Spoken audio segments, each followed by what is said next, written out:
And we are live. Hey everyone, welcome to the Sunday service. I already see Spiral over at Caris. Thank you so much over at Caris and also giving me some love there.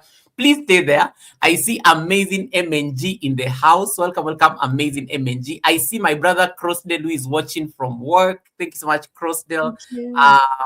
Yeah, you guys have come to the Sunday service early. This is what I should be doing every end of the year. You guys actually keep time at the Sunday service at the end of the year.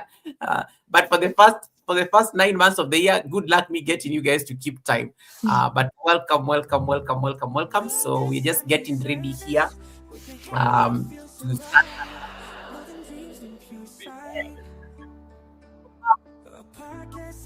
How you been?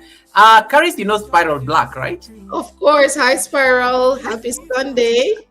Thank you for joining, Spiral. Appreciate you. Yeah, and then Crossdale is also saying hi to you on the chat. Caris Royal, blessings. And then we have Farah Kitchen blog. Welcome, Farah Kitchen. Blessings to you, Farah. Yes, how are you, friend? Thank you. Title Pro is in the building. Welcome, TP. How you doing? The father to Toby. Welcome, Title Pro. We are getting ready. We are going to have an amazing Sunday service, guys. If you have not connected to Caris, the link, I need to put the link up there as you guys are coming in.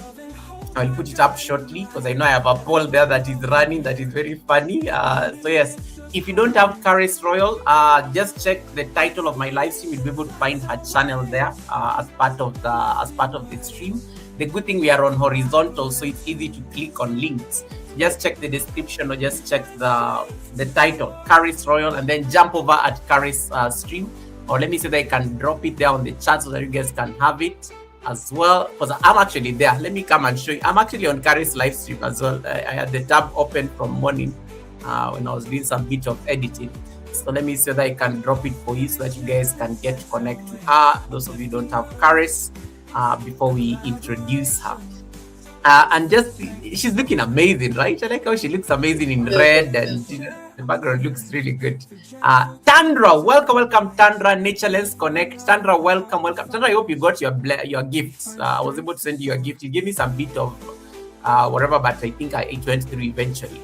Tandra, welcome. Tandra is Nature Lens Connect. Farah Kitchen is saying, let's stay connected, friends. Yes, guys, please connect to each other if you don't have each other. This is usually a forum for networking as well, so that you guys get to know you get to know each other.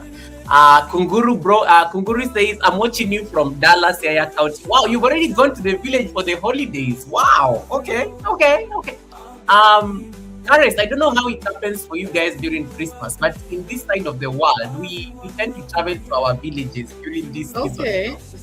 Go visit our extended family. So it's very easy driving in the city, especially those of us who have not traveled, because in case I want to get to one point to another, I can even take like 10 minutes. But ordinarily, you can take that distance like 40 minutes to 1 hour. So it's nice to hear people like Kunguru already in the village because they're going to make my life easy this week when I'm in traffic. Yeah, so usually have people going to the villages, a lot of families connect with extended families in the village. Yeah, a lot of traveling too, even back home. If you grew up rurally, then yes, you would go back to where your great relatives are. So yeah, it happens. Nice. Farah Kitchen is like saying, hello, beautiful sister. Yes, she's looking beautiful and amazing. Yes. Yeah. So Tandra, thank you so much. You're most welcome. Spiral is just screaming, woohoo! Caris, woohoo! Really? Hey, and you are wait. Your auntie is here. Caris is my beautiful. Hello, my aunt Candy. Thank you so much for joining. Nice. That is so good. You literally told the family you're going to be at the Sunday service. Thank you. I actually didn't. Maybe they are connected and they have their notifications on. So I actually didn't even send anything to any family. I love it. And then Crossdale says you're looking amazing as well. Thank you so much for that. And then your background is very beautiful. Compliments coming in. Thank you so much for that as well. We appreciate. SMS, please bring us things from the village. I am not traveling to the village because I've been traveling the whole year, so I'm going to be in the city until maybe next month. So I'll be pretty much around. So yeah, So I think yes, your aunt is saying my pleasure, my pleasure, my pleasure. Oh, that is so cool. That is so cool. That is so cool. That is so cool. Merry Christmas to everyone in the building. Merry Christmas, happy holidays. Even though I know that not all of us celebrate Christmas, but happy holidays for everyone because I know it is the slow season. The slow season. And then Nature Let's Connect is Goga. Wow, the year has gone so fast, and this song has been here. You gave me a song, it became the anthem of the Sunday service. People love it. I mean, Chandra, who am I to say no to a new one? Chandra is the one guy who designed for me this Sunday service song over a year ago. So I think anytime she comes to the Sunday service, she's just smiling at her craft. So thank you so much for that, Chandra. I really appreciate it. The song has been amazing. It's become like a signature song. And thank you for the words. Thank you for the arranging the lyrics. I know it's like you are an artist. So you are not I have to give you your flowers. Right. So guys, we're going to start the conversation shortly. So I'm just going to like check the link really quick. In case you're not connected to Karis, there's a link. I'm laughing at the poll. I'm laughing at I'm laughing at how you guys are voting on the poll because Karis, I decided to ask these guys on my poll. It is 3 days to the end of Vlogmas. Be honest. I wanted just to see where they are on Vlogmas. 0% are saying I am shockingly consistent. 0% are saying uploading by grace alone. And then 17% are saying, wait, character development much. And then 83% just told me off and said, Goga, I love you. See you in 2026. You guys, you can't be like this. You can't be like this. Why are you like this, guys? You guys literally just abandoned me. Like you said, Goga, keep to yourself the Vlogmas craziness. I'm not going to be part of this year. I love that. I love that. I love that. I love that. All right, Crossdale, nice to see you. I like how you're always doing those like night streams on both your vertical and horizontals. I always try to pop in as much as possible. Sending support to Caris from Spiral. Thank you so much for that. I am going to pin. Her a channel link right away that will throw people over directly to that stream on my chat, so that you guys can be part of this. It will be easier. It will be easier. Let me see whether I can do that really quick. Meanwhile, Caris, in case there's something you want to say hi to some people, please feel free to do it. Just welcoming everyone. Thank you for being here in the Sunday service. I mean, we all enjoy the Sunday service, right? But now I am a guest today. I appreciate the support. I look forward to getting to know, or you getting to know me today. You know, for us to look at what we did year in review 2025, what we're looking forward to personally and professionally. So it's a pleasure to be here. And thank you for your support. Appreciate it. Thank you for supporting me and Goga on the Sunday service today. Couldn't have said it any better. So let me pin, guys. I'm just trying to pin the link.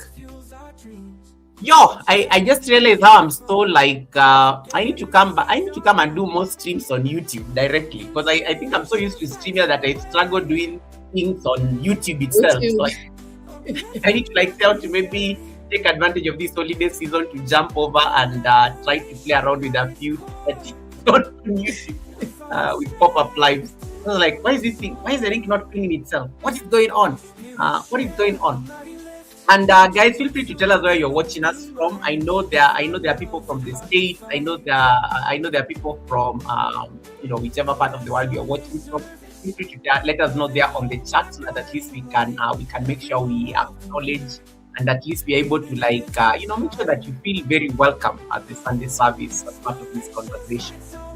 It's going to be a very wholesome conversation. It's going to be a conversation that is going to provoke you to start thinking about 2026 in a more intentional way, from a place of abundance and from a place of also gratitude. And it's also going to be a conversation around thanking yourself for showing up in 2025 because Lord, it's not easy. It's not easy showing up. It's not easy showing up. So it's important to also just recognize that you showed up. You did your part, and now you leave the rest at least the coming year. Tolman is in the building. Welcome, welcome. Tolman is in the house. Welcome, welcome, Tolman. Thank you so much for coming in, brother Tolman, and congratulations. I think you're the one of the people really also thrived this year. Congratulations. Um, Spiral is saying, "Oh my God, it's 2026 already." Yes, yes, Yes. yes, yes. It is. And then our mutual friend is here, Karen. I know you want to say hi. Jimmy from Ireland. Thank you, Jimmy. Welcome, Jimmy. Thanks to you too. And Jimmy, don't ask me those questions that you asked me the other day. I will ignore. Today you ask questions based on what Karen is talking about. So don't ask me those questions about receipt. Welcome, welcome, Jimmy. Welcome, welcome, Jimmy. Nice to see you, and thanks so much for coming in. Jimmy is saying, "You're most welcome, Karen. Most welcome." Yes, I've pinned the link over at the top of my chat. So those of you who are watching the live stream from my side, you're able to find like the link that will take you over to Karis. Go and give that live stream a thumbs up, and then connect to her so that you can be part of the amazing content she normally drops. Especially when it comes to what you call the hour of power. We're going to talk a lot about what that is. Also, she has an amazing community, and it's important for you to also get to network with that community. So that's why it's important for you to connect with her. So I'm just going to pull up the channel so that you guys can see it and how it looks like, the banners and whatnot, and those kind of things. Because I know some of you are very visual, and Goga, show me first, show me, Goga. I'm not I need to see it first so that I make sure I'm connecting to the right house. That is the house. That is the house. Karis Royal. Live, laugh, and love. Yeah, there it is. Look at her sitting on her nice throne there on the banner. That really looks regal. Yeah, that is the house. That is the house, guys. So make sure you're part of this. And thank you so much. I see people have jumped over there. I see Chandra. I see Good Vibes K. Welcome, Good Vibes K. Love you, K. How you doing? Welcome, welcome, welcome. Good Vibes is studying. Karis, Good Vibes is studying us. Blessings to all watching, especially host Goga and co-host Karis. Watching on TV, not in the comments. No worries. Thank you so much. Yeah. Thank you, Vibes. And Vibes, thank you so much for that. Thanks so much for that TV support. Thanks so much for that TV support.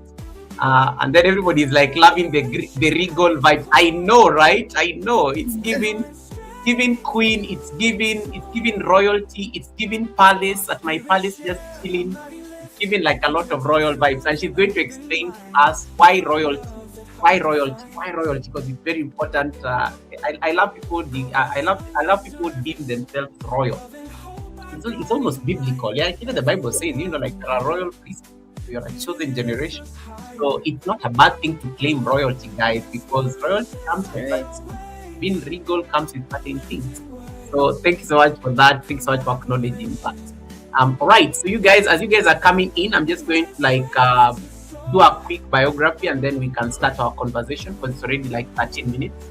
Usually we give you guys 15 minutes to settle in. And then I like how Spiral says, if you go royal, go purple. Karis, what is your favorite color, by the way? Pink is my favorite color, by the way. Oh, of course, guys, you can drop these nice pink hats in case you're there. I know men struggle sometimes when it comes to these colors. Jimmy, let me show you what pink is. Let me see that I can get the right shade of pink. But even Good Vibes K is there, so she can help me. Yeah, you can drop some nice pink hats there. Jimmy, look at your shade of pink and my shade of pink. Which one is now pink? That one of yours looks like I don't know what color that is. Oh, but K has also typed the same pink. Okay, K decided to mix up all her pinks, so just to be safe. But yes, pink is close to. Actually, purple is actually. In case you ever want to create purple, you have to throw in some pink in there. Pink is royalty, actually. Oh, of course. Purple is royal. Purple is the royal color. Yeah, you can never fail to get purple without pink. So yeah, it's definitely That's part true. of the crossbelt, not green hats, pink ones. Yeah, Crossel loves his brand. Crossel Yes. loves his green color, so we appreciate Crossel. Thanks And so much Good for Vibes, that. I believe, is green too. She loves green. Even good vibes. Anytime she's like, "Hi, Goga," a lot of green hats in there. So thanks so much, guys, for those green hearts. We really appreciate them. At least it's making Karis feel comfortable. It's feeling nice that there's a Thank lot of you. love on the chat, and it's like it was worth her time to just make it to the Sunday service. And thank you so much, guys, for those hearts. Thank you so much for that, guys, for that love. We appreciate it. We don't take it for granted. Some people are lost. They're like, my phone does not have this pink color that Jimmy and everybody else is typing. So they're like, okay, you know what? I'm just going to get something close to it. I'll put the YouTube heart. No pressure. We welcome it as well. We welcome it as well. We welcome it as well. So, guys, without further ado, allow me to introduce our guest so that we can start the conversation. We're going to be here for a while, and it's going to be a very engaging conversation. So, allow me to start this conversation so that we can, we can keep time so that you guys also have enough time to ask questions and interact with our amazing co-host on Sunday service. Right. So, I'm going to pause my music a bit. I'm going to pause my music a bit, and then I'm going to pull this down, and then I'm going to zoom my screen a bit. Now, I'm going to just do a quick biography just for you to understand who is seated with you guys on the panel, so that at least you're able to appreciate why she's at the Sunday service. All right. So without further ado, let me clear my throat, drink my water. You cannot afford to butcher an introduction. It has to be perfect, crisp, and everything. Right. So I know you guys are excited. So let me see that I can remove these things that are in front of me so that at least I can focus. All right. So tonight, this is, by the way, this is the penultimate Sunday service of the year 2025. It is the second last Sunday service. Next week is the final Sunday service, and we are done with 2025. Next time you see me at the Sunday service will be in January. So Karis has agreed to be the honored guest for the penultimate Sunday service of the year, and I don't take it for granted. Elevate, I see you. Thanks so much for coming in, Elevate. Nice to see you. And thank you so much for the amazing videos you did this week, just trying to make sure that at least you are teaching. And if you have not yet connected to Karis on the pinned link, please click on that pinned link. It will take you over to her live stream. We are multi-streaming. We are streaming both in Canada and in Nairobi and in the world. So you can choose to be, actually want you guys to be in Canada. You can actually go and watch the live stream from Canada. I know you love me, but yes, today I give you permission to I'm actually chasing you out of my stream so that you can stay in Canada and watch the live stream from Canada. Helen Akoya, nice to see you. All right. So allow me to read this quick introduction of our guest before we start. So tonight we are about to dive into a conversation anchored by a woman and a queen who embodies transformation itself. A living example of the journey from survival mode to purpose-driven creation. And some of you may have noticed that is the title on the thumbnail. So our honored guest today is Karis Royal, a personal growth mentor and confidence coach. Put some respect to that title, y'all. Whose voice balances warmth and wisdom, truth and tenderness. Born in Jamaica and now based in Canada, Karis carries a global perspective shaped by resilience, lived experience, and the courage to reinvent herself on her own terms. Her YouTube journey began beautifully, and some of you may remember this as a supporter. For the longest time, Karis was never a content creator. She just used to be the one like hyping people on the chat, learning, observing, and uplifting others before stepping boldly into her own creative calling. That very journey now informs everything she teaches on her channel. Confidence that is earned, identity that is chosen, and growth. Someone type growth on the chat. Growth that is honest and unapologetic.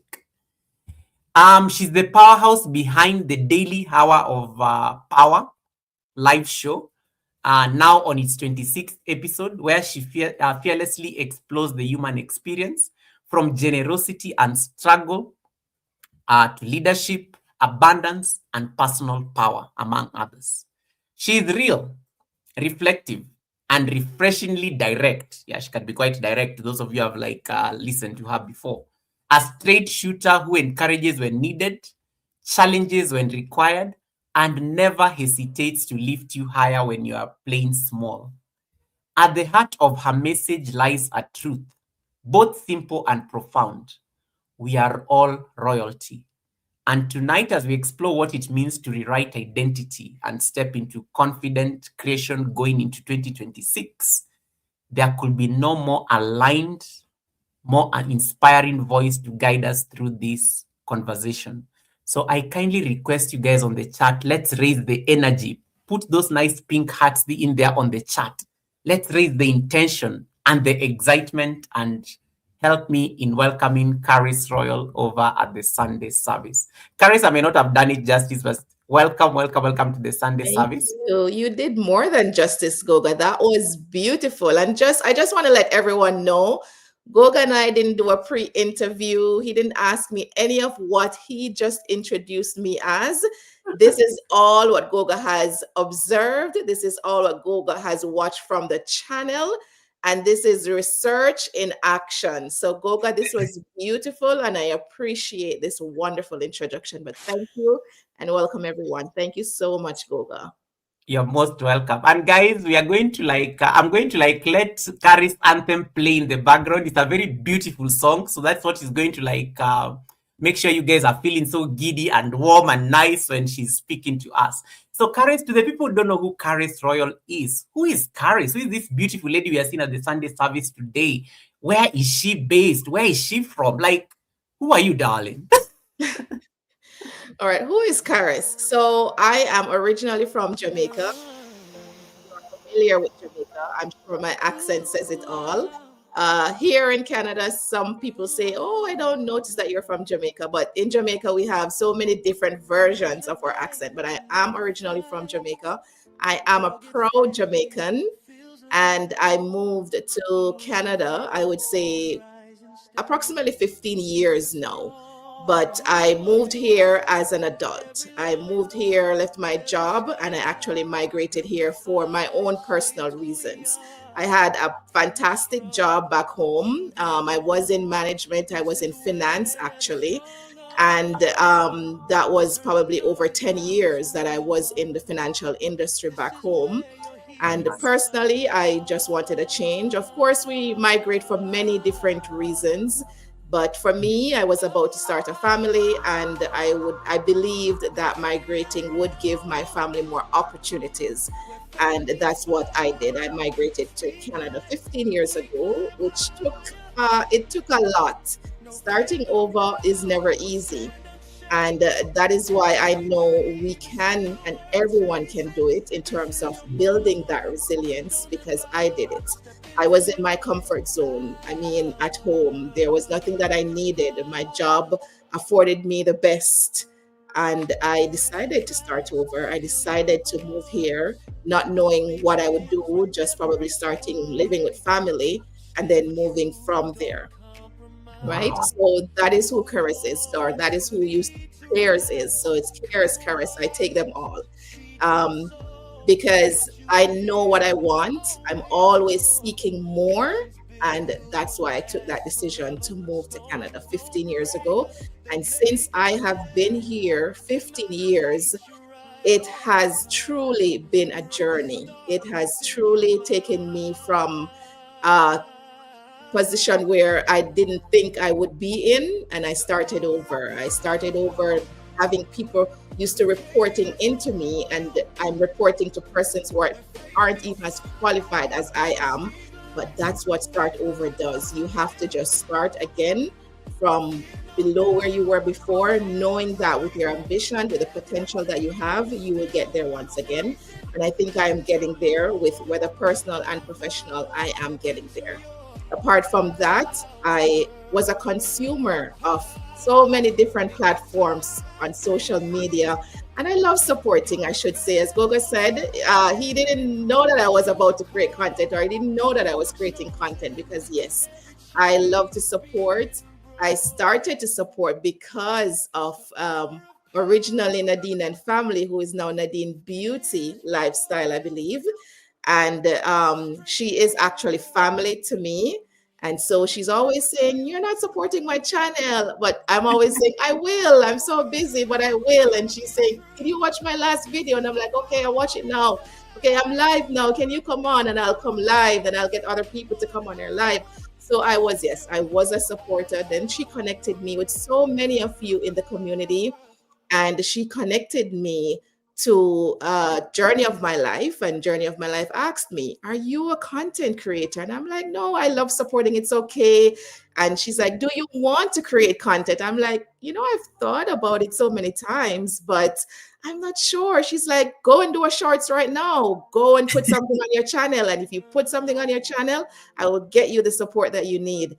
And I'm like, "No." She's like, "Do it right now." And I just did it. I just created a couple shorts and I got it done. Then I believe I was over in possibly, I think it would have been probably Misha Bless's live one day, just supporting as usual, still not creating anything else. And Blessed mom reached out to me, and I'm like, "Who is this person?" She's like, "Oh, I have a channel that does support, or there's a channel that does support." That's what she said. "There's a channel that does support. I'm inviting you to come on to that channel." And I went there, and she gave me quite a number of supporters. She encouraged me. She's like, "Sis, you can go live now. Sis, you need to do vertical. We know her, how encouraging she is, but how firm she is as well." And she's like, "You need Yes. to do that. That's how you're going to pull subscribers in." And that's how I really started to push forward. Like, I can do this. I can actually do this. Why am I consuming all day? I mean, I've always said I wanted to do content. There's something that I want the world to know about themselves, about me. And that's how I started. I started in March just by creating a couple shorts, and it just evolved from there. Nice. You started in March, and the chat is so excited about, just having you on the screen. I see Big Banana is already like screaming there on the chat. Is like, wow, this is the day. Today is the day. I'm happy to see the Hour of Power woman on the panel. And that already just the excitement, around you co-hosting the Sunday service. Jimmy is like saying, everyone loves Caris. I have one question though. When are we getting married? Okay, Jimmy. Jimmy, can Jimmy. you allow Caris to, can you cannot be remembering the questions, the proposals at this particular stage. Then Spiral is like saying, supporter, not a creator. Yes, because Spiral is Exactly. also an amazing supporter that we are trying to push into creating content creation. And then you got a blessing there from Marie. Oh, Marie as Marina, saying, you are beautiful. yes. So she says, you're a jewel, you're a jewel, you're a jewel. And guys, once again, there's a link that is on top of the chat. That link will take you over to Caris's stream. We are streaming both in Canada and in Nairobi. So I highly encourage you to go and stream, vote on my poll, and then jump over to Canada so that we can give Caris that particular support. Simone is also very excited. Yeah, my bestie is here, my bestie is here, my bestie is here. Okay, Hi, Simone, we get it. bestie. We get it, Simone. And then let me see. Let me see whether I missed anything. You guys just drop. Make sure you drop these nice compliments on Caris's chat. Okay. Make sure you drop these comments on silence on Caris's chat. Anastasia, blessed, welcome. Nice to see you. Kisha is saying amen. That's wonderful. Thank you so much, Kisha. I really appreciate that, and I appreciate the compliment from earlier. You are trying to like agree with what Caris was saying. Yes, thank you. You have to do your research, guys, when you are inviting a guest. And then Blessed Life Journey is laughing because of how you're saying, how she can be, how she can like be very Encouraging but powerful. firm. Yes, she is. Yeah. So I love that. And then Spiral is saying big up to Misha. Yes, Misha is also one of our amazing friends in the community. Big Banana says she speaks from the heart. She supports me even when she's in a meeting. I love that. I love that. I love that. So a few questions that I want to ask just before we get into the topic of the day, and they came from your introduction. You left comfort to go to an unknown place. Yes. It's not like you've moved, like, let's say, from Kingston to Montego Bay or something like that. You literally, the way they always say, that joke, don't cross state lines. You literally crossed borders, Border. literally borders. And you found yourself in Canada and you had to start from scratch. Like, most people can never make that kind of a decision. Like, how do you just it's like you're uprooting. It's like a form of uprooting yourself to go plant yourself somewhere new. Like, from a mental standpoint, what is the cost of that huge decision of you moving away from home to a totally foreign land? A land that you don't, you may not necessarily know, like a lot of people. You have to start from scratch. You have to start looking for a job. You are living comfort for for something new. What is the cost of that? It's a significant cost, Goga. I used to visit North America, whether it was Canada or the US, just as a visitor. And as a visitor, you're doing tourist things. Yeah, It's good to go there, do your tourist things, and then you come home and then you look at all you bought. But now you're going to go there to live. So mentally, honestly, I thought I was prepared until I actually came here to live. There were so many things that were culture shock for me. Growing up in the islands, you mm, say hi to everyone, and everyone automatically tells you hi right back. A big good morning, a big good night. There was so much respect for your elders. You yeah, never pass an elder without greeting your elder, showing your elder respect. I mean, when I came here, I would go into, say, for example, I'd go into a doctor's office and I would say a bright good morning, and you heard crickets. That was to me a culture shock because I wasn't used to that. I was like, but then it's not only because they didn't want to say it, sometimes it's also a language barrier. But eventually I mm, got to know that. But overall, I just thought that was a culture shock.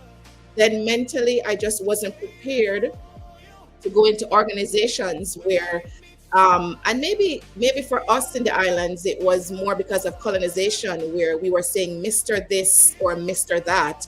So I went to into an organization saying Mr. Brown, Mr. Black, and they were like, no, it's Bob, no, it's Billy. And yes, to me, I'm like, okay, I don't know how to do that, but eventually you got used to that. Even if it's your leader or it's leadership, you were saying Mr. or Sir this, and no, it's Daniel. Like, call me Daniel. So that was a bit of adjusting for me. But just overall living, because it's not only sunshine all day, it's now probably 7, 8 months of winter, of darkness. That wow, took a big hit too on me mentally because it can make you a bit depressed, not seeing sunshine, right? Not having as much family as you would around. And even when you come to live with family, there's also a strain sometimes on that dynamic.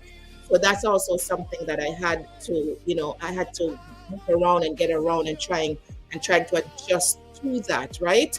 Because yes, you visit family, but once you're going to live with family, you now have to adjust and adapt to their way of life compared to what you're used to when you visit. So you also have to give grace where that is concerned, right?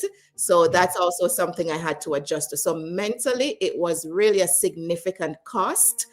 And initially, looking for jobs where you're used to getting this level of pay to thinking that you would have automatically transitioned into yeah, another your field, getting the same or comparable level of pay. So that was also a very humbling experience for me, right? But yeah, I didn't allow it to deter me. There are many nights I cried. I remember public transportation. I had a car back home. Public yeah, transportation was hard to get used to again, especially when it's cold, especially when you're waiting so long to get the public transportation. You're taking a train here, then a bus there. And many nights under that bus stop, I cried. I'm like, what am I doing? Why don't you go home? Um, what are you really doing this for? But then prayer, I'm like, no, I made this decision. I'm going to stick to this decision. If everything that I try, I'm going to say it won't work, then it just won't work. And mm, through those tears, through those loneliness, I persevered and I pushed through. But yes, it is a significant cost mentally when I made that transition. I love that. And a few comments coming through on the chat. And recognize your members. So Simone TV just gave Thank a 2 month you, membership. Bessie. I appreciate you. Yeah, and Blessed also says, Thank you so blessed much. to have known you. Thanks and encouragements just coming through from these amazing queens. Um, the day you left Jamaica, if this is 15 years ago, that's like a whole, that's like a whole teenager and everything. And, um, what was that, like what, how did the family like react when you told them that, guys, I have to leave? And, you're not living like you've been chased, it's not like, Yeah. like a problem has happened or anything. You just made a decision. I don't know, maybe I'm trying to imagine the conversation you had, especially let's say maybe it could have been your parents, it could have been like close members of the family. How did they react when you just dropped that news? So my mom, so I was leaving behind my mom. I Yeah, was also leaving with grandparents and my grandfather. I don't know if my aunt is still on the stream, but yeah. he was rather a worrisome man. He wouldn't mind we were all under the same roof all the time. And Mm. my mom was like, this is a big change. Why are you leaving such a good job? Why are you leaving everything behind? I mean, you can buy a house here. What is it really? So, she didn't think that I could have done this on my own. You're a woman, you're leaving, why are you making this change? And my grandfather was like, you don't need to do this because he was living here as well, right? Because Mm. before that, he migrated some 20 years ago, right? And it wasn't for him. In terms of mentally, it just wasn't for him. And he was like, this is not somewhere you want to go to. The weather, he talked about the weather a lot. You won't like the weather, you won't like the cold. So no one really thought that it was a best decision for me, especially because I wasn't in a worst of situation back home. So they weren't necessarily not telling you not to go, but they were, pretty, they were saying, think about it, right? So I thought about it, but that was a decision that I knew that I wanted to take. I love that. You just got some five gifted memberships courtesy of your bestie. I want to acknowledge so that they don't feel we're ignoring them. So So much, bestie, and congratulations to all the new members. I will sing them for you. Marie Latrina, you're a member. Martin Family Forever, you're a member. Pete's Life, you're a member. Roxanne British, you're a member. Boss Lady Denise, you're a member. Thank Oh, these you. are my people. I think I know like literally all of them. Yeah. So thank you so much, Simone. Thank you so much, Simone, for that blessing. We don't take it for granted. There's also like a message here that I think has been very well captured. And guys, feel free to drop those comments on the chat so that I can highlight them for Karis. And then Banana TV says, Derek says, through her Hour of Power show, I have had testimonies. We have a fan who has saved a neighbor who was about to give up in life. Karis live streams message challenge the neighbors. Wow, wow. Okay, look at that. Look at that. Look at that. And we are going to come to the hour of power shortly in this conversation. So you leave home, you're settling in a totally foreign country. When would you say like when like, because anytime we make a transition, there's always like a fight with yourself, always like a battle, like did I make the right decision? You talked about how there are nights you used to cry because the transition was very heavy, and sometimes you even start second guessing yourself, do I go back home? But then sometimes you're thinking of going back home and you're like, the way I left with a lot of ceremony, it will look like I failed. So Yes, our people, yes. black people, we cannot afford to like fail in life. Go back So we have home. to make yeah. So when did you like first realize like I don't know how long it took you, but when did you like first realize that I can root here? I can bloom here where I have planted myself. When was that? When did that realization hit you? And then probably just shifted even your mindset in terms of your approach at settling. Okay. So initially, I did go back home. So I did go back home. I didn't leave my job originally. I'm like, okay, I'm going to give myself 6 months since everybody was a bit reserved. Yeah. Don't immediately leave your job. See if you like it. So initially, I did just stay for a few months trying to get a job. And when it wasn't forthcoming, I did go back home. I did do another year at my job, and then I got an offer, and then that's the reason I returned. Nice. While in that job, it was a huge start over. I was working in the financial industry, but the hours, it Mm. was just a lot. It was just too much. It was very far from where my family lived. And I was challenging myself again. Do I really want to do this? And I stayed at that job. I think I stayed at that job for maybe around 8 months Mm. until there was another friend who was here living. We went to high school together. and an opportunity came up at the job where she was. That was something totally different from finance, absolutely different from finance. And I was like, I'm just going to try. I'm just going to try. It's an entry level position. I'm already in an entry level position, and it is in something that I know so much about, which is finance. And this is something totally different, which I am now in for the last, I would say, 8, 9 years. And it was an engineering company at an entry level position, just Wow. doing order entry. And I started there. And after maybe over a year at that job, I'm like, I can do this. I can do this. There were other opportunities that came up at that job where I had absolutely no background experience in, and I actually challenged myself to do it. And I did it. And after being at that job for a little over a year, I'm like, I am going to stay. I can do this. I can see my way through being here. And if I've gone through at least 2 winters now and I survived, I can actually do this. I like that, 2 winters. I like how you keep going back to the snow and that change of weather, and now Challenging, it's you. challenging, challenging. Be a sunshine girl, it's challenging. All right. I see Kanini Kanene in the building. Miss Bailey is in the house. Laurentia, my sister, nice to see you. I thought I saw Dr. Soyemi in there. Welcome, welcome, Dr. Soyemi. Thanks so much for popping in. And I want to just thank Simone for the memberships, and also just to say thanks so much, Simone, for hosting Caris, because I think it was on Simone's Saturday show, and I saw you, and I was like, this lady needs to be at the Sunday service. I just need to figure out. But I used to know that you are, because you're also very private in nature. You don't engage so much in terms of I think like you're very intentional even in the talks you're engaging on a chat. So I said I need to like track her down and see whether we can have her at the Sunday service. But I really loved the delivery and that conversation, and that days where the idea of having you here was born. And thank you so much for making this happen. Speaking of the angel, Nadine is on the chat. Nadine is on the chat. Nadine, welcome. Yeah, Nadine is on the chat. Nadine and Dean have been to the Sunday service before, and it was so funny. It was so funny that day. They had an amazing time here. So welcome, Nadine Beauty. Thanks so much for coming in, and well done on doing your assignment. I like how you went and did your Oh, assignment before yes. you came before you came to class. Yeah.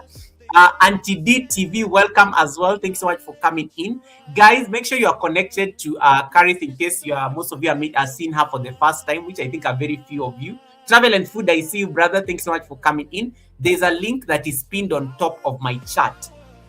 So click on that link in case you're wondering where all these people I'm calling, where they are. They are over at Caris. So we are multi-streaming. So the live stream is happening both on my live stream and her channel. So just jump over. On Caris' sites that you're able to connect. You're able to connect to her. All right. So let me see whether I can. Hey, Akashi, welcome, Akashi, my queen of ceremonies in the building. Thanks so much, Akashi Chris, for coming in, and happy holidays, happy holidays, happy holidays. In case you have any question you want to drop and ask Caris, feel free to drop based on the story that she's given us. Please drop it on the chat so that at least she can be able to come to it. Let us get to the topic of the day. With the rest, I'm sure we'll be feeding as we go. From survival mode to purpose mode, and today we are discussing about rewriting our identities as confident content creators going into 2006. Just based on that small story, taking the leap, moving to a new space, moving to a new country, having to start from scratch, that speaks volumes a lot in terms of you rewriting an identity. And I remember the first time I ever left my country, for the longest time, one of my friends just told me it is important sometimes to leave your comfort zone because it helps you have a balanced opinion in life. Because somebody who has never left their comfort zone will forever imagine that their country is it. Your country is everything. Then you go out there, and the first realization I think I was in London or something, and then I literally met somebody in the city who has never heard of Kenya, and I felt some type of way. I'm like, you don't know my country, but for me it was like a learning moment. It's like they're living in their reality. Yeah. They're living in their reality. They don't know. They have no business knowing where Kenya is, where it's located.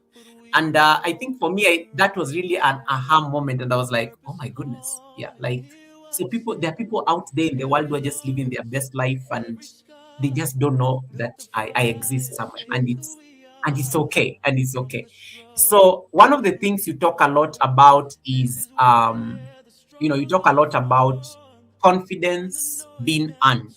It takes confidence for you to like uproot yourself from home and go plant yourself in a totally new place. Um, Talk to us about a challenge that maybe tested your confidence, and how you overcame it, and why is confidence very important, especially in this topic. Because I like how you call yourself a personal and confidence coach. So there's a reason we are talking about confidence. Talk to us about why confidence. Oh gosh, confidence for me is so personal. I believe you can achieve so many things with confidence. You earn respect with confidence. Imagine going into a doctor's office Yeah. and that doctor is so shy, so timid to tell you what your diagnosis or your prognosis is. So, confidence is something that I hold very dear to my heart. My children will tell you if they're even reading to me, I will be like, sit up, like talk louder, hold your head up, then look at me. So and it's very endearing for me to be confident. I think you can achieve so much when you're Mhm. confident. And during my careers, I've moved through so many things. Confidence has really helped to me. Confidence has helped me through challenges. Like I have applied for so many jobs that I have gotten in terms of internally promoted because of confidence. I know nothing about the job, absolutely nothing about the job. However, with confidence and how I can show what I can do in that position, I have achieved it, right? And so I'm very passionate about confidence. I've done a lot of career coaching and I've done a lot of personal development coaching with different positions that I've had. And so I think confidence have allowed me to get there because if I didn't have that confidence, I wouldn't have even been considered for the position. And so that is why I've tacked on confidence because I believe with everything that you're doing, you have to be confident about it. You have to know that you're going to achieve it. And how do you know that? Because you're confident in what you bring to the table. You're confident that you actually bring the table. You're not only setting that table, you're actually bringing the table. And so I'm very passionate about confidence. I'm passionate about how I speak. I'm passionate Mhm. about my presentation. And when I'm talking to others, when I'm coaching others, that's one of the first thing I look at. I look at your posture. I look at how what you're saying.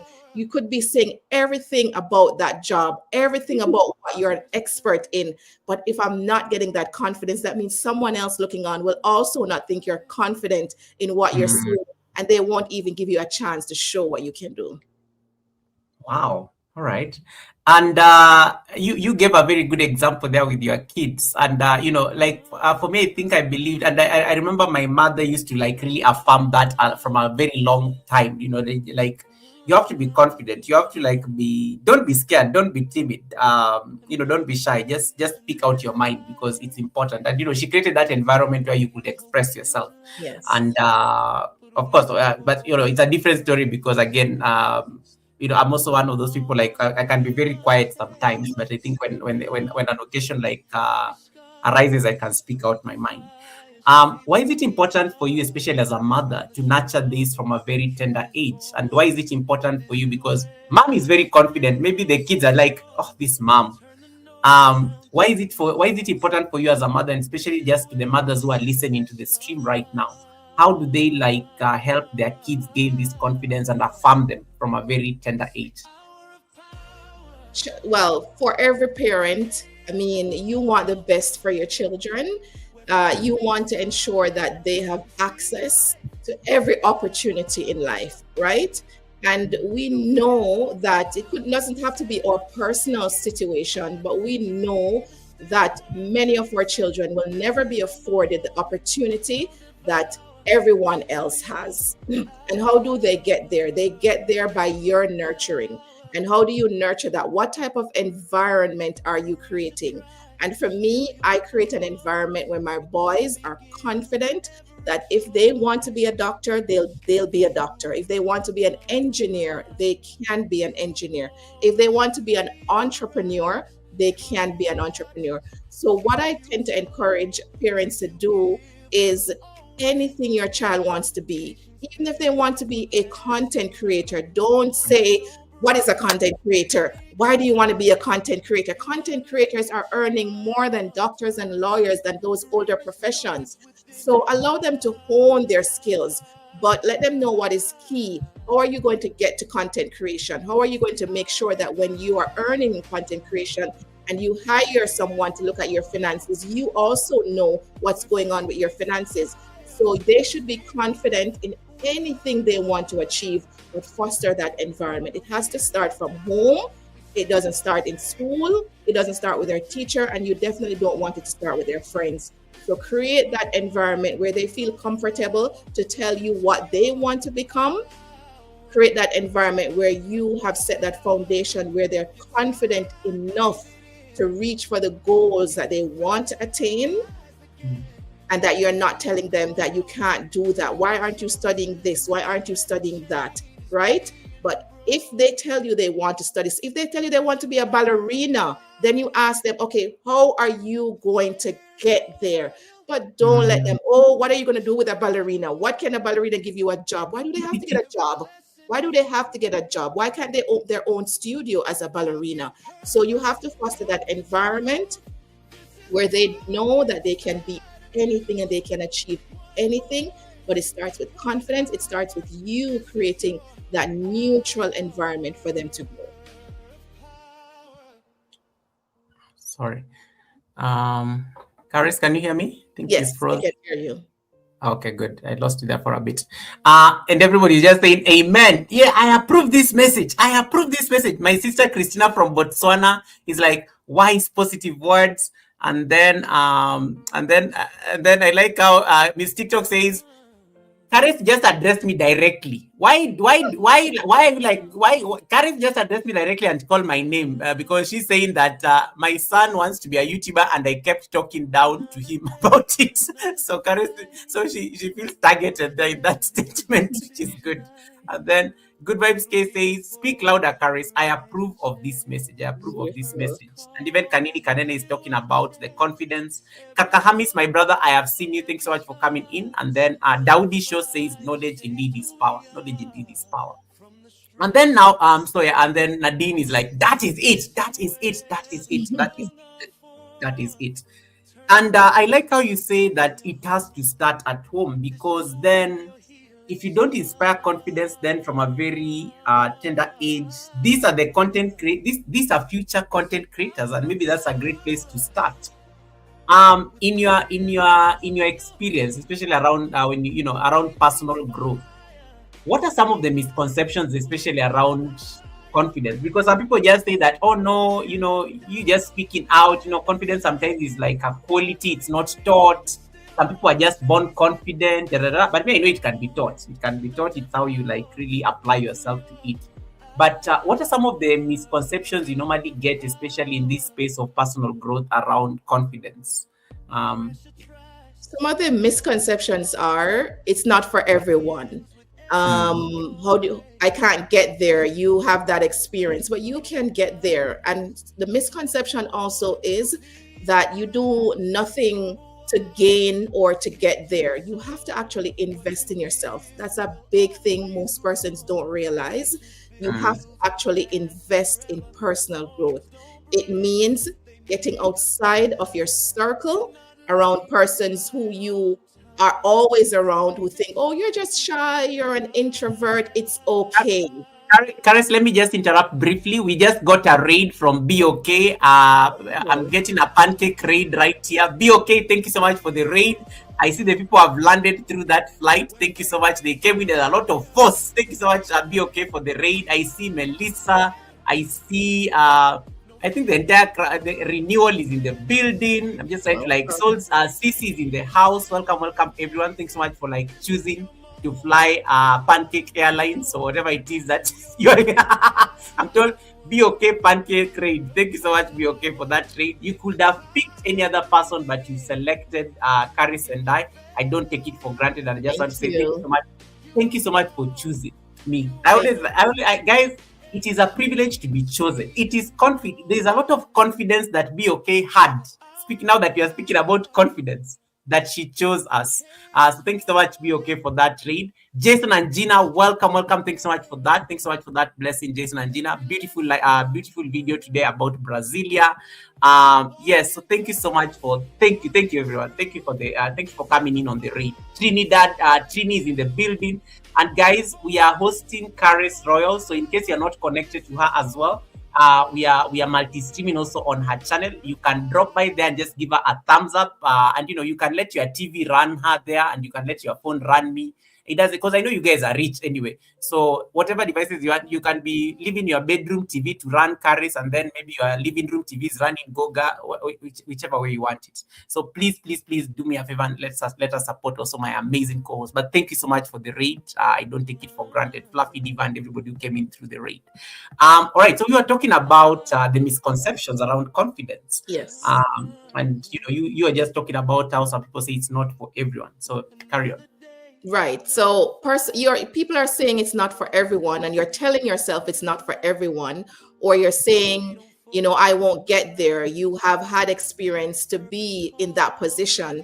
But the most important thing really is persons believe they don't need to invest in themselves to actually gain confidence and to actually grow themselves, right? Personal growth, you have to invest in yourself.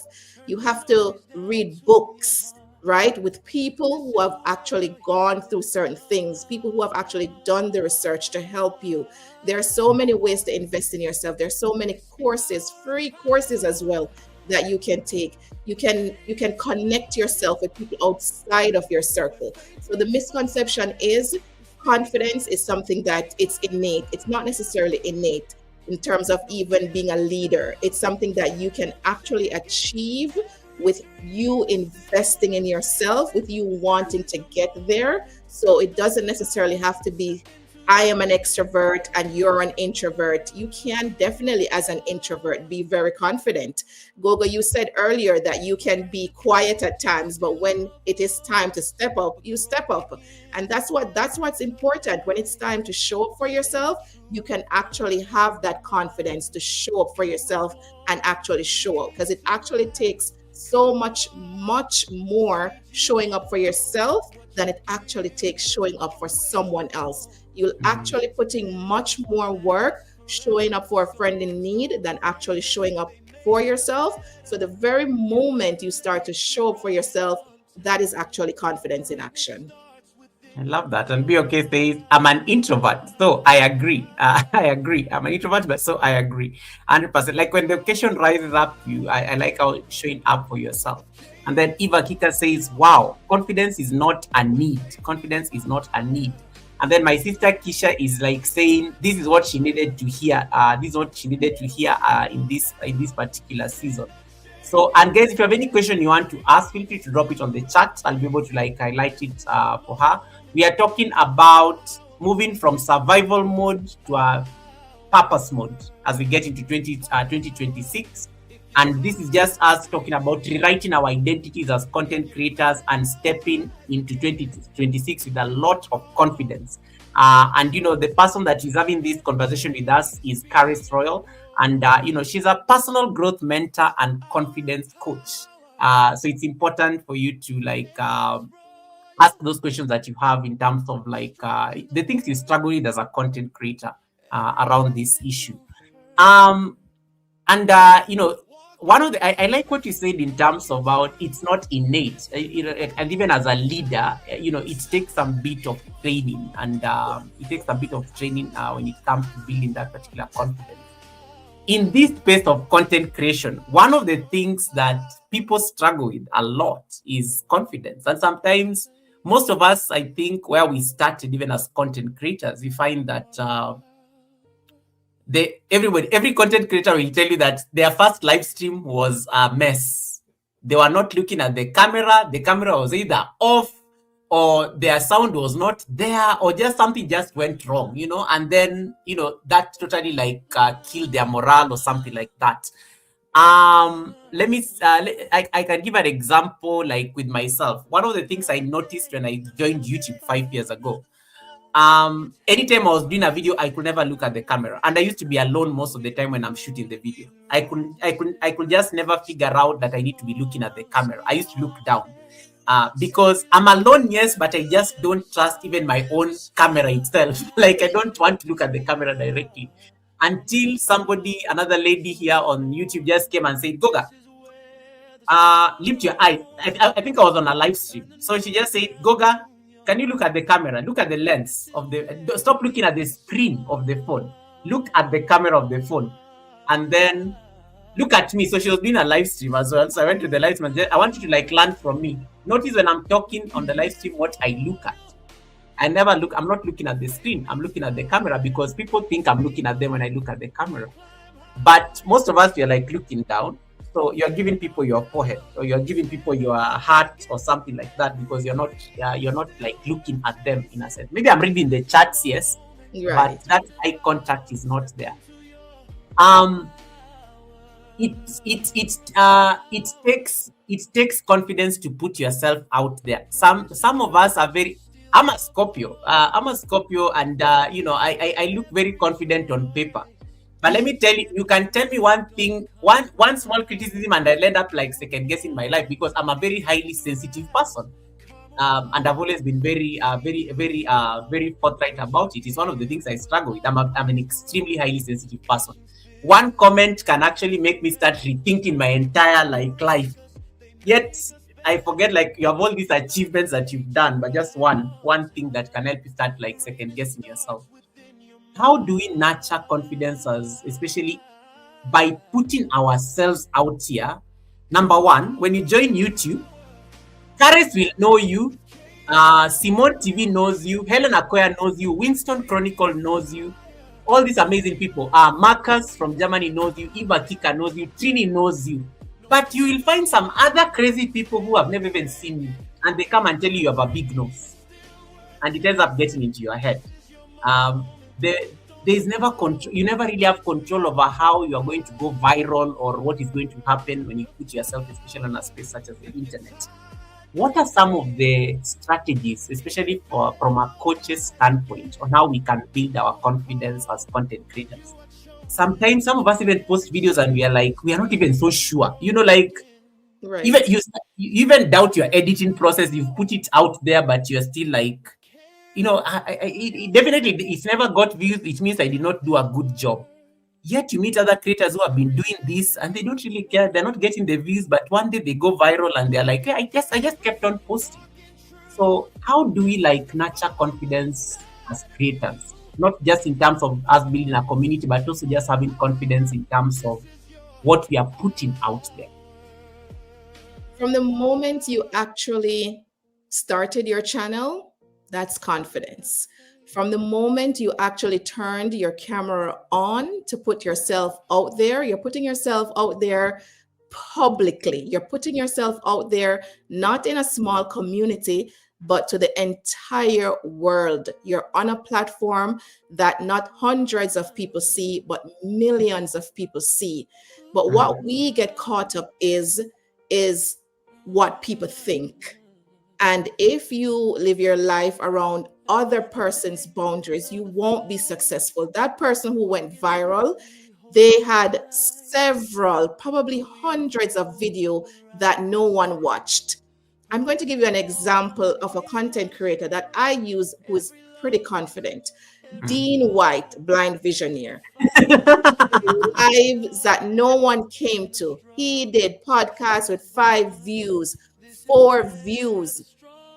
It doesn't matter. Those 4 persons took the time to show up for you, but guess what? You are showing up for yourself. And the moment you say, this is for me, that's when every comment of you having a big head like mine, A big mouth like mine doesn't even matter, right? Because I am showing up for me. I'm not showing up because I'm waiting for one more person to come on my channel or one more person to see me do what I'm doing. I'm showing up for me. So that's the first thing in anything that you want to start creating an environment for confidence. You have to show up for yourself. It starts with you. And you cannot gain confidence if you do not know how to show up for yourself. So stop thinking about the views, stop thinking about the subscribers, because we know that half of the persons who subscribe to us are not even watching our content. So what are you doing it for? Are you doing it for them, or do you actually have something that you want to share to others? Do you actually have a why? Why are you showing up every day? Why are you showing up every week? What is your why? Do you have clarity on that, any at all? And that is why you have to first show up for yourself, and others will follow, because they're not going to follow someone who doesn't know how to show up for themselves. So if you don't know how to show up for yourself, then anything and what anyone else have to say in front of you on your channel or behind you, it will affect you because you're not truly showing up for yourself. Wow, I love that. And there's some very interesting comments coming in on the chat. Nino and Lo is like, yes, what a message. This is a message you needed to hear. And let me see, there's some few comments came in. Helen Akoya says that she's working on building her confidence. And then Miss Bailey is talking about, people post videos without a strategy. And then, and then Good Vibes K says, a big head, maybe a big mouth carries, never stop, never stop. I'll try China. Focus, gay, focus, gay, focus, gay, focus, gay. I thought you were watching us on TV. Yes, you're I not thought in you were, the comments, Kay. yeah. I thought you were watching us on TV. Fluffy Diva, no worries. I think, thank you so much for the fact that you're listening in the background. Thank you so Yeah. much for that. Nadine says, it is so hard for me to build topics for my live stream. It's something that she struggles with. It is so hard for me to build topics for my live stream. Kanini Kanenet says, that is me. The live stream was not my thing. I thank God the flowers at the reception were my favorite always. And you can see, I like how there are people admitting to how they had to like struggle with these things. Eva Kika says, I don't think I can manage to do a live stream without doing something since I can't look at the camera directly. And these are experienced content creators. They're all even monetized. And it's amazing just reading all this. I'm struggling to gain confidence. I'm struggling to gain confidence. Melissa also says, confidence is something I'm still struggling with doing on my videos.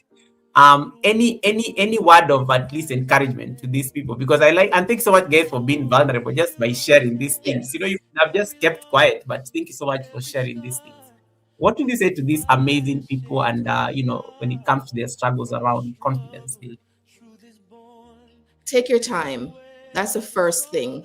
It takes experience. You're not going to turn on the camera the first day and thinking that it's going to be perfect. As Goga said, he was looking down.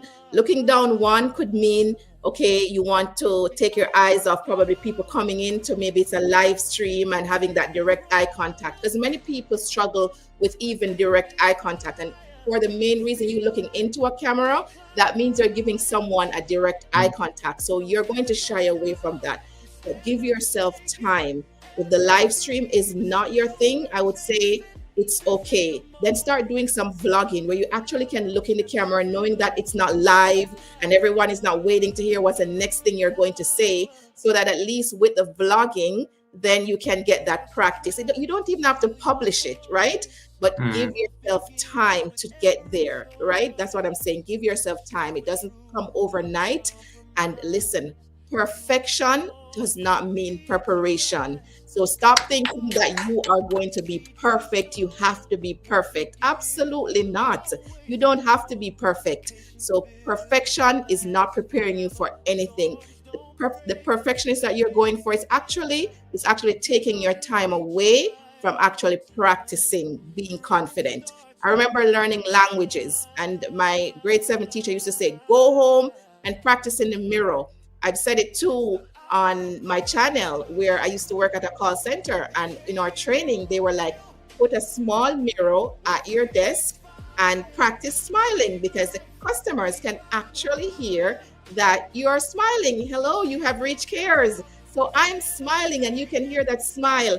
So practice in your mirror. If you have a full length mirror or you have you're in your washroom, welcome to my live. Thank you guys for being here. It takes practice, guys. It actually takes practice. It's not pretending, but it actually takes practice until you get there. Or if you are the shy type, then I think maybe Kenny, someone said they have to do something around doing Yes. something, not necessarily directly sitting and waiting for someone to come on, someone to talk to. Then do something. If you're comfortable with something in your kitchen, if you're comfortable with crocheting and looking up while you crochet, but it takes practice and you just have to keep at it. But the mere fact, and remember, it's a mindset change. You have to have a mindset change. So if you saying, I'm not the confident type, I'm struggling, you will continue to struggle. But if you said, today's a great day, I probably looked at my camera 3 times today, that's a big win. That's a small win. I'm getting there. Tomorrow, I looked at the camera 4 times. Tomorrow, the next day, I engaged with 3 different persons in the chat and I looked back at the camera. So if you're going towards more live streams, you have to practice. Don't get bothered by 3 persons watching. Don't get bothered by the occasional troll to say, what are you talking about? I remember I was in my kitchen and I was doing soup and somebody was like, what kind of witch's cauldron are you cooking up right there? And I was like, no, this is not a witch stew. And I started to talk about what I'm preparing in the pot. And that person automatically turned around and said, okay, I'm sorry. Okay, great. I like to cook this too. I like to cook that. So it takes practice. It does take practice. So don't get too caught up with your struggles, but it's also going to take a mindset change. Why do we struggle, especially as creators, around confidence? And the reason I'm asking this is one of the things that is very unique about you, Karis, is that before you started posting content on YouTube, you used to be a supporter. You just like spiral. Yes. And one of the advantages of being a supporter is that you kind of have a nice eye view of of a creator without necessarily being invested in the creation itself. You're not making content, you're just supporting. So you tend to like move around a lot of channels. So you're able to like observe a lot. Because you have no obligation, you have no videos you're uploading, you have no live stream to like prepare for. So you tend to observe and see a lot more than the person who is actually behind the camera. Because you are on the chat, so you just come and say, hi Goga, hi Kanini, hi Jason and Gina, hi Good Vibes K. They're literally probably them just like the Eva Kika here says that she had to call somebody to be keeping them company on the stream so that otherwise they felt like they're talking to themselves. Melissa here who says that she encourages people more than even herself to be to be confident. If you remember your days as when you used to be a supporter, because you supported a lot of people and I used to see you around a lot before you started getting onto your own content. What do you think is the one struggle, like from an observer point of view, before you even started posting your own content, that you knew that, okay, I need to make sure that I get this, because you have the advantage of having seen a lot of people Yes. and what they struggle with. So give us our report card, like what are those things that you noticed? And guys, one thing about Karen, she can be very direct. So it has nothing, it's not personal, it's just her teaching. And that's why she's a personal growth mentor and confidence coach. So she's going to call us out on certain things. So don't take it personal. It's a lesson. Take your notebooks, write it down somewhere. Okay. From a supporter point of view, I think persons were too dependent on their chat. They were too dependent on what comment was coming next. And it still happens. And that's why Nadine will tell you that I don't know of a topic to talk about because she's too dependent on her chat. If no one is typing in her chat, she goes silent. No, you cannot be too dependent on your chat because then it comes right back to You are dependent on what other people think. You are dependent on what others are bringing to your table. And remember, you brought the table. You brought the table. So you need to set the theme of that table. You need to set the tone around what you need to be presented on that table. So don't be too wrapped up in what's the next comment, who's coming up next, who's going to say this. And that's why you get wrapped up in what the trolls are saying, because you are too dependent on your comment section. If you came to your live to just rap, to just talk to your audience about what happened yesterday in the news, or what's happening to you personally, or what you can do for them on your platform, then talk about that. But if you want to engage, then yes, go to your comment section, acknowledge who has showed up on your channel, but don't be dependent on what's the next comment that's coming up. Because if you even have a topic that you are talking about and you're dependent on the comment section, that throws you right off. That throws Mhm. you right off. And that's why I mentioned Dean, because Dean is actually blind and he cannot see his comments. And so he just talks. So he has no clue what you're saying because he doesn't have a moderator, or he doesn't have technology to be reading his comments. And so he just talks. He came there to cook his mackerel and rice, and you're going to hear about his mackerel and rice. And then if he has an opportunity with a moderator who can let him engage with his chat, then later on he's going to engage with his chat and acknowledge who has showed up. But don't be too involved in depending. I'm not saying you're not going to acknowledge who has showed up. You're not going to acknowledge from time to time when you take a break to go into your comment section, but do not be dependent on your comment section to take or dictate the tone of what you came live for. Oof. That, I think that affects a lot of us, and I like how you brought it out very, very clearly. How many of you on the chat normally depend on what somebody types on your chat or your comments for you to like know what to say next? Because I think a lot of us, I think, gets we get affected. I think when it comes to that particular thing. A few comments that I just want to like read for you so that maybe you can get some things to react to. So let me see where I got stuck. I was putting a star on them. Um, okay, so Simone TV is asking for like a confidence training, and maybe you're going to give us like a few. What does a confidence coach do? Maybe we'll figure out how that what that means. Sure. And then Miss Bailey says you have to understand also people. You have to understand also people like the content. Yes. And then Daudi Show says, criticism and judgment plus misinformation. As supporters may misjudge a lot about someone. Biggest fear about internet, the internet never forgets. The internet never forgets. Let me see if I missed anything. I think I saw a comment earlier on up there. Okay. I will come to your question, Daudi. Daudi had asked you a question there that I think we can come back to it so that we don't lose the train of thought here about, I think, something about Canada. So I will put us down it and then I will remind you later on. Okay. And then Nadine is saying that she's very confident looking at the camera, but she has no words. She has no words, but she doesn't have a problem. She doesn't have a problem. And then Miss Bailey says YouTube audience can be very hostile, so you also have to pray. You also have to pray. You also have to pray. And then Helen Akwe is saying, Karis, why are you like this? Just address me directly. Just address me directly. And then Andrea is like, lots of rude people, lots of rude people, lots of rude people. Let me see. Social media lots of rude people. I think Andrea is reacting to what Miss Bailey was saying about rude people and whatnot. Going back to what Simone is asking, I think that's one of the comments that maybe we can talk about there in terms of, hey, Hawkeye, welcome, Hawkeye. Nice to see you. Happy holidays. As a confident coach, and give us at least some insights in terms of ways we can build that confidence so that I'm not dependent on the chat.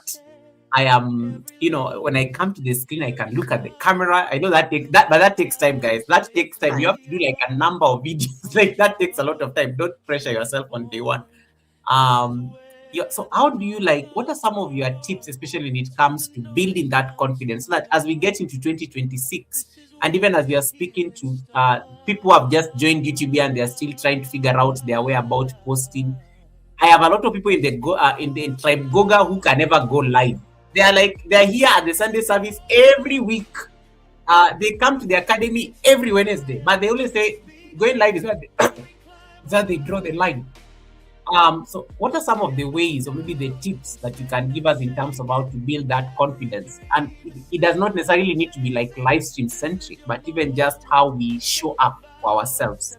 Um, Even when people are rude and they are coming at us, I know it takes a certain level of disposition to be able to like ignore or convert the trolls into like just like the one was calling you like a witch or something like that.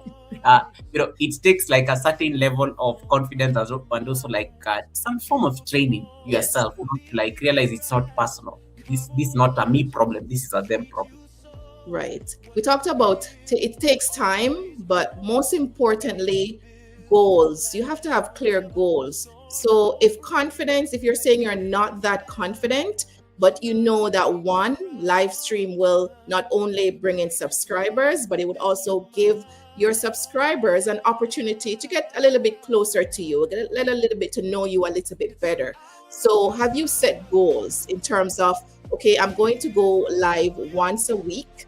I'm going to go live twice for the month, right? Set up those little small goals, but also narrow down what am I doing when I decide to come live? Is it a situation where I just want to be there to just sit with you? Whatever you want to talk about, we can talk about, right?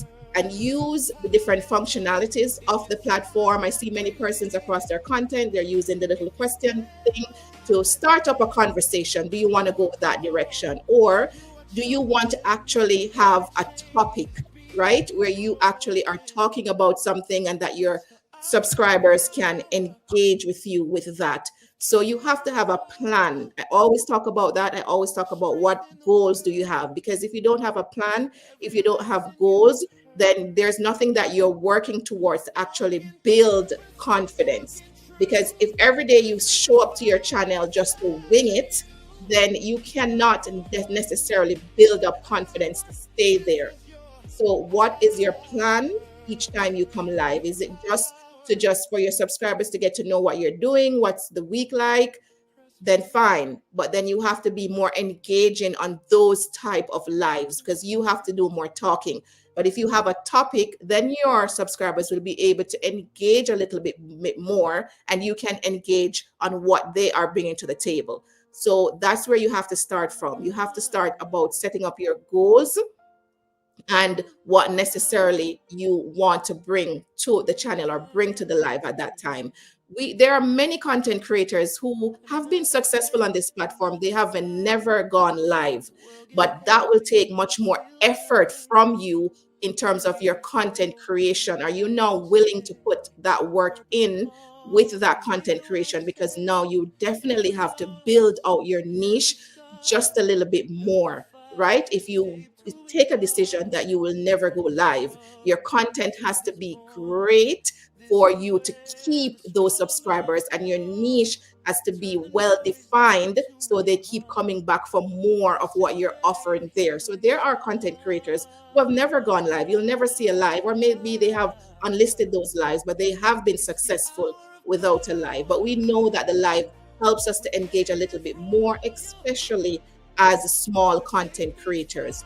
So though it takes time, you have to have a goal, you have to have a plan, and then you build that confidence as you go along because you have a goal and a foundation set around what you have come live to do or to talk about. You have content creators who come live, they don't necessarily want to show their face, but they're talking, they're showing you what they're cooking, and they are engaging in what they're bringing into that live. And persons there stick around, that's fine for them. But is there a plan around what you're coming live to talk about or to do? Start there, first of all, so that you can build on that confidence. So if you came live just to cook breakfast, keep talking about the breakfast. Do you like your eggs scrambled? Keep talking about that. Do you like your eggs poached? How many poached eggs have you ever had in your life? Do you like eggs Benedict? Like, start to engage and talk about that. You're probably just there around the stove cooking, but you're talking and they can see what you're doing and it's engaging. So eventually the next day it will become a little bit less stressful for you, because guess what? You made it. You did that breakfast live and you did it. You made it. So it's going to take confidence to build, but confidence takes time for you to get there. But you have to start with a goal, you have to have a plan, and you have to celebrate your small wins. And it's okay, the camera may have gone to the floor showing your curtains or something for 5 minutes and you didn't even realize, but when you watch it back you're like, oh my gosh. But that's okay. That is okay. Don't beat down too much on yourself. That is okay, because confidence is built and it does take time, but just start. Are you muted, Goga? Thank you for that. Thank you for that. Miss Bailey, thank you so much for the blessing. Thank you so much for the blessing, Miss Bailey. Guys, I hope you are getting something from this. I love how Caris, articulates things in a very simple but very clear way. Like it's amazing just listening to her when she's talking about this and confidence and how you need to build it.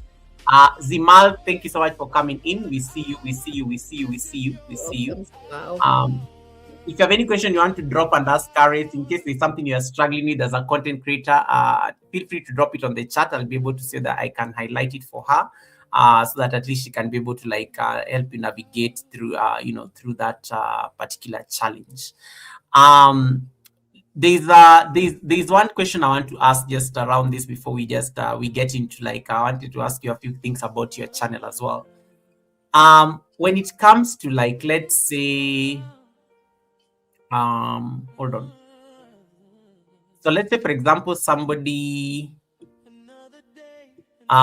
you're always very direct in a sense. You're always very direct, and I really appreciate how you can be very direct. And I saw that during the live stream that you did with Simone a couple of weeks ago. And sometimes being a content creator sometimes means that sometimes you have to balance, that honesty and with compassion when giving the audience feedback.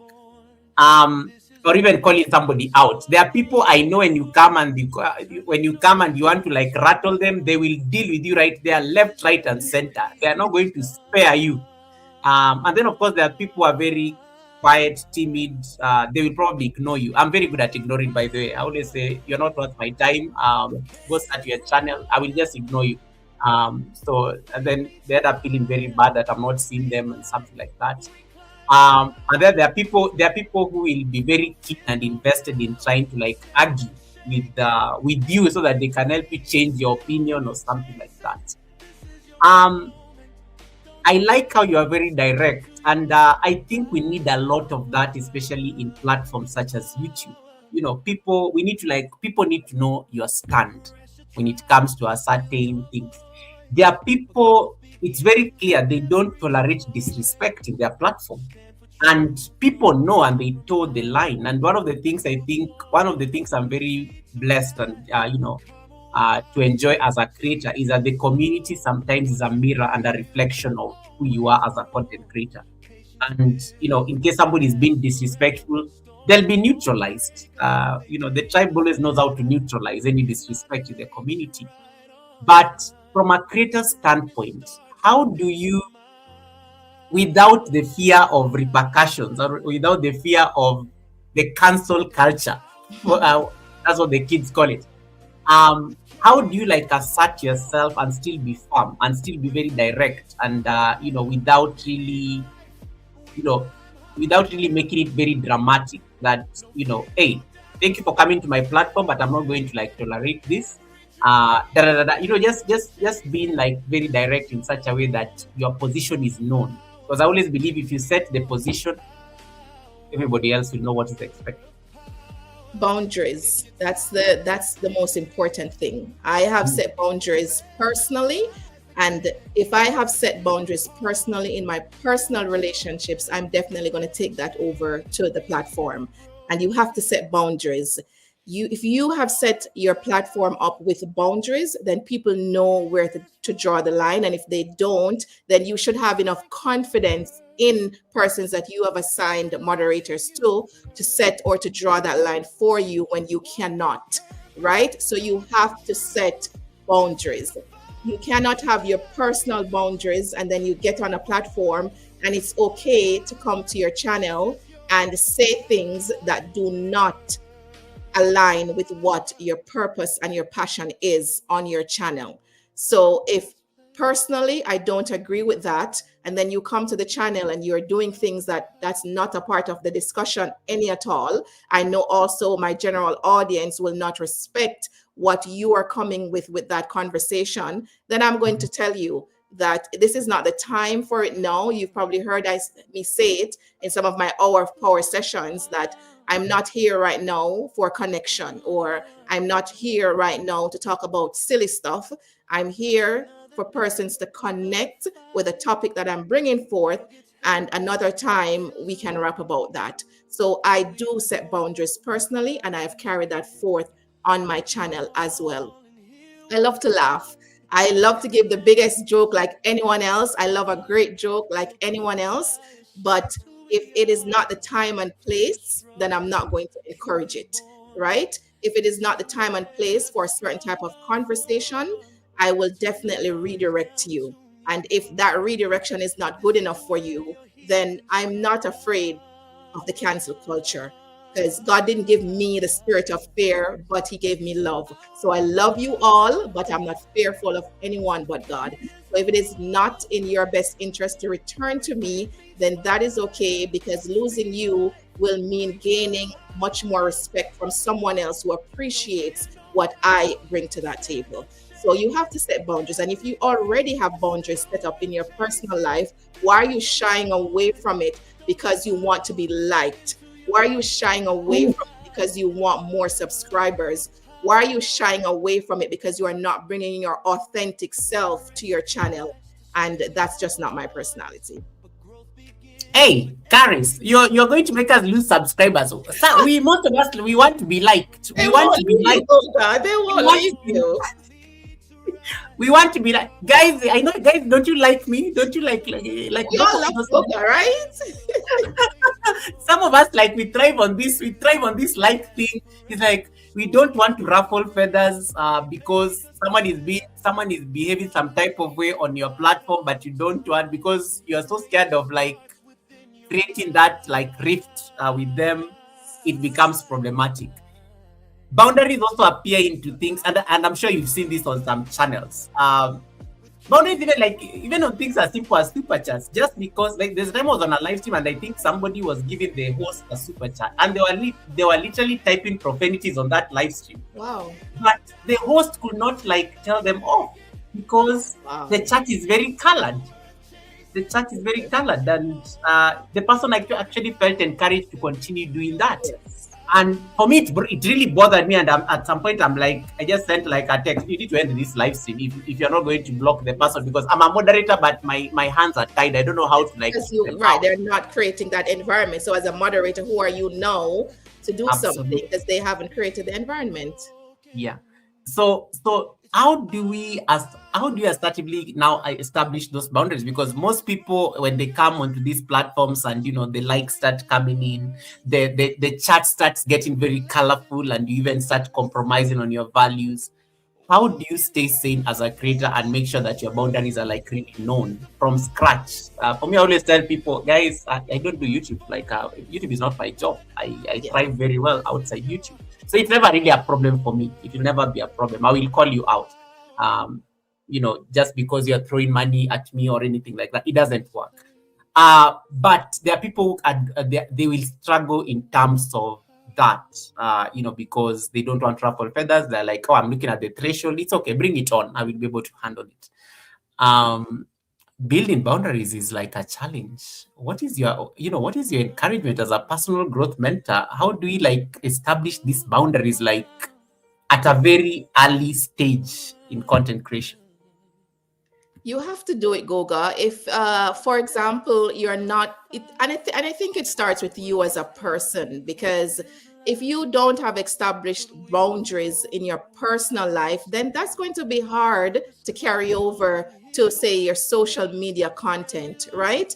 If you Yeah. are on a live stream, as you rightfully gave that example, and you are worried about threshold, and you are fostering an environment for me to send you $50, and then I say how badly somebody looks in your chat or badly they're doing on this platform, and you're laughing and say, oh, don't say that, it's okay, we all start from somewhere. Absolutely not. You need to say, if that's your personal value and you have personal values and morals, and you're going to say, Mr. Brown, if I could send back your $50, I would send it back. You will not be disrespectful to anyone who comes to my channel. And if that's how you will continue, you will be blocked. Please, you need to also empower your moderators. Don't just give a moderator because you want to be liked. Your Mm. moderator should be empowered because of your morals and values. So it has to be initially. When you go live and you are even monetized and you get that first, whatever persons are throwing at you, you are absolutely grateful. You don't come to this platform expecting anything, and someone gives you $1, somebody gives you $3. It's $3 that you didn't have, it's $3 that they probably need, and they took the time to show you gratitude for your content, but that gratitude should not come at a cost. So it begins personally. And if you have no standard, if you stand for nothing, then your channel will also stand for nothing. And you will also continue to say, oh, it's just a super chat, it's okay, they'll get over it, and I'm sure they won't come back and be disrespectful. They'll come back and be disrespectful because you foster that environment to say, you'll continue to accept my money and I can do anything I want with your money. Imagine you personally, somebody looks at you and say, I'll give you $500 if you can pull your top down a bit. Imagine how disrespected you would Yeah. feel if someone said that to you. It's the same thing on your content. You got $50 for someone to say how big Kira's head was, and you said that was okay. Then you have, personally, you would accept anything and you'll fall for anything. So it starts personally. There's nothing that you can carry over to your channel that you aren't doing personal. And if personally you have no foundation for morals and values, it will definitely show up in your channel. Woof. Hey, Simone is like, come on. That is why I love you, my bestie. Simone is just like having an amen moment there on the chat. Good vibes has really forced me to make sure that I make sure you read this. Oh, By the way, Caris, forgive me. I must say you are looking extremely gorgeous. I am oh, blowing a whistle. Can you hear it? Yeah. So thank you. Good vibes. yeah. So Appreciate it. yes. Sister. Yeah. Good vibes. I think I've done it justice. She's one of my moderators and she has a responsibility. Did you hear? Good vibes? Did you hear? Did you hear? Did you hear? Did you hear the work that you? It's not a decoration, guys. It's supposed to like help you establish at least those enforce some of these boundaries that have been established, especially by a content creator. I'm going to like get into like a few experiences, maybe just from your channel, just to be able to like, and I think even just that assertion of boundaries is a confidence issue, like Yes. it goes back to the confidence conversation that you have to be so confident enough that your word becomes law. And if this means I'm going to lose you as a supporter, then good riddance. You know, Yes. good riddance. And I think I like that. Guys, I love that point. I love that. Take notes, take notes, take notes, take notes. For me, my mantra, Caris, is always very simple. I always say I have 11,600 subscribers plus. Yes. You are one person. So why are you going to make me like compromise my entire brand? And I have 11,599 who don't seem to have a problem. So it means you are the problem. So it's very easy to actually like part ways with you and stay with the 11,599 because Yes. you are inconsequential. Um, Exactly. And let me Absolutely. just say, people respect boundaries. I am telling you, sometimes you let people know your boundaries and they come right back to you for the sheer fact that they respected that you actually have boundaries. So don't be fearful that, oh my gosh, I can't say what I want to say because I will lose people. People respect boundaries. Your children, you have boundaries set up for your children, and eventually they learn to respect boundaries. You have boundaries set up in your personal relationships, and each person respect each other's boundaries. So people actually respect your boundaries. But if you don't have any and they feel as if they can do anything that they want to do, then they will do it. Yeah. We have a terminology back home like I give you an inch and you take a mile, because that means I've allowed you to even start out, and then you're going to go even further. So people actually respect your boundaries. So set boundaries. Don't be afraid to do it. Set boundaries. That's also, as Goga said, that's also including in building your confidence. You have to set boundaries. When it comes to like and I'm just talking generally in terms of social media, what are some of the areas that I think that in your personal opinion, especially as a personal growth mentor, boundaries are very crucial. For me, I know family is always a very sensitive place. Families, conversations around, I think, what you do, like what you do outside, maybe the platform, for example, there are people who don't discuss like their jobs.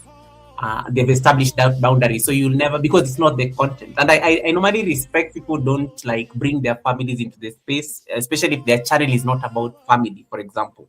Right. So their family really has no business being in terms of the content, being part of that particular thing. What are some of the areas that are very like that are very vulnerable, especially when it comes to people breaching those boundaries? That just to have a sense of awareness, so that in case somebody wants to get into that space, they're aware that you're likely to you're likely to butt heads with somebody over this because that is your content.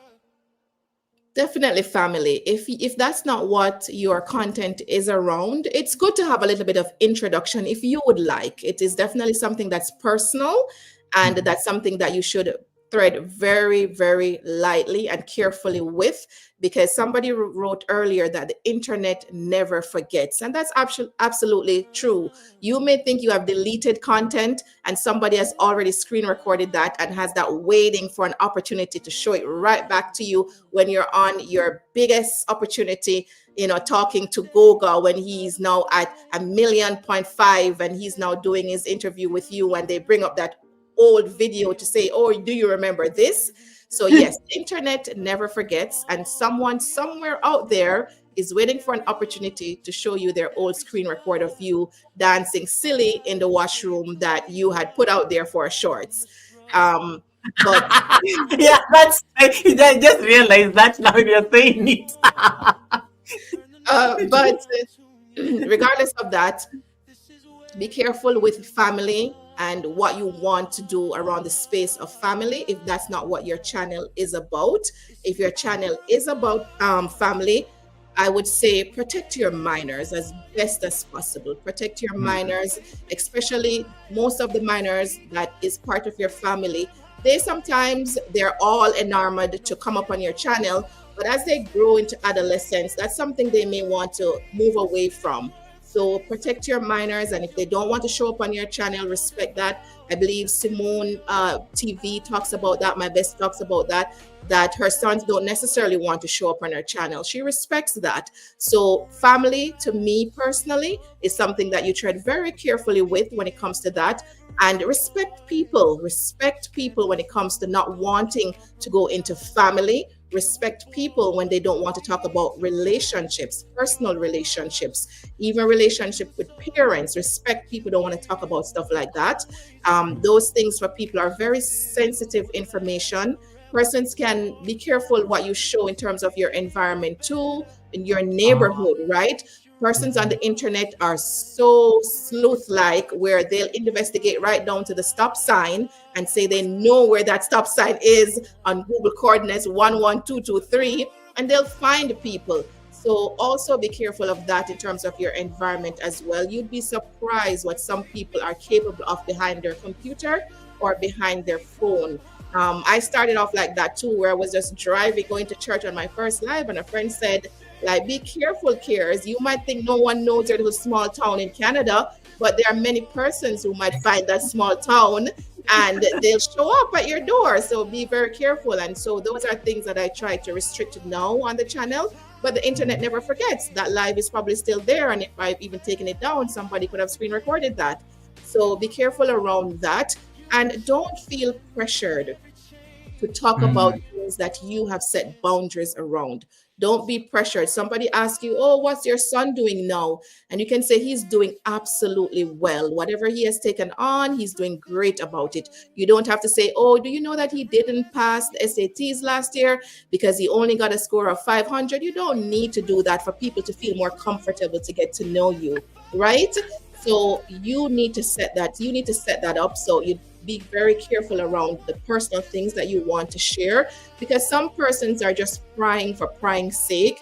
And a Mm. lot of times you share and persons use that as a negative trap for you, and they're not necessarily interested in anything positive around what you're sharing. So Mhm. if you are just generalizing right now on your channel, you're throwing in a little bit of family time, you're throwing a little bit of cooking into your channel, that's fine. But just be careful of how much you share and what you want your channel to grow into, because as we said, the internet never forgets. But personally for me, I shy away a bit from personal relationships, what I share. You'll never know if I'm living here with a partner or a husband or a wife. You won't know that about me because I'm not going to share that. And that's personal and that's private to me. And it's none of your business, actually. So that's fine. There is usually a dilemma.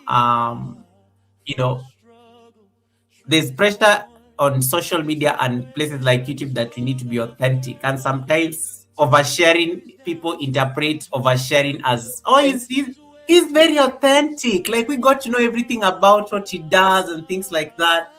How do we how do we like not fall into that trap? Like, is there, can authenticity just stand on its own without you oversharing? Is it something that is possible? Absolutely, absolutely, absolutely. Authenticity has nothing to do with my private life.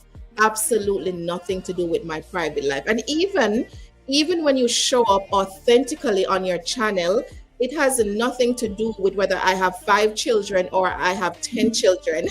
That has nothing to do with me being authentic or not. I'm showing up as cares. I'm showing up as a confident person, as a confident woman, as somebody who wants the best for you and who can share experiences, life experiences, without having to get too private, to show you that you can change the course of your life by Mm. changing your mindset. Why do you have to know if today I'm wearing lingerie or not? No, it doesn't make me any less authentic with me coming and showing you that I can cook, with me coming to show you that I can build or fix a microwave. That has nothing to you at all. That doesn't show whether I am a good person or not. It doesn't. It doesn't show that. So yes, you can show up authentically. Yes, you can come to the platform with your genuine self, but I don't have to tell you that this is my sixth marriage. Absolutely not. I love this comment. There's some very interesting comments coming around this conversation. Miss Bailey says the algorithm will test you, Ah, but you have to navigate through the noise. The it algorithm loves drama. The it algorithm does. loves drama. I love that statement. It's very powerful. And then there's a comment also that we got here from the World of Ragas. The World of Ragas, Simone is saying hi to you over at Caris. Simone, you can't be making me do this labor work. In case you want to say hi to Ragas, jump over to my live stream, Over say to hi. Goga. Don't assign the president duties. Okay, what happened to these citizens of the nation? They, like, how do you assign me like roles? Okay, and then just kidding. The World of Ragas says the less you share from your personal life as a content creator, the more pleasant you sleep at night. My personal opinion due to my channel experience, and he's speaking from his own experience. That's right. And then Ellen also got very excited. They're screaming, "Yay! None of your business!" I'm like, I've never seen Ellen type that confidently before. Like, Helen, who are you talking about, Helen? Just tell us. Who are you talking about, Helen? You got very excited there for a minute. There's also like just aside from, let's say, oversharing. How about, what is your take then on also the vulnerabilities? Because there are people who share their struggles. and maybe they're looking for help and things like that.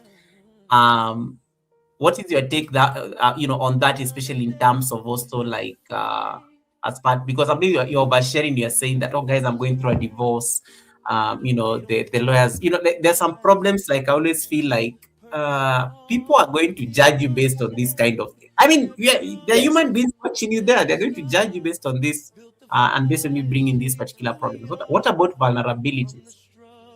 I don't necessarily have any reservations about vulnerabilities because I must say, sometimes, depending on how vulnerable you are, in some type of realm, in some type of boundary, it does help someone else, right? It does help someone else. If I have said I have lost my job, that I was so confident that I didn't think I would have lost that job, and I lost that job, right? And it could help someone. How do you bounce back from leaving a job that you were so secure about, or that was your main breadwinner for your family? How do you bounce back from that?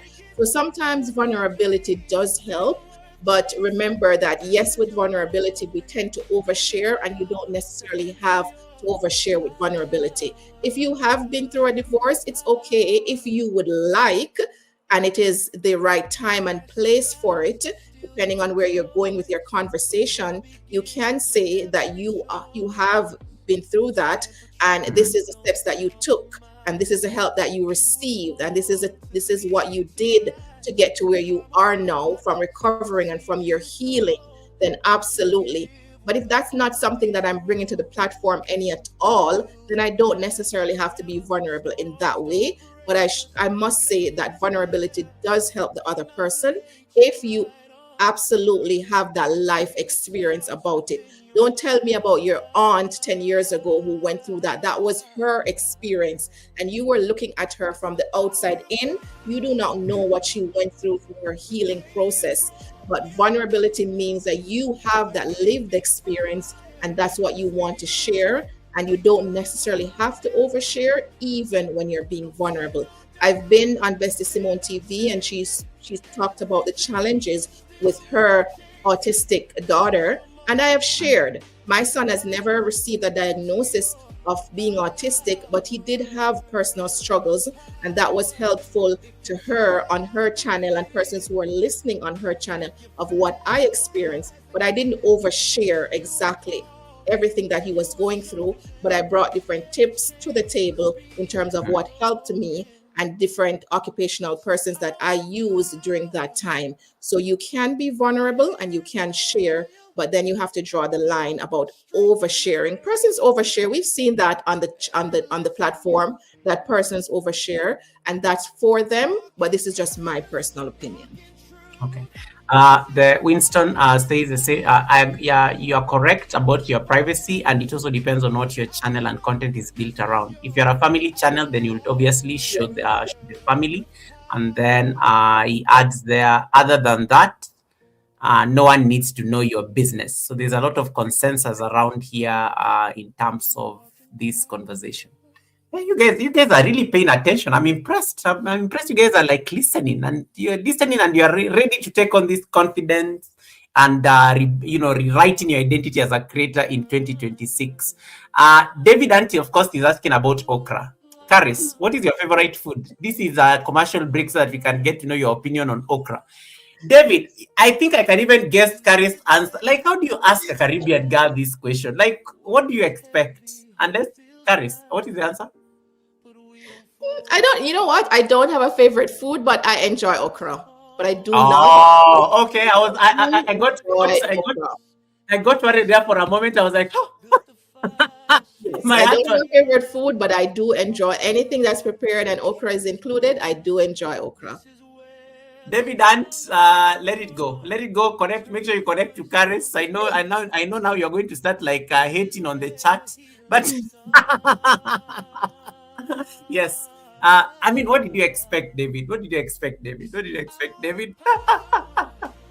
And then Winston says, we are listening to get receipts on you, Goga. No, you will wait. You will wait, Winston. The receipts you will never get. You will never get. Um, yeah. Then Karini says, Goga always reminds us that not everything you share. No, you never share certain things. Like for me, I think I always have very key reservations about the things that you get to share on the platform. Because, and Karis will agree with me, when you started your YouTube channel, and she's going to talk up, we are going back to the conversation around goals because she had a slide that she wanted to share with us. Um, the goal of your channel is very important, and sometimes anytime you have to think of your goal, you have to realize, was this the content I actually intended, or I'm just trying to like endear myself on unnecessary things. So it's always important to remember that. So like sometimes I'm like, you will never see me doing a live stream at work. It will just never happen. It will never happen because my boss is likely they are following my channel, my colleagues are there. You never know. Somebody Yes. may end up somebody may end up sending the boss the link to my live stream, and then the boss comes there and like starts saying, aren't you supposed to be at like work, or aren't you supposed to be at a conference call and you're busy doing live streams? Because we all know I'm never serious on live stream, so I can't even argue that it is work related. So, so I'm always very apprehensive in terms of like the things that I get to share. So if I have to like even do a live, it has to be after work hours Yes. because I am very sure that is now my personal time. It's after 5 o'clock. I've already logged out. Yeah, whatever I do with that time, it's now my personal time. Um, family is also very sensitive, as Kanini says, because for me, you'll never see my family on the content. They're not part of the content. Occasionally, I think my brother popped in once because we were sitting together with him at a restaurant. But it will never happen because it's not the content. It's a yoga channel and a tutorial channel. It is very clear. The demarcations have been made. So for me, I always say the rest is noise. You will ask, you will push, you will not see them. They don't want to be part of the content, but they are always there watching and on the chat. They just don't chat. Sometimes they even chat occasionally, but you never get to know that they're family unless I give them that acknowledgement. Kakahamis, thank you so much for that blessing. Thank you so much, Kakahamis, for that blessing. I really appreciate the blessing. Thank you. May your pot bring in abundance. Hey, guys, we also welcome super chats. This one thing I always forget to ask. We also welcome super chats. These are two monetized channels. So in case you're watching us right now, please, we have dollar signs there. We got to pay bills, by the way. You think all this talking, we are doing it for free. Please. Confidence is me. Confidence sometimes means ask people for money directly. Guys, we are a monetized channel. Interact with our dollar signs. Don't be afraid to click on that dollar sign. Join the memberships. Send a super chat or a super sticker. You know, whatever it is that you want to like do to support the channel is very important. Karis, journey of my life is yes. Journey of my life is Journey, my sister. Thank you for being here. yeah. Welcome. Dean is also here, and you've been talking about Welcome, this. Dean. Yes, I was calling your name. Yeah, Dean is here. Journey of my life is here. Thank you so much, Johnny, for popping in. We also have a blessing from Journey of my life. So just that's Oh, what I thank wanted to you. Happy do. Sunday, my sis. Thank you. Yeah. So thanks so much, Journey of my life, for that blessing. Marie says that is so true. I will rethink some of the things I share. Don't limit yourself, but Yes. also just be like what Karis just said. Think of also the internet never forgets, like the ripple effect. Like, and that's why I was laughing when she gave an example in the shot because I remember there's a shot I'm dancing, and if I ever want to run for political office, I need to go and delete that shot. I need to go delete that shot because it seems to be going viral. So before people go and download it, I've just remembered I need to go and like. That's why I was laughing. That's why I was laughing so hard.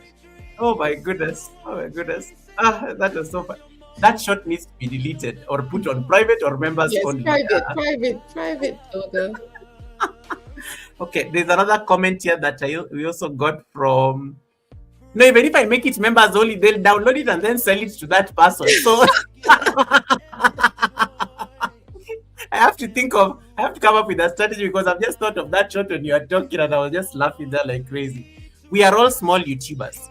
Keep your private life private. You might otherwise end up in the yellow press of the YouTube streets without even being famous. Not a nice experience. That is from the world of ruggers. Yes. The world of ruggers.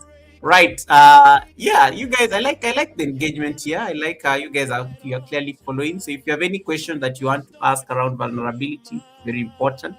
So that we can make sure that we address it. Priscilla has given you a blessing, Karis. Oh, thank you so much, Priscilla, my sis. Thank you. Appreciate you. Thank you so much for that. Yes, guys. So feel free to ask any questions that you want to ask in terms of your take when it comes to confidence, your take when it comes to like rewriting your identity in 2026. And yeah, so let's go back to the conversation around goals, because I know you had a slide you wanted us to like explore.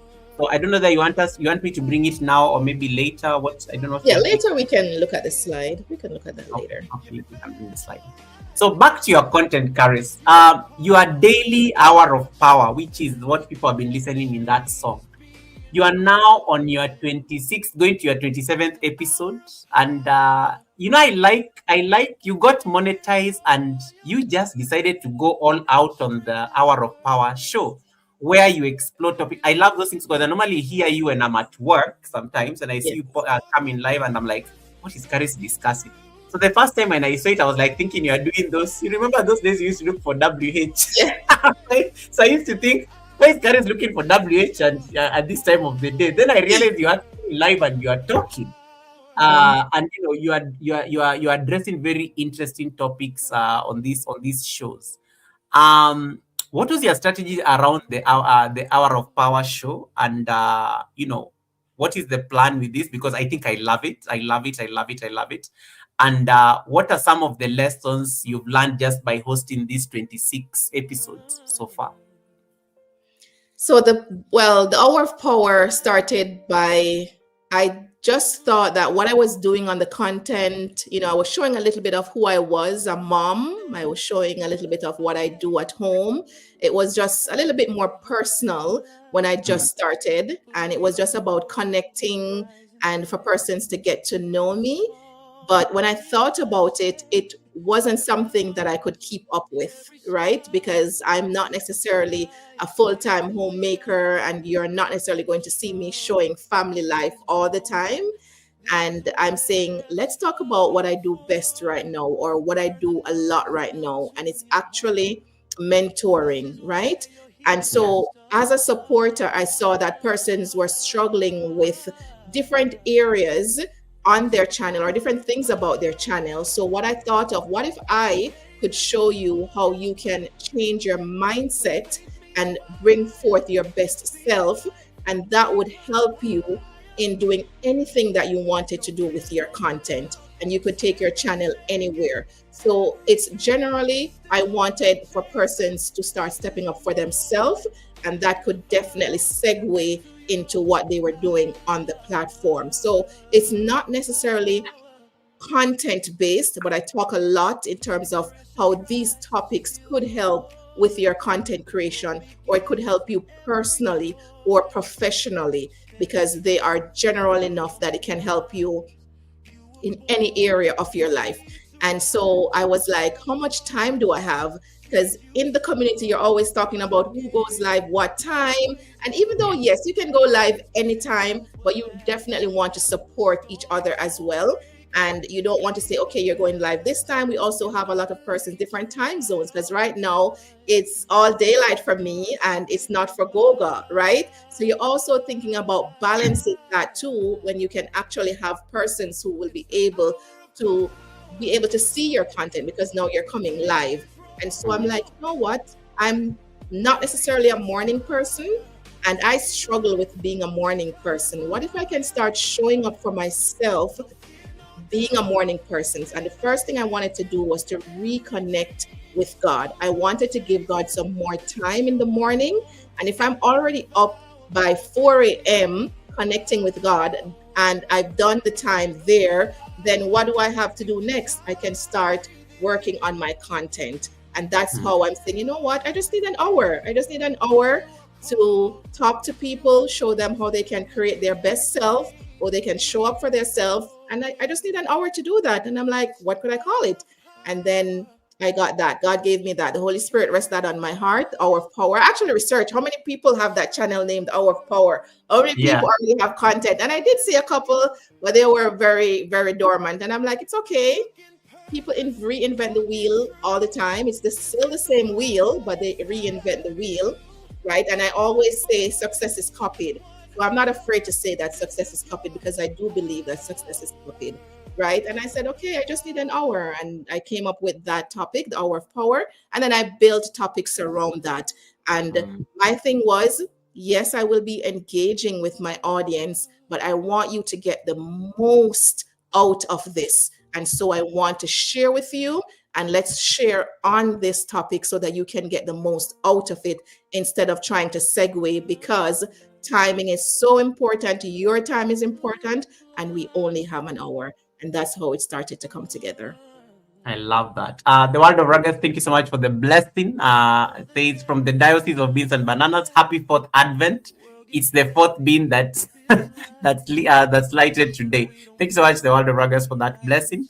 And then there's also a blessing so there's also a blessing by Nino and Lo. Uh, Over to you, Aris. So thank you so much, Nino and Lo, Thank for that. you, Nino and Lo. Thank you.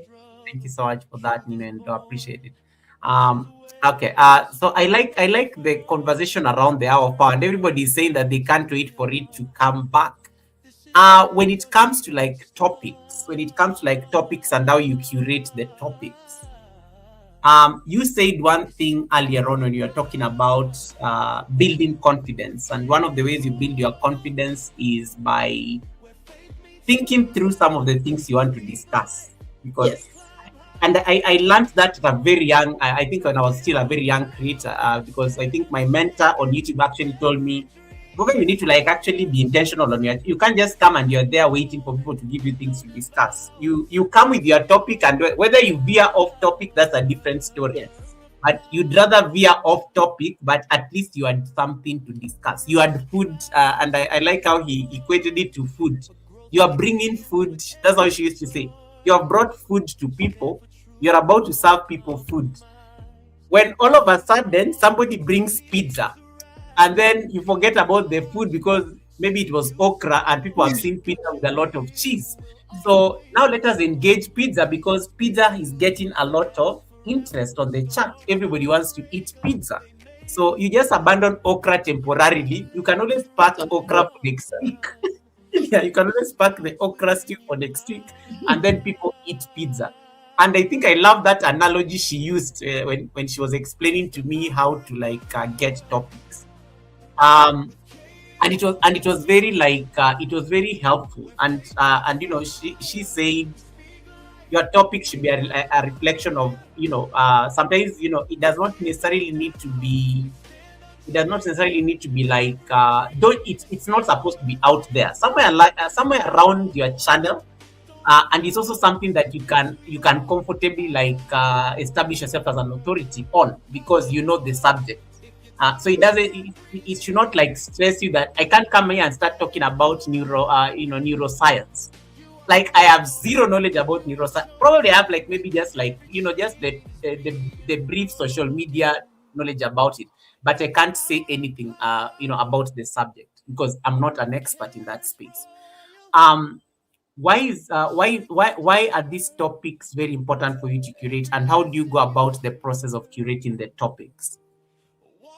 it has a lot to do with what I see. So Mm, initially, I said that as a supporter, I'm seeing or I'm hearing from persons what their struggles are, because you know a lot of persons who are connected to us are actually content creators, right? And mm, they have their struggles. So the topics that I come up with are what professionally I have faced, what I have mentored people on. For mm. example, time management, right? Goal Yeah. setting, right? And that can definitely transition or translate into how you're managing your channel or on your platform. So those are the things that I try to balance. How can that help somebody generally in their personal life, but how can they also use it on their channel or with their channel as well? It also, topics I come up with is what I've seen persons go through. I've come up with that. Well, I've done a topic on friend from friend to foe, because I've seen how toxic content creation can be. And since I've joined as a content creator, and I've seen betrayal in action as a Mm, content creator, and persons and how persons have trolled each other, right? Excuse me.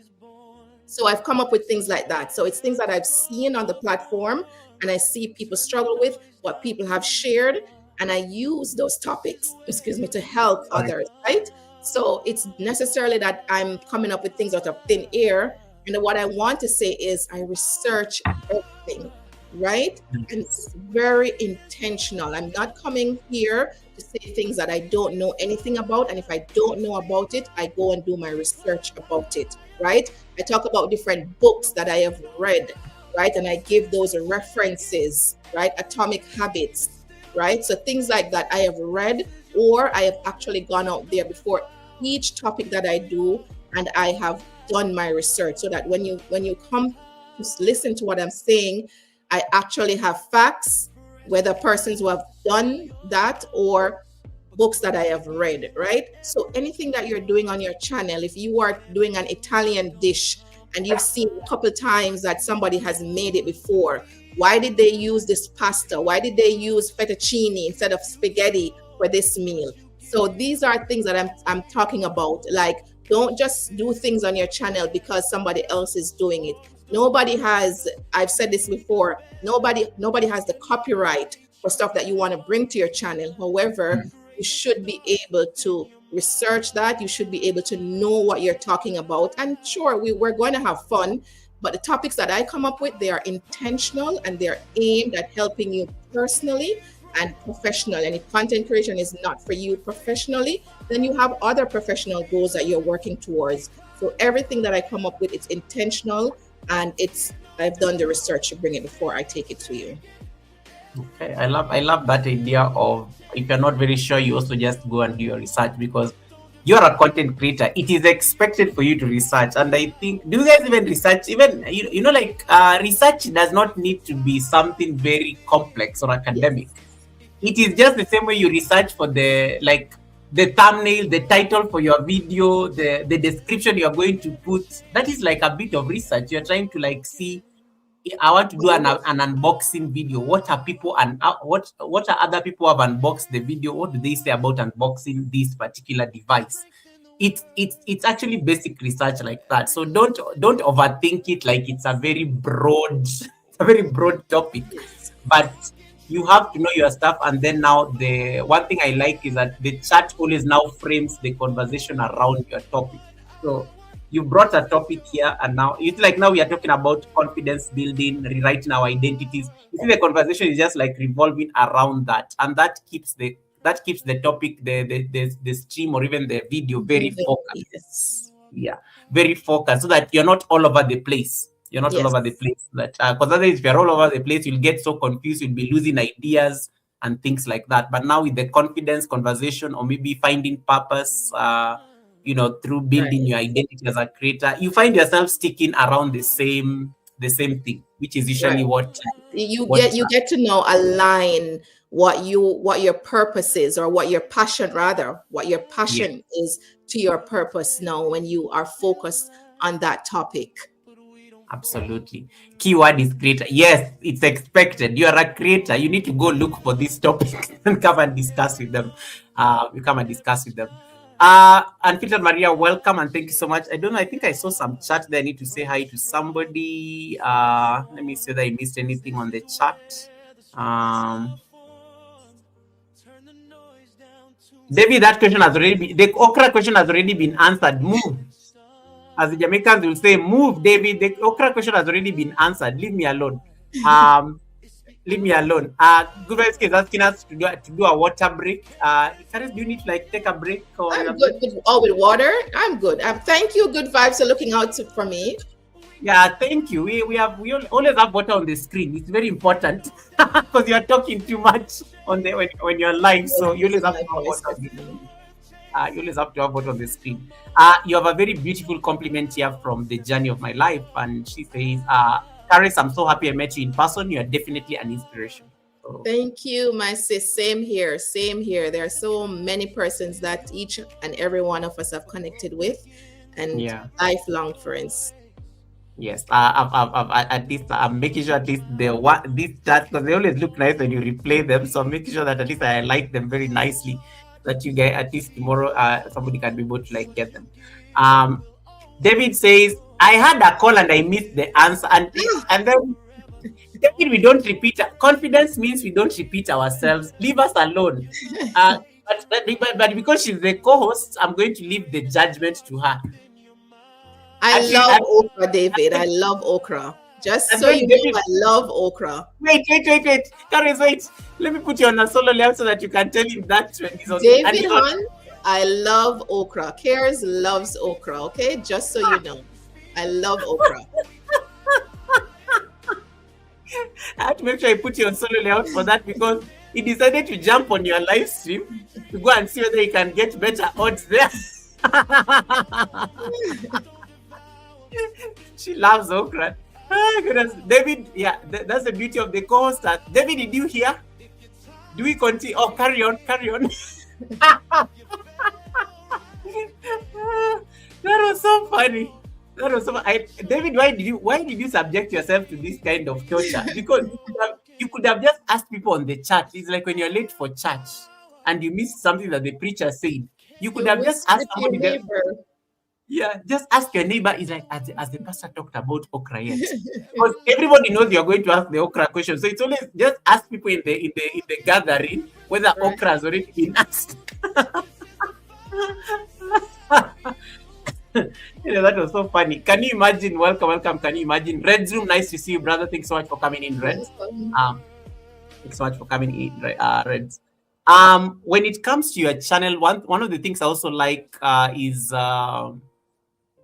you started your channel in March. Now you are monetized. You're in the YouTube Partner Program. When you started the year 2025, is this something that you saw happening, or you just chilling, hanging out, and then this was a by the way? Did you This ever was a by imagine the that? way. This was a by the way. Yeah. I struggled actually with perfectionism. I thought perfection was preparing me. So Yeah. I'm always saying, okay, I'm gonna do it, but first I need to research this. I need to research what camera do I need. Is my laptop enough? Like what software do I need to stream? Like I have done so much research because I struggle with being a perfectionist, and so I assumed that my perfectionism was preparing me for my best content creator era, and it Mm. I just wasted time. I just wasted time. And so, as I said before, I was just there supporting, and mostly supporting Nadine because she started her journey and Mm. she's always connecting. I haven't seen you watch the video, and if you watch it, you didn't leave me a comment. And she did encourage too. She was like, "Why don't you start? You've always saying you wanted to start. Why don't you?" And I'm like, "I'll start, but I just don't have the time." But I have come to realize that we all have the time. We all have the same 24 hours, but it depends on what we want to prioritize in our lives. And Mm. so you need to take the first step. And as I said, I was on the journey of my life channel, and she was like, "Are you a content creator? I've seen you supporting. I've seen you by Nadine and family." And I'm like, "No, I am good supporting." That was me. As I said, it's okay for us to show up for others, but we never want to show up for ourselves. We find it so hard to show up for ourselves. And she's like, "Put out a shorts. Once you put out a shorts, I'll definitely get you the support." And that's how I started. I'm like, I'm confident enough. I can do it. It might take me some time because I know YouTube is definitely not for the weak. I know it will take time, but that's all part of doing or having some type of social media platform. It does take time, but it also just takes one video to get you to where you want to go, right? And so that's how I just put my foot in, and I'm going to start. And that's what I did. I may not be the most consistent person, but I do have goals. I do have a balance that I need to also to meet, and that is my personal struggle. And as best as possible, I'm still pushing myself forward. I love that. And I just I just saw a message here by Can you imagine? And I wanted to highlight it. Okra is delicious. Can you imagine? I was just chilling on the chat, but then the okra conversation got out of the bush to just David. This is not salt. This is not adding salt to the wound. This is just trying to like reinforce what Reinforce. Karis is saying. Yeah. And can you imagine? I just saw Can you imagine? And then I remembered we raided Can you imagine last weekend and the things she did for us. Oh my goodness! Yeah. Can you imagine? You're funny. You're funny. You made us laugh there like crazy. Thank you so much for how you made us laugh during the raid. Um, Based on now, if you are to look at your experience collectively, especially in the year 2025, you starting your YouTube channel in March and then boom, getting into the YouTube Partner Program like 2 months ago, thereabout. Um, when you look at yourself right now, now that you're still a supporter, yes, but now you wear a secondary hat where you're now a creator. how has creating content like helped you, Caris, grow, personally? Because and this goes beyond you teaching and mentoring other people. What are some of your growth moments just through content creation that even you look at and you're like, okay, okay, okay. You know what? My aha moment, taking that from Oprah, is when I actually Wait, got did up you say early. okra? Okra? Wait, you said Oprah, Not not okra. okra, not okra, but Oprah. Okay, let's just clarify right now. Let's just clarify that I said Oprah. If she has that statement about aha moment, what's that light bulb moment for you, so to Yeah. say, was staying consistent. I know I don't do well with early mornings. Yes, I have work, and yes, I get up to get to work for 8 o'clock start, Mm. but my struggle was keeping consistent in being an early riser because I would get up just in time to get lunch ready for the children and just in time to shower and get ready for work. Mm. So I was just not keen on being an early riser if I didn't have to. And my aha moment was doing the hour of power and actually getting to 21 days consistently, and that is creating a habit. Whether good or Yeah. bad, it's creating a habit once you have broken that 21-day mark. And I was extremely proud to say, from not being sure that I wanted to do content creation to all that time that I was trying to be a perfectionist, actually just showing up for myself, whether anyone was there or not, turning that camera on and just getting it done, just getting it done. Some mornings I ran late with my other personal stuff because I'm actually going over the hour because of engagement. And while people Yes. are engaging, you want to keep them engaged because some topics are so vulnerable that people are actually sharing, and you want to help as best as possible. So looking back, I'm saying you actually did it. Yes, there were times where you were not necessarily consistent. Yes, there were times where you didn't know where you were going and you veered right or you veered left, but you actually did it. And that's by celebrating your small wins, right? That's by setting a larger goal. Like, I didn't know, like, when family comes to my channel and, like, you actually have 1,500 subscribers, my son was like, what do people see in you? Like, what are you doing for Ouch. 1,500? Yeah, like, my friend plays games and he only has 50 subscribers. What are you doing, mom? So it's actually doing something. It's actually getting, and I didn't do it by myself. I actually did it because of support, right? And I know most of that support is not necessarily showing up on the channel now, but the support that actually comes is genuine enough that you feel like you can keep going. And that's a part of confidence too. And that's what I want everyone to remember, that the 10 people that are showing up every day on whatever you're producing, you continue to do it because they're not showing up because they want to. They're showing up because you are confident enough to show up for yourself, and they want to support you as well. So be proud of your small wins. If you're at 100 subscribers, 1,500, 5,000, 11,000, be proud of each one of your small wins because that's showing that you're tracking your goals, that's showing that you actually have goals, and that's showing that you're winning each and every day that you've produced a short, you've produced a long form content, or even greater, you have gone live. Live is the one of the most nerve-wracking thing that you can do. Turning on your camera and Yep. saying, hey guys, that's the most nerve-wracking thing you can do. And if you've done even one of that as a content creator, that's a small win. And that's what I look back on to say, girl, you've done a lot in that I love that. small time that you created that first short, to bless saying, sis, you have to do your verticals. You have to do your verticals to know actually showing up 21 days. I need to get back into it, but I will. But that to me was a great achievement. I like what and Dowdy show just trying to like buttress what you're saying. Like 21 out of 90-day rule. It takes 21 days to create a habit, and it takes 90 days to create a lifestyle. Absolutely. And I think I like that. And you have people like my very able managing moderator, Kisha H here, who says this perfectionism is surely. my biggest weakness. Of course, it works in my favor because she's my managing mod, because she sees everyone. But to a content creator who struggles with this perfectionism, because a lot of us, I think, and you can't blame us as content creators, because as content creators we are putting something out to the world. Yes. You've gone, you've shot a video nicely. Nobody actually has this video. Nobody has this video. Like, even now we are creating a video right now. Until this live stream ends, we are going to have a video at the end of this live stream that is only mine and Karis who did it. You are creating. So I think this thing about putting something novel into the world, I think the perfection thing is always very natural. Like, Yes.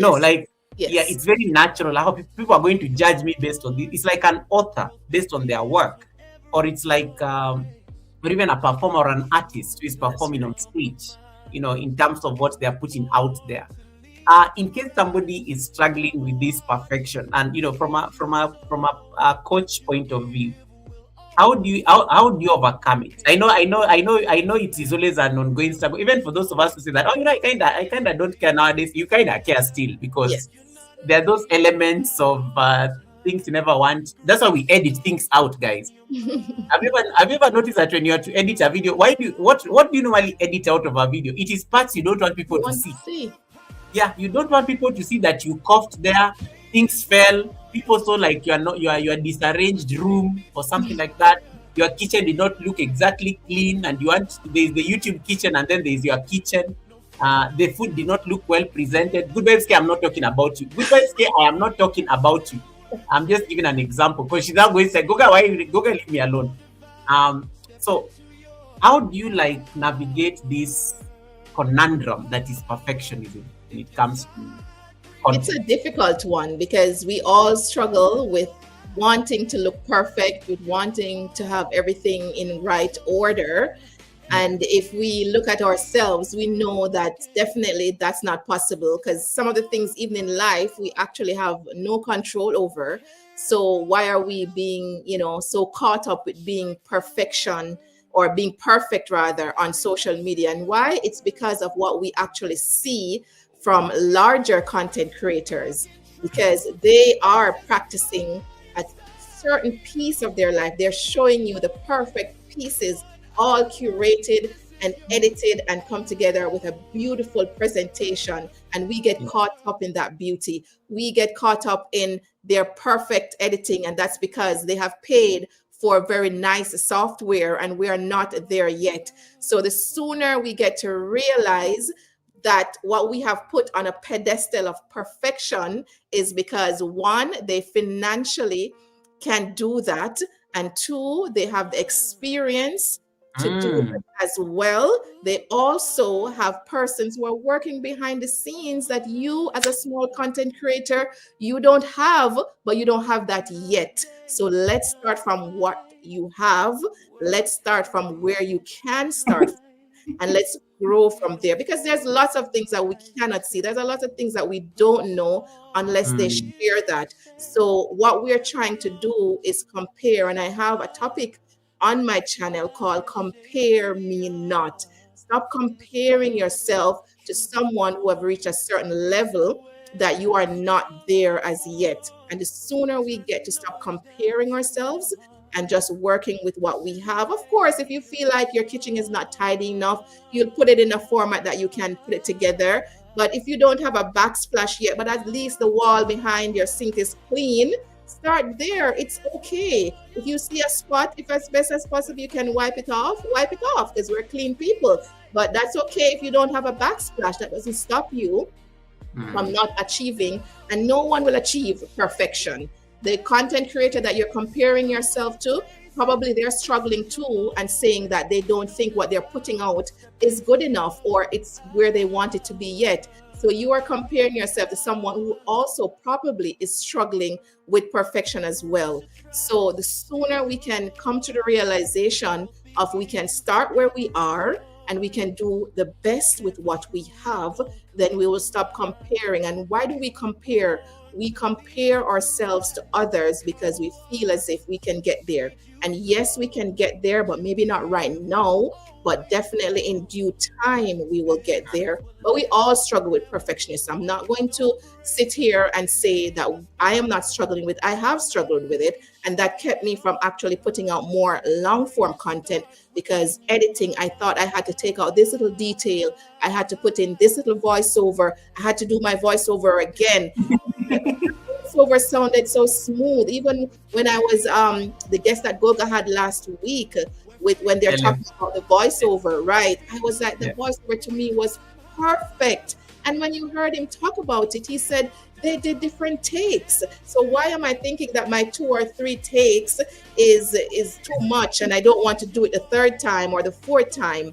But start where you are, be confident, to be okay with that you can get better with time, and then eventually we get there. And compare me not.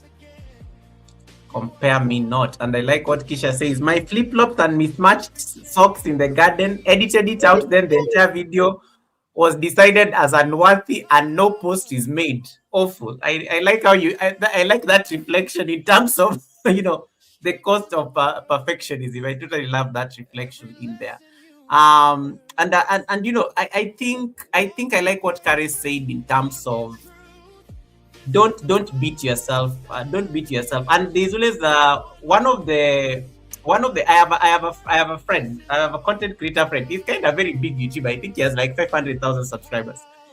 Do you know the time he literally asked me, Goga, these people, because he's always watching here, but on his big channel, but he has never chatted here. He never chats publicly because he doesn't manage the channel, and that's one thing you've just. He doesn't manage the channel. He has people who manage the channel, so he never really chats. When he chats, he uses like his like random Google account to chat.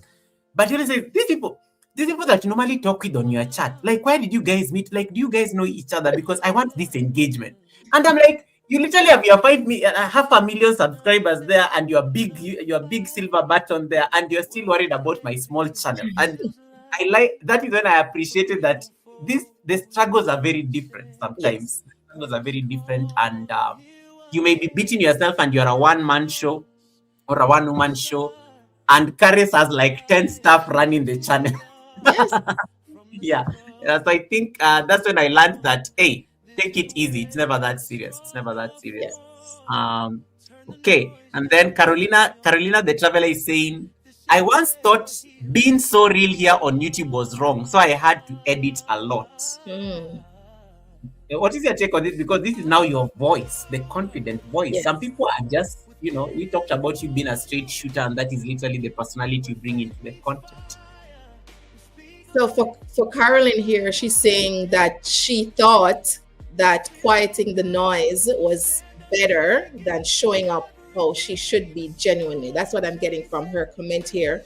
And we all, in some way, shape, or form, have suppressed some of our true personality in a palatable form to make it easier for our audience as best as possible. So it does happen. But if you feel as if you are suppressing your voice, that's where you have to draw the line, because how long would you be able to do that? How long would you be able to suppress what you really and truly value as part of your personality for your audience to get to know? They'll never get to know that. Yes, we don't want to overshare, as we said before, and maybe we don't want to be too vulnerable. But if you feel as if now your true authentic self is not showing up each time you have a presentation in any type of content that you're creating, that's when you need to take a step back and say to yourself, or give yourself clarity, what is my why? What is my purpose? What's my passion here with content creation? What do I want people to know through the foods that I prepare? What do I want people to know through the conversations that I have? What do I want people to know in how I look after my family? You have to now take a step back and be an observer into what you are putting out to ensure that you're not suppressing who you truly are. Because what you will find is that persons will start with you for one reason and then they won't stay because they don't think you are who you started out as anymore, right? So in order to get and keep engagement, you have to make sure that what you're doing, you can actually keep it up. So be careful that we are not really suppressing what we really value in our own personality, and it's not coming across all the time. Love that. Thanks so much for sharing that, Carolina. I think, and I like the fact that you've learned from it, and now you're not editing. Let me use that word. Never edit yourself. Into uh, such that you end up losing your voice. And I think it's very important because that is what is drawing people to you in the first place. So don't Yes. edit it out just because. And that and just like what is the future of the daily hour of power, and in case there's a content creator who is listening to us right now and they want to start a YouTube channel in 2026, what is that one piece of advice based on this experience you've had at Caris Royal that you'll give for them to shift from just posting but creating with purpose and confidence, like based on what what your experience has been? For the hour of power, I definitely want to grow a little bit more in my presentation of what I'm doing. I Yeah. definitely want to look at persons who are authors, persons who are in a space now where they're having or sharing certain type of value that I can bring to my channel so that persons can grow from that, right? So that's where I want to take it. I have a couple of people lined up that I want to share that so that you can learn from people like that. They are not necessarily in the YouTube space, but it's Yeah. person based on what they're doing professionally, persons can learn from. And that's where I want to take it. I want to take it to a space where persons can actually talk about their testimonies in terms of obstacles that they have faced and what Mhm. tools did they have in their toolbox that they use to overcome from that place that they started to where they are now. So that's where I'm looking for the future of the hour of power as we grow in terms of in the direction where I'm taking that.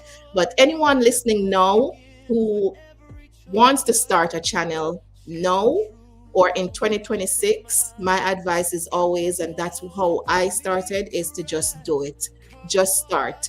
Stop thinking about all that 3 year planning that you did and the equipment that you need, and just start. It will take time. We are all still going through this journey. None of us here have mastered what we're doing.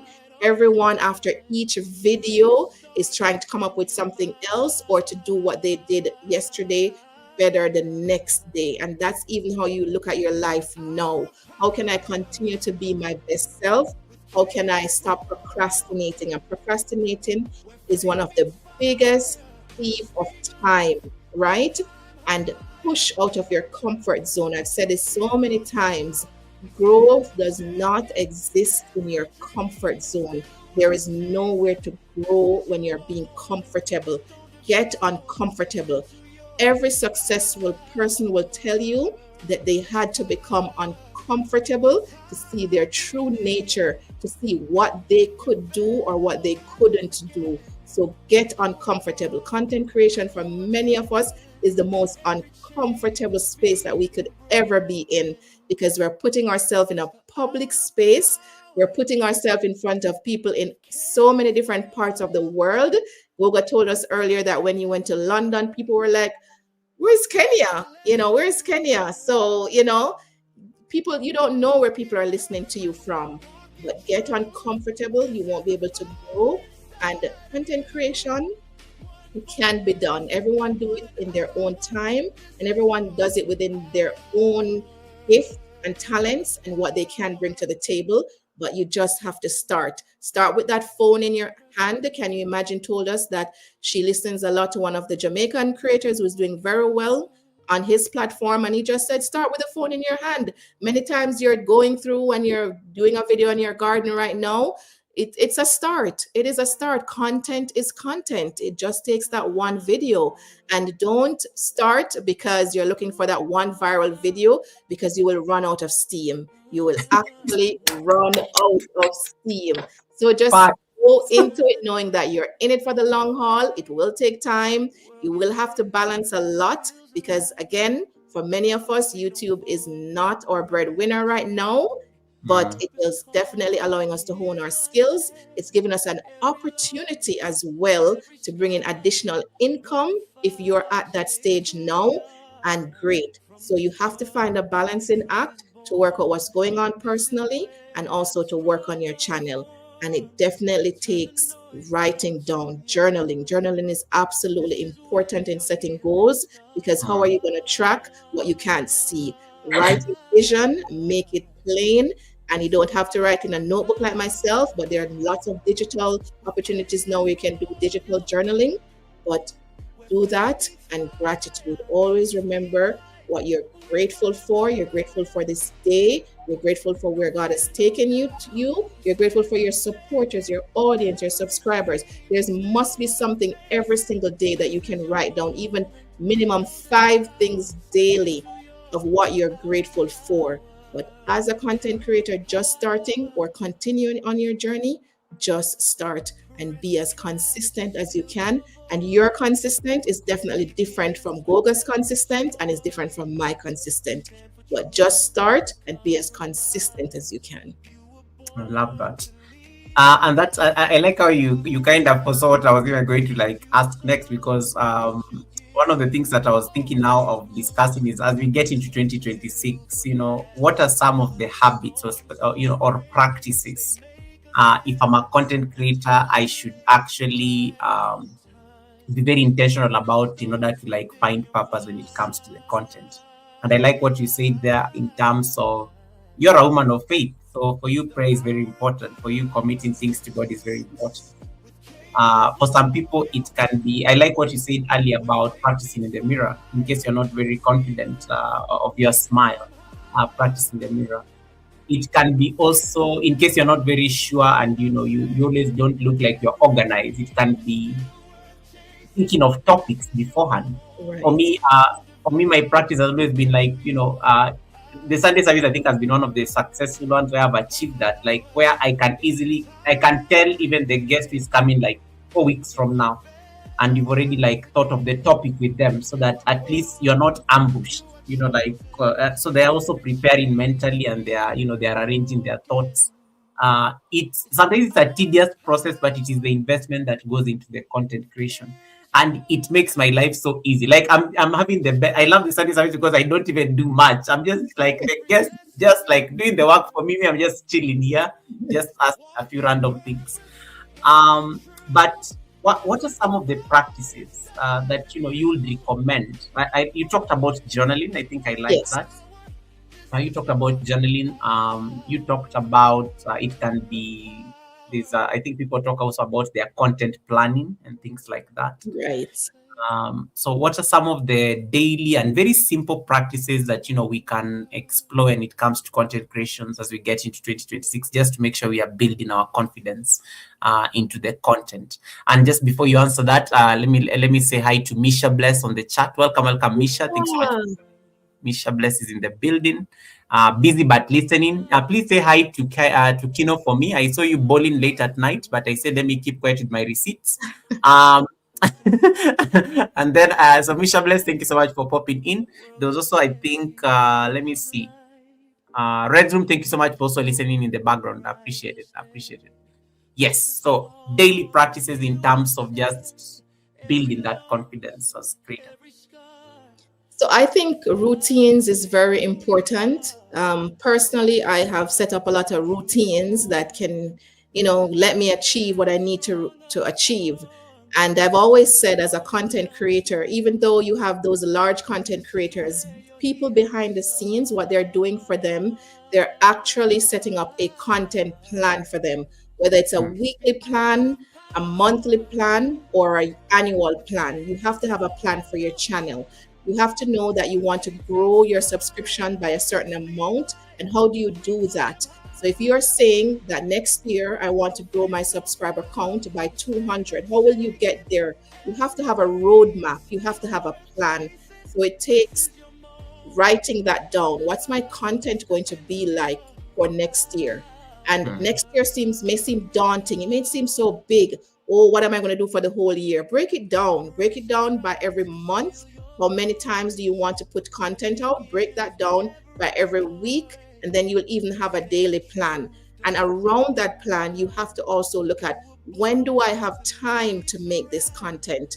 When do I have time to do my editing? When do I have time to go live? Because remember, we all balance something personally in the background. So with that plan, you have to talk about time. And with each goal, and that is where we could bring that up now, Goga, about our goals. With each goal, your goals should be smart, right? You cannot Let me achieve a let me goal just that's let me just not share this screen. All right. Let me just bring it up. right. So you can't achieve a goal that's not smart. So for each one of these goals, it should be specific. It should clearly give a reason exactly of what you want to accomplish. It should be measurable. How will I track that? So if I'm saying 200 subscribers, am I going live at least once a week so I can bring in subscribers? Is it watch hours you're looking for? How long is that stream so that I can bring in watch hours? What content do I have to share that can bring those watch hours in or those subscribers in? Is it attainable or achievable? Is 200 subscribers for next year achievable based on how often you post, based on how consistent you're going to be, right? And is it relevant to what you are trying to achieve? Is it important? Is this goal important to me? And if you're working on your channel, it should be important to you. If you see potential in what you're bringing to your platform, then it should be relevant enough that you can actually follow through for each one of those goals. And it must be time bound. You cannot set goals that don't have a time bound. That means they become dreams, or they continue to be dreams, and they continue to be fantasies. So they have to be time bound. And so, for going into the new year, that's what I want to encourage you to do, to set your goals, and goals have to be SMART, SMART. And most of us in organizations, we know that because our performance appraisals are based around SMART goals. They have to be specific so that I can actually do it. Measurable in terms of how will you measure these goals, right? How are you going to be able to track it, right? Journaling. Gratitude, you can start with a gratitude journal. That is so important, to give gratitude. You realize how much your mindset changes when you give gratitude, when you're grateful for the things that are in your life, and it will automatically set you up for the things that are to come, right? So, journaling, setting SMART goals, and each one of those larger goals, breaking them into small goals. And for each one of those, you need to celebrate your wins. So if you set a goal every week that you'd have come live once a week, and you'd have put out even a shorts or a long form content, if you have done that, that's a small win that's taken you closer to that big goal that you have set up for the year. So that is extremely important to do that, right? So for the new year, for going into your plans for your channel, you need a roadmap. You need to know how you achieve what you're achieving. If you're on this platform just to have fun, just to engage when you can, that's absolutely fine. But if you see potential in your channel as a business, as a side hustle, you have to have a roadmap. Wow, Misha just shared some sad news. Sorry about that, Misha. You Yeah. have to have a plan for that, because without a roadmap, it's just like you having going somewhere and you have no clue on where you're going. You'll take a wrong turn each time. But then when you put that GPS up and you put that address in the GPS, road by road, turn by turn, that GPS is telling you where to go. Then you have to make that roadmap for your channel as well, in order to see success for what you are investing so much time into. Remember, time is something that you will not be able to regain. We can, if we are broke today, tomorrow we can be successful and rich.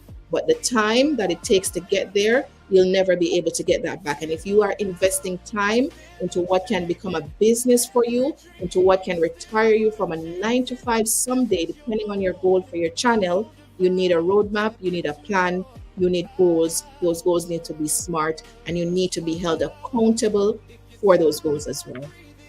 Whew. Ladies and gentlemen, I hope you are taking notes. I like how you guys are so quiet on the chat. Like at some point I was like, where are these people? Then I'm like, oh, there are 33, there are 66 eyes looking at us. It's just that I think the conversation got heavy. But thank you so much guys for yes, that was Yes. I think something you can I can always share this or Karis can share this on her homepage or community in case you need to just get it. But I think I couldn't have put it any better. I was just trying to like write down on something very specific that I think I want to achieve on the channel next year. I like how you broke it down. You know, it's very organizational. It did not take that organizational dimension, but I did not know that you can also think of your channel around the smart, Yes. the smart planning when it comes to goals. You know, something specific so that I'm not chasing more than one thing at a time. Something that I can measure, something that I can achieve, something that is relevant to my niche. You know, Yes. I'm already thinking niche and even the timeline. Am I putting a time to it? Do I want to achieve it by June 2026? So, guys, there's a blank part in that document where it's been written. What is your smart goal? Yeah. What is your smart goal? So I want you guys to start thinking about that right now, so that at least when you leave the live stream, you leave edified, like hey, next year I'm not even chasing subscribers. Next year maybe I want to start a consistent live stream per week. Next year maybe I want to do a 21-day challenge of going live daily. Or next year I want to do like I don't know, you can say even videos. I want to do this number of videos in the year. So I think it's a very simplified and very easy way to start visualizing your channel Yes. as a content creator. Okay. Let me see, where did I take myself? I tried to share slides and whatnot. I was there, guys. I wasn't eating or anything. I know the receipts people already like thinking, Goga, where are you? Goga, where are you? uh, so Misha, once again, maybe just take a moment to just like Yes. put Misha in prayers, guys. Sorry, I lost my train Very of thought sorry there. to hear that, Misha. May God give your family comfort and strength at this time. And may we remember what Granddad was to the family and what he truly gave in his memories. And may that comfort the family at this time. Blessings to you and the family. And then let me see. Then can you imagine? Says thank you very much, Karis, and also Goga for having Karis for this wonderful encouragement going forward. God bless you. I like that. And God bless you. can you imagine? And then can you imagine? Don't worry, you are getting that 1K. You are getting that 1K. It can be done. It is possible. It is Yes. possible.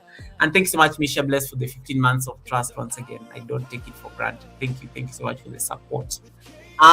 Guys, I like the engagement. I like the conversation. Don't worry, we're not going to keep you long. I know it's like already 3 hours there about, but don't worry, we are going to make sure we don't keep you long, so that at least you guys can. I know you can go and start thinking of your smart goals, and then make sure as we get into 2026, you already have the goal on paper, pen on paper, Right. as yeah, pen on paper, as they always say. Um, the the motivation behind your name, living like royalty, what does that mean, especially on practical daily, like being royal? I love how you use these very affirming words: royal, wealth, power. Power is a very big one right there. you know uh you use the no comparison. You're talking about that show that you did, the Power Hour. Why is this important? Why is it important for us to claim this royalty, in our day-to-day living, and even in the content creation that we bring in these platforms? Gogo, I'm very big on words of affirmation, and I'm Mm. very big Me on, too. Me yes, and I'm too. very big on your name is your power. I tell my boys this all the time. Like, well, at least one of their names, it's usually very challenging to pronounce, and it also has symbols in it. And Ooh, so wow. I always let them know that they always should correct someone when they get their name wrong, because I believe your name is your power. And I am very big on words of affirmation, because words of affirmation builds your confidence. Oh, sorry about that, Misha. Misha is saying oh, my apologies, doctors. Okay. Give him all the comfort at this time, Misha. That's what he needs, his family with him. And God can do miracles, and hang on to that, hang on to God's word, and just be with him at this time with your family, so that he knows the love and feels the love from the family, Misha. Thank you for clarifying that for us. And so, words of affirmations is something that we do once we're going off to school. You'll hear us in the car saying, I am brave, I am passionate, I am a millionaire, I can achieve this. So, these are things that, we share, and we do our daily affirmation. And I talk about that too on the channel, to say that that builds confidence in you in terms of your words of affirmation, because you know who you are. And when you're describing yourself, or you're telling persons about you, you should say, I am, right? Because we are from a God of the true I am. And that's where Mm, the royalty comes from in my name, because I'm a child of God. And if we're all children of God, our Father is a king. And who are we not to say that we're not royalty? Because we all are royal. And that's how I've been using Cares Royal as my pseudonym for the last maybe 3 years now, of introducing myself as a royal. It's not my government name, but I know that I am royalty, and no one needs to tell me that, because I know, because my father has written that down for me, and that's what I follow and live by. So you don't need to tell me otherwise, or I won't listen to anything else anyway. So therefore, that's me. I'm very passionate about words of affirmation. I talk about that a lot with coaching, that you need to present yourself as who you know you are, and what your values are. So words of affirmation are big, and that's where, and your name, there's power in your name. Your parents didn't give you that name for any old reason. And if they did and didn't think about it, then you need to put power to that name. So if your name is Cindy, if your name is Sarah, if your name is Mary, and you don't know if there's a true meaning for that name, you put power and meaning to your name, and you stand by that every single day. And if they're saying that, calling you Cinderella, you correct them as graciously as you can. It's I love that. Cindy. Yes. Oh my goodness, I love that. Thanks so much, Travel and Food, for the blessing. Thanks so much, Travel and Food, for the blessing. Well, Um, thank you yeah, I very really much. appreciate that. And Misha, we got your grandpa in prayers. I know doctors can do much, but I agree with what Karis just said. We can only just pray and hope that he gets the family at least has that bit of assurance. This for the time we still have him here. Let me see whether I missed anything. There was a very powerful statement here, I think, just on affirmations.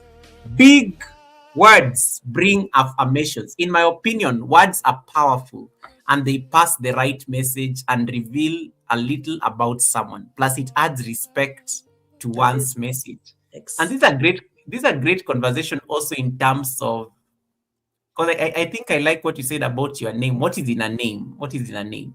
And it is even the name like you selected for your brand. You know, yes. Karis, you could have chosen Karis comedian, but you said Karis royal. You could have said Karis food critic. You could Yes. have said Karis like funny girl. But there's a reason you chose the royal, and there's a reason it spoke to you, or it even chose Yes. you. So even when I interact with you, I expect to be interacting with you at a very royal level, regal territory, because I'm speaking to a queen. Like, I'm not just speaking to a random person on the streets, because there's a way you carry yourself like the royalty. Misha Bless just said it very well that Karis, you are cut out for this. She agrees even whenever she's seated on the chat there. She's just like saying, this is your territory, literally. You're right where you belong. So, and this can be maybe a very short conversation in terms even just of as we get into the new year, the branding. Um, what is your brand? Because I like how you carry yourself. And guys, I'm going to crack a joke here. When I asked Karis to send me like a picture, because usually when you're preparing for the Sunday service weeks in advance, the guest has to send you at least a picture that they are comfortable being used for the thumbnail. The picture she sent me, I was just like, this woman is giving me a lot of pressure. It is a professionally done headshot. You know me, I thought she was just going to take a selfie and then because she told me, Goga, give me time, I'm going to send you the picture. Don't worry. Let me tell you, I was sent a professional headshot, and I was like, what is wrong with this one? Like, it is never the Sunday service. I'm like, Karis, you've attended enough Sunday service to know that it's never that. She sent a professional headshot, and I was just like, no comment. Guys, have you seen the thumbnail? Have you seen our thumbnail to this live stream? It will tell you. It will tell you everything you need to know about the guest. So, and there's a way she carries herself. Look at even how she presents herself today. Like, it's the background, it's how she looks. The first impressions are very important. When Karis was backstage before we started the Sunday service, I was like, oh my goodness, what's going on? Like, she looked stunning. And I even told her that before we even went live. And that speaks also a lot in terms of the confidence you carry, how you present yourself. I think sometimes it can either make people be at ease or it can cause chaos. And I think during part of my training at some point I was told that perceptions are very important, because when people come, the first things they do, they just study. Someone may not be talking, but they may just be studying you and how you are presenting yourself. um, you said something very profound in terms of you don't know even who is watching you, and that's usually the pain of being on YouTube. Sometimes you just have no idea who is watching you. Yes, like you see 30 people watching across both streams, but you just don't know. The king may be watching. The king of England may be a fan of the Sunday service, but Yes. it's just that maybe they are not typing, but they are probably watching, because Good Vibes K, of course, knows the king personally. So maybe Good Vibes K sent the king the link to the live stream. So the king is just chilling in the palace at Buckingham watching the Sunday service. And there you are, you are messing up the brand, and you are not aware that the king of England is watching. Um, and this is a great conversation around like the branding and how you present yourself. Like it goes into things like choosing a name. And YouTube is always very good at how it does this. Sometimes you put a title on a video and then YouTube flags it, because it's like, no, we're not going to allow you to put that Yes. thing that rubbish on our platform. So you go change the title, and then the live, the dollar sign is back and things like that. Um, from a personal growth coach standpoint, um, are there any tips you can give us, especially around just thinking about ourselves as brands? I know there are people struggle even with their names. I know there are people struggle with how they present themselves. I know there are people even struggle with, what do I put on to come on the live stream? Like, it's simple Yes. things like that. What is the kind of background? And maybe it's my yoga training. For me, I was always told, keep your background peaceful, because if it's chaotic, it's going to reflect on the chart that you're a chaotic person. Mhm. So you'd rather even have nothing; it just be a blank wall, because it's minimal. So it's avoiding distraction. So what are some of those things that even for you as a brand that you don't compromise on, even as a growing channel, uh, that you can share with us? Definitely, personal branding is so important now. Everything or most of the things that we're doing now, we're doing on social media. We're Yeah. interacting with family and friends. We're doing it on social media. And government now is asking for social media history, or they're looking at social media footprint. So personal branding is so important. To be careful what you're putting out there. Your name, definitely your channel name, should reflect not only the content, but it should reflect what you want your channel to be about. Brands are looking at you, and what are you coming to this platform for? Because believe it or not, most small content creators make more money off brand deals compared to off your revenue that you're earning from YT. If YT doesn't have to pay your revenue, they won't. And that's why there are different things that they're doing in the background to help you to connect with brands. So what do you want that first impression to be for that brand. So not only your content, but your title. Try to use descriptions as well when you have your long form content. So the algorithm reads that and also can push you out there to persons who should be viewing your content as well. So those are some of the tips that I'm saying. I've seen persons come live and it's just generalistic. Cares Royal is live now, that's fine, but eventually turn that around. Cares Royal is live now talking about the swim around she ate yesterday, or whatever it is. So be very intentional about what your channel name is, and that you don't keep changing it. One day you don't start out as Here's Royal, the talker, and then tomorrow you're, as Goga said, here's Royal, the it girl, the funny girl, or whatever it is. Be very intentional of what your channel name is, so that it can be transitioned into any era, any space. You can go from one platform to the next, and your brand can come along with you, and it continues to be authentic in your content, and continues to be authentic in what you're talking about. So be very intentional about your channel name, and that you can transition anywhere across any platform with it. And also, when brands want to connect with you, you don't feel a bit uncomfortable about what your channel name is and what your channel is about. So if you're a makeup channel, right, the brand should clearly see from maybe your name or maybe the content, your titles of what you're doing. If you're a cooking channel, then be very intentional too about that you're at least putting up some type of summary on your recipe, so that persons can see what it is all about, and then they can now come directly to watch the content to see that. Personal branding is very important. If you look at a lot of marketers now, they're marketing themselves as a personal brand in order to get their contracts, because that's what brands are looking for. Who is this person? And you want to show up immediately from your channel name, from your content, and that you can easily transition onto any platform with that channel name, into any situation where you don't have to be flip flopping at all. But we get there when we get there, but be very intentional about getting there, so that you can actually show up to the destination that you're moving towards. A brand is not going to reach out to you if they feel as if you do not, or you cannot represent their brand truly enough.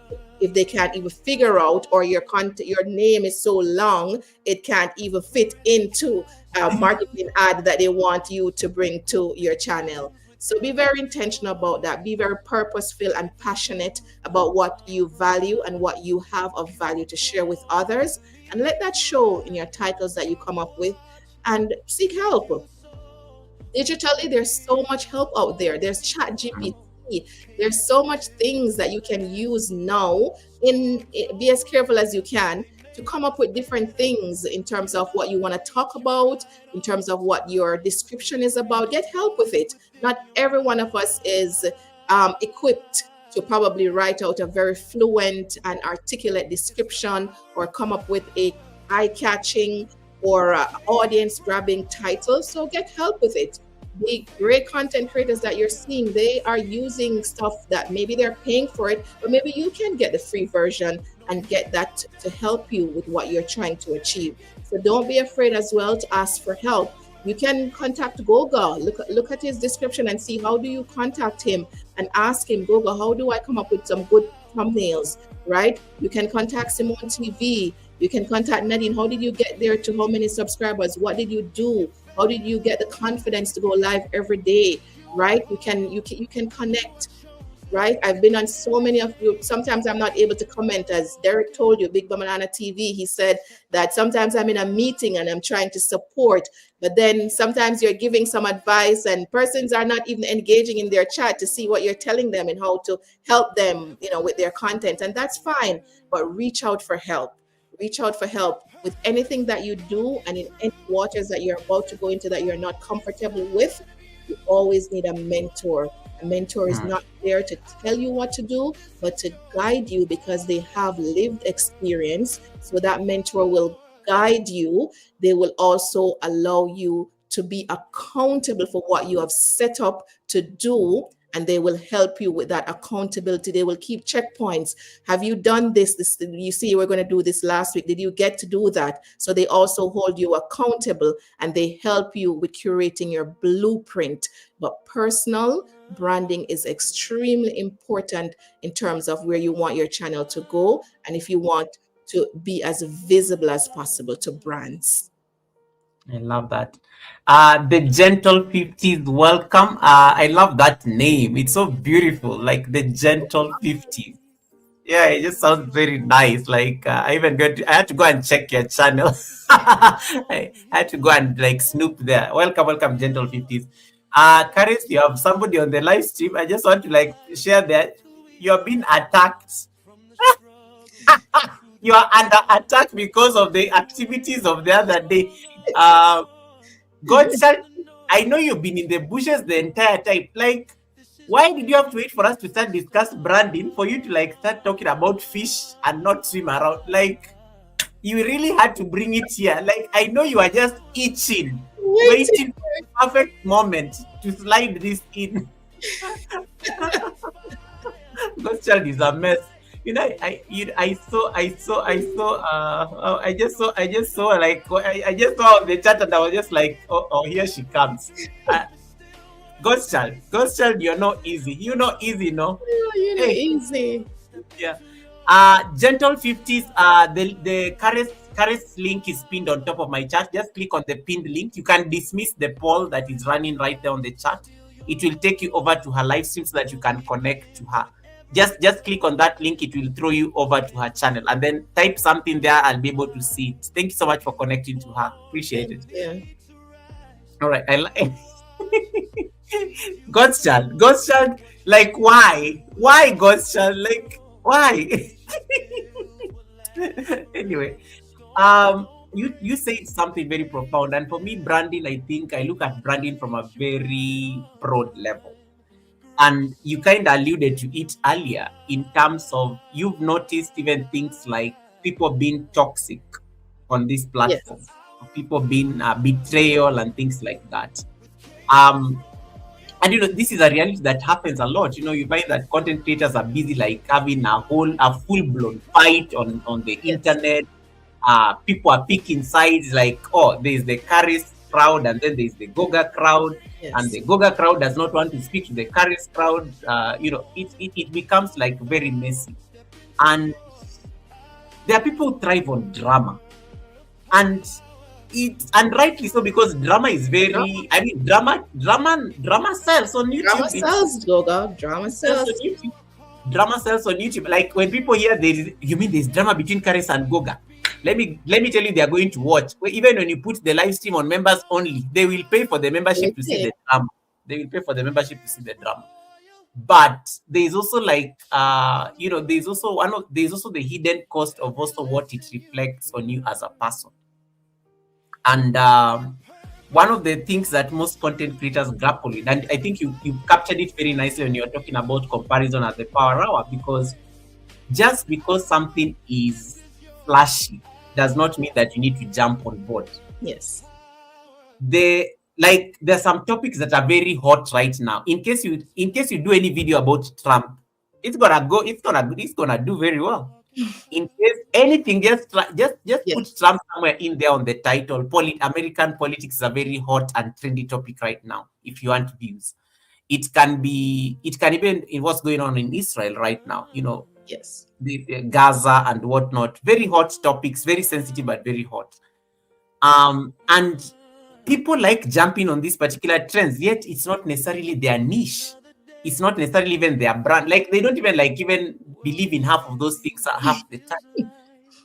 Yet these things really bring in views. Like they are good for views, and they are good for like bringing like that traffic to the channel. How do you stay authentic without silencing the noise? Because it is very sweet on the other side. The grass is greener, and you can tell that if I was to post this video, I'm going to go viral. It's almost like a guaranteed. but also you don't want to compromise your brand because you are Caris Royal. There is no way if I saw you like if I saw something political going there on your channel, I'll be like, Caris, what's going Moving on? What's on. wrong with you? Yeah. Like happening? Like because I don't know you that way as a brand. So how do you how do you find balance between you know silencing the noises that have been pushing you to get into drama because it's going to give you the views and the click. It can even be the drama that the toxicity we see on these YouTube platforms from people we know. It's very trendy. It's going to give you the views, but how do you stay sane through it? Because at the end of the day, you're a brand that you have to say, okay, it's a very hot thing, but I'm not going to jump on board about this shit Yeah, it's because for me, Goga, it's going to come back to my personal belief mm, and my personal morals and values. So if it is trending, if it's going to get me views, I'm going to think, can I keep up with that? If every time there's a hot topic, do I have enough time to research what's going on to then bring it to my channel to keep talking about it? Do I even have the knowledge to keep talking about these hot topics? And I'm flip flopping. I'm going with the trend. Again, it's like waiting for somebody to comment to speak my mm, mind. So I'm going to flip flop. And then after that topic, as we say in Jamaica, it's people talk about you for 9 days and then it's done. Then I'm waiting for the next hot topic. And is it going to be hot enough? Like there's no true personal brand in that, right? There's nothing to compare that anyone I can keep for one, I can keep people coming back because I can keep up with the hot topics. What if I can't keep up with the hot topics? I'm going to lose those. And those are just views that they have no engagement at all. They're just watching and they'll jump off and watch Goga if Goga's interpretation of that hot topic is even better than mine. And it's not necessarily anything engaging in what I have. And it does not reflect a brand any at all. It reflects trends, and with trends go up and trends go down, and then mm, I'm now pressured to keep up with a trend that wasn't the intent of my platform in the first place. How do I know? It's going to be even more difficult for me to go true. back to my original true authentic self than it was for me to maintain that in the first place. So personally, it comes right back to what are your morals and your values, what is your intent and purpose for your channel, and are you more interested in being liked than putting out the value of your true and authentic self to your audience and doing whatever it takes to keep going and to Mm. stay consistent despite the noise. I love that. I love that. I like how you say you brought it back to it depends on your personal values and Yes, your value system because that is what is going to carry that integrity of yourself as a brand as yes, opposed to even when everything is very visibly very tempting to to to try. do. Yeah, because let me tell you, one of the challenges I think I get pulled into a lot of these things, by the way, but it's always like no, no, no, no. But it also takes a lot of discernment, courage to figure out this is not going to end well. It's good, yes, but I know I can already see it's not going to end well, so it's better to avoid it altogether. Yes, Um, and the Gentle 50s says brands will also not give you offers if you are into drama, that's right. because again, it also goes back into their name. Our Yes, association with Caris Royal, is it going to be bad for business? And I think that's a very good way of summing it up. yes. Yes. Guys, if you have any last minute questions, don't worry. We are finalized. I know Sunday service takes long, but don't worry. I think everybody knows Sunday service takes like 3 hours minimum. But don't worry. We are getting to the tail end. I have one more question, and then we have the quick fire questions just to make sure Caris feels light, and then now she can wrap up the conversation for us. Um, the final question I wanted to probably ask around this topic around setting up purpose and also just trying to build confidence as you get into 2026 is in case there is somebody on the chat right now, especially who is struggling, I think, in terms of just finding not just their voice, but not just their voice, but also just their, because like, because sometimes you find that there's a lot of noise. Do this, do this, do this, do this, especially when you're a new creator. So you find there's Yes. the confusion. Goga is telling you this, Simone is telling you this, Blessed Life Journey is telling you this, Karis is like, no, you do it this way. Confusion galore. And I always say, if somebody is very new on YouTube, guys, it is your responsibility and your duty to make sure that they make their life easier. Just because you struggled as a creator, you suffered, does not mean that somebody should suffer. Actually, it is better for that person should actually have it very easy on YouTube, because you are an authority now. You went through those problems so that you can make the journey a little bit easier for most people.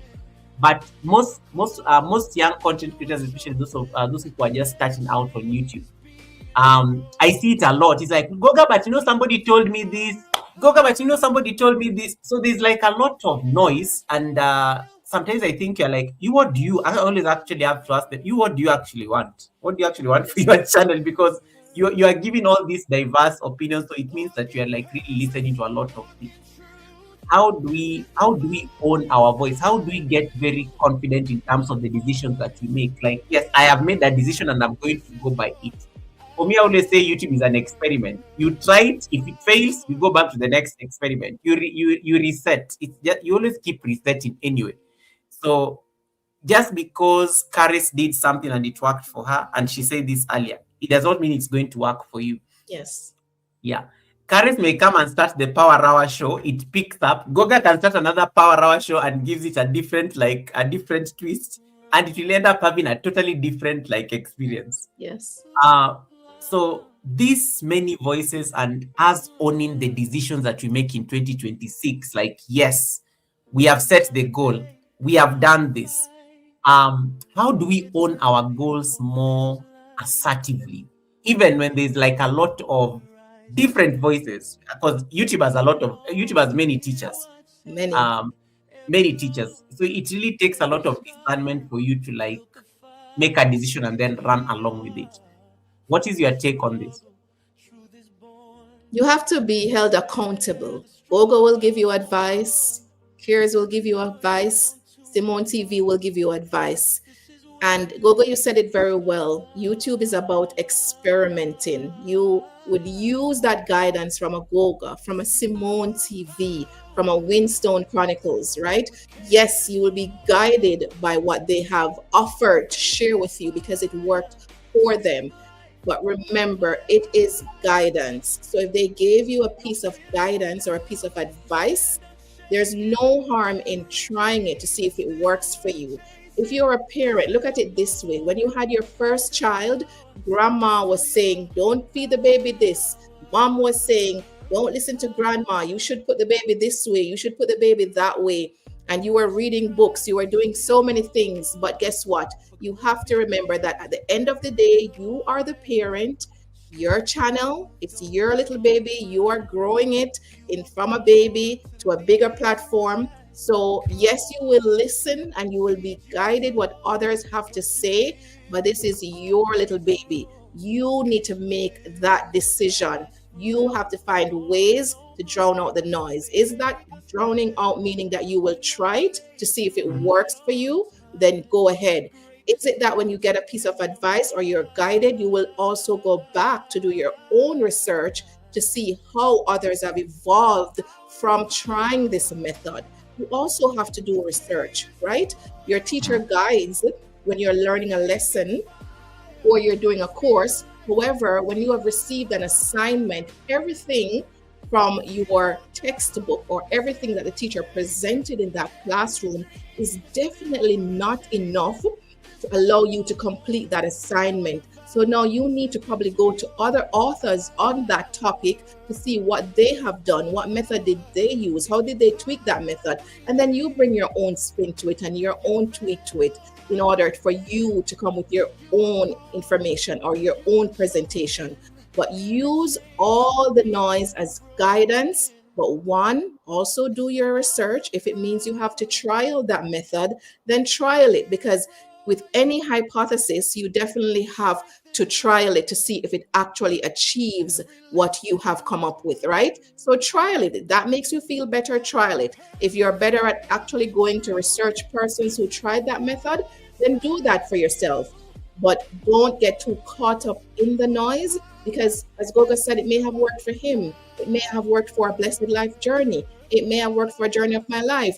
But will it work for you? You won't know if one, you don't try, or two, Mhm. you don't do your research and put it together in a format that you think will be better off for your channel. Because at the end of the day, Goga cannot take accountability for your channel. Blessed Life Journey cannot take accountability. They were mentors, they were guiding you, and you have to be accountable for your actions. And then you have to also trial what you're learning from them, what you've seen them do as well, and see if it will work for you. And if it doesn't work for you, pull it back and come again. It's all about trying. When you fall, then it's not about the fall, it's about, did you get back up? Are you willing to try one more time? And then that one more time will lead you to other times until you've perfected your own spin of probably that same method. Yeah, I like that, and one thing I think Karis is just trying to tell you guys is you have to keep YouTube is an experiment. You have to keep showing up. And she gave a very good example with how she challenged herself to do daily live streams for 21 days. It became a habit. When you keep repeating things, it does not mean that you're wasting time. You're also getting better at them. You Yes. know, yeah. Yes. And Karis, I'm sure even for your experience when you're doing the 21-day challenge for the power hour, your first live stream, the second, it's your third live stream is different than the first one. In the The third. fifth one is way different than this one. The 10th one is doing very well. The 15th one is probably you're like, oh wow, I'm getting Yes. this. I'm getting this. So you always get better with things actually on YouTube. Like your video, your video one and your video 50, they are going to be totally very different because you've grown through that process, and that is the beauty, I think, of being consistent. Yes. um that you're learning. And for me, that's usually my attitude, I think, on YouTube. I never really care so much about views. I don't even promote my videos in any case. For me, I always say, oh, let me see that I can get music here, I need to get some transition in here.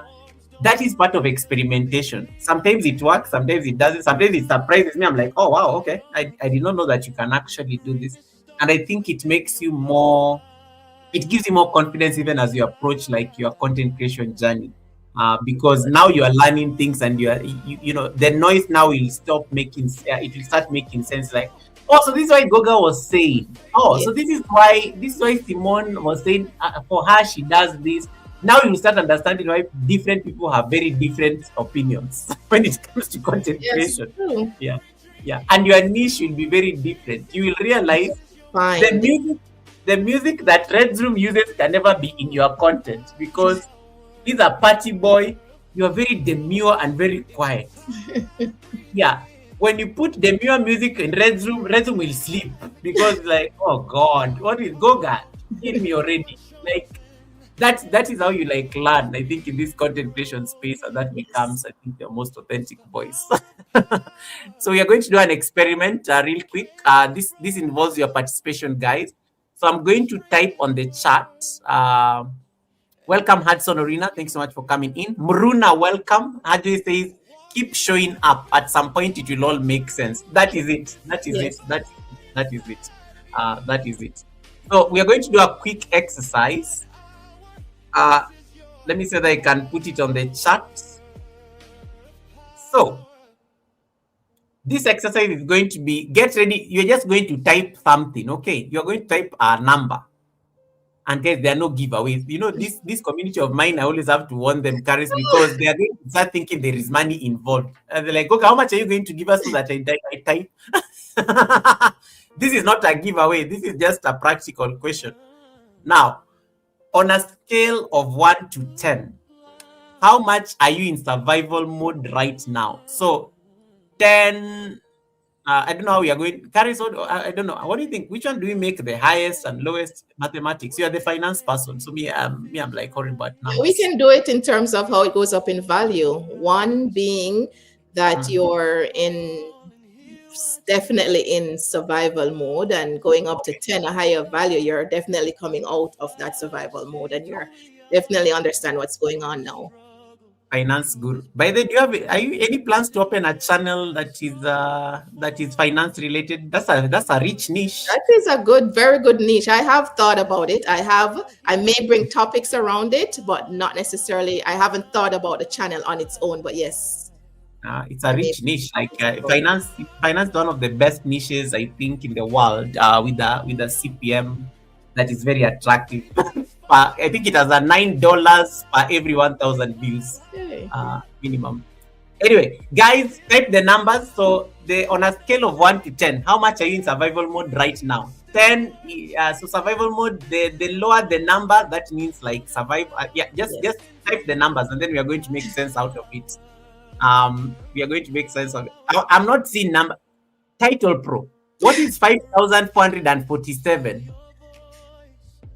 Title Pro just Title Pro. It's 1 to 10, not 1 to 1,000. No, not 1 to 10,000. Title Pro just wrote 5,447. That's why I'm laughing. Kisha in the garden has given us two. Kisha in the garden has given us two. So we have two twos on the live stream. Two twos on the live stream. Keep typing. I want just random numbers on the chat, or I'll start calling your names. For those of you who are so I just want to see all of you are watching. And then Caris, I'm going to give Caris at least the thought process behind that. So on a scale of 1 to 10, how much are you in survival mode right now? Is it 10? Is it 1? Is it 4? Is it 3? Is it like Title Pro, you are a mess. It's like Goga, you said pick a number and then you said 1 to 10. No, you pick a number between 1 and on a scale of 1 to 10. How much you're in survival mode right now? Oh my goodness. Title Pro, Title Pro is funny. Daudi has given us 8. So the two Kishas have given us 2. Craig Johnson has written 1 1 1 1 2 2 2 2 3 3 3. Craig, pick a struggle. Craig, is it 1 or 2? Because I like how Craig is like between 1 and 2. Gentle 50s is at 4. Let me see. Can you imagine is at 9? Helen Akoya, what is your number? Stop laughing. Okay. Any other numbers before I give Caris I throw the ball to Caris? Okay, Craig says it's 22. I did not ask. Yeah. So 1 to 10. Okay. So let's say 5 for Kakahamis. Any other numbers? So yeah, we are getting different numbers. So there's a variation. So the reason I asked you guys to type these numbers on the chat based on what you guys are seeing on the screen. So for those, Caris, for those who are watching and they feel stuck at a 3 or 4, for example, or maybe the numbers below 5 thereabouts. What is that one small but powerful step they can take just to start flipping into purpose? Just like a one small step. For me, I think, and giving myself as an example, throwing myself, I think I would say for me on survival mode, I think at a solid number 8, which is not entirely bad based on your metric. Yes. But if I was like let's say at number 4, where I was at the beginning of the year, and I think for what I intentionally did to flip the script was to show up. It was so difficult because change of circumstances. I changed jobs. I was getting a lot of pressure. I was a bit stressed because the new job I think was giving me like a lot of hell. I'm not getting enough time to structure. I wasn't even so sure I was going to show up on some live streams. And I used to come back from work. I'm so tired. Like, I'm so fatigued, but I'm like, it's Wednesday. I have to show up at the academy, and people do not expect me to be gloomy. They expect me to be making noise, laughing, screaming. So what really helped me was just showing up. Just show up. No, don't give yourself any pressure whether you are tired or not. Just show up there with your mug of coffee. Let me tell you, I always used to laugh. The moment I think 30 minutes into the live stream, I think it was worth just showing up. it was worth showing up. So are there any practical things that, in case somebody wants to flip that script and get into purpose mode? So for me, I always say 50% of the work is done by showing up. Then the rest is now just managing. The most powerful question or statement should be for anyone with low numbers: what is my why? What is Ah, your why? Because Goga, even though you're saying showing up, why are you showing up? What yep. is your why? I So love that. just to clarify, what is your why? So even if you've decided to just show up, despite what's going on around you, there's something behind the reason you have decided to show up. So the most powerful question or statement should always be, what is your why? Your channel, it should be clearly defined, the reason you show up, whether live, whether in producing content, whether the time that you're giving to your channel. What is your why? Clearly define your why. It could be for your family, it could be the future that you see that this channel could create income that your family really needs, that you really needs, that you want to use that income for any other charitable purposes to help someone else. What is your why? And if you know and can clearly define your why, you will consistently show up on your channel. Nice. Your why. And I like that question of your, what is your why? What is your why? Yes. What is your why? What's your why? Hey, sure. What Yes. is your why? I think that's a very powerful way of putting it. Why do you show up? Why do Yes. you show up? Because then I think it goes back now to, I think, to the conversation around the goals, as you're putting it. Right. And then Yeah. it will steer you now for your plan and then your goals and then living your abundant life. Whew. Okay, okay, okay, okay. Then you have people like Hajo who says, I need my time back so that I can be as active as I was before. Ah, That's a big one, Hajways. this is a big one because, Clarence, I don't know about you, but let me tell you the truth. I've been on YouTube for 5 years now. I always joke with these people that I'm an elder on YouTube streets. One of the things I miss on YouTube was when I was at 1,000 subscribers. Life used to be so easy.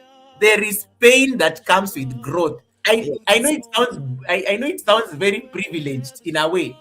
I'm sorry. I know it's going to come out very badly, but one of the things that I miss is when I was a small content creator and I kind of knew everybody, and I could easily visit like even like all the channels that I was connected to in a week or in a month. I could watch all the videos. Let me tell you, there's a price that comes with growth, and it's not pretty, but it has to be done. So, Gareth, this is something that I'm sure even you are like seen and you're like, you remember the day you had 200 subscribers and now you're at 1,500 and you're like scratching your head.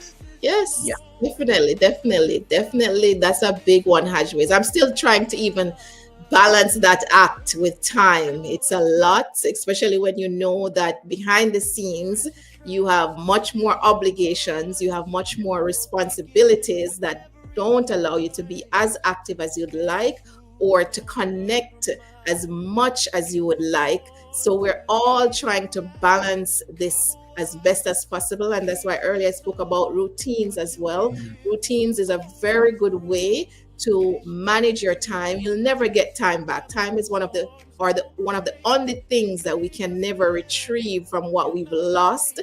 And so it's a balancing act. But in order for you at least to manage your time, you need routines and you need to have things in your toolbox that can help you with time management. And for many persons too who are struggling with where do I find the time, sometimes even rising earlier helps you to manage your time better because at least you get much more out of your day. Because the more you struggle with getting time, the more frustrated you are with things that are not priority. And to many of us, we may say, okay, the channel is not priority because it's not paying my bills, and so I'll get to it when I get to it. But if we actually prioritize and make time to be as active as we have set a plan for, then that is good enough. So if your active is at least supporting once or twice a month, and then you also have set up time for content creation, then that should be good enough because that's going or getting aligned with your plan and your goals, but you're also prioritizing time through routines and different time management objectives. So it's always about prioritization and actually making time to what you have said is important to you. Yes, you can listen to Karis the whole day, right? Like she's just amazing as a coach. And then Kisha says, this is wonderfully enlightening. And she gives an analogy there with the YouTube emojis. What is my why? The new YouTube like emojis have recently had me seriously thinking about the rebranding and purpose so that I am more easily identifiable as a channel. Oh yeah, the thing when you like and then it tells you what the Expose, yes. yeah what you're really about. Karen, do you normally have like personal these personal like sessions, mentorship sessions with people one to one? Is that something that you also explore? Just I'm just asking broadly. No, if persons reach out to me, I have explored it, but on the channel or coming to the YouTube space, no, I've not explored that. But definitely, you can definitely connect with me if is this something you want more, you want to talk about more. Persons will tell you they have connected to me and we have talked on the YouTube space. I've helped in different areas, but I'm not necessarily doing one-on-one. But if a one-on-one is what you'd like to explore with me, definitely connect to me at the email address that you're seeing in my description on my channel, and we can definitely make time to talk about that, because it definitely starts with personal. You have to look at personally what's going on for you right now before you can even make space for any platform or any social media that you actually want to create meaningful and valuable content for. And so I always talk to persons on a personal level first before you can even make space for what you want to do as a content creator. So if a one-on-one would work for you, or just connected with me from time to time with questions, I'm open to that. All right. Classic is very screaming your name here on the chat. Welcome, Classic. Welcome, Classic. Simone is trying to whip people to make sure they like use their dollar sign. Yes, guys, Caris is a newly monetized channel, so please let's get her that support and make sure you don't skip those things that Simone is aggressively asking you guys not to skip. Thank you, bestie. Yeah, and then the gentle 50 says, I realized shorter videos with less editing when we struggle with tech. That's actually that is a life hack on YouTube right Yes. there. When you don't have time, guys, you don't need to like struggle to edit a 30-minute video. A 3-minute video can give you like much better traction than having to edit a 30-minute video. And you can always break down a 30-minute video into 4 parts. Yes. Part 1, part 2, part 3, and you have 4 videos for the week. So it doesn't need to be like don't pressure yourself. I think somebody here once said that YouTube is supposed to be fun. The moment it starts looking like struggle and labor, then I think you are losing the plot somewhere in there. So it's supposed to be fun and easy, like ease. You're creating. The creative process has to like give you like joy and stuff. When it starts becoming like something you want to run away from, then it's problematic. It's problematic. So I think I agree with what the great 50s is. Yes. All right.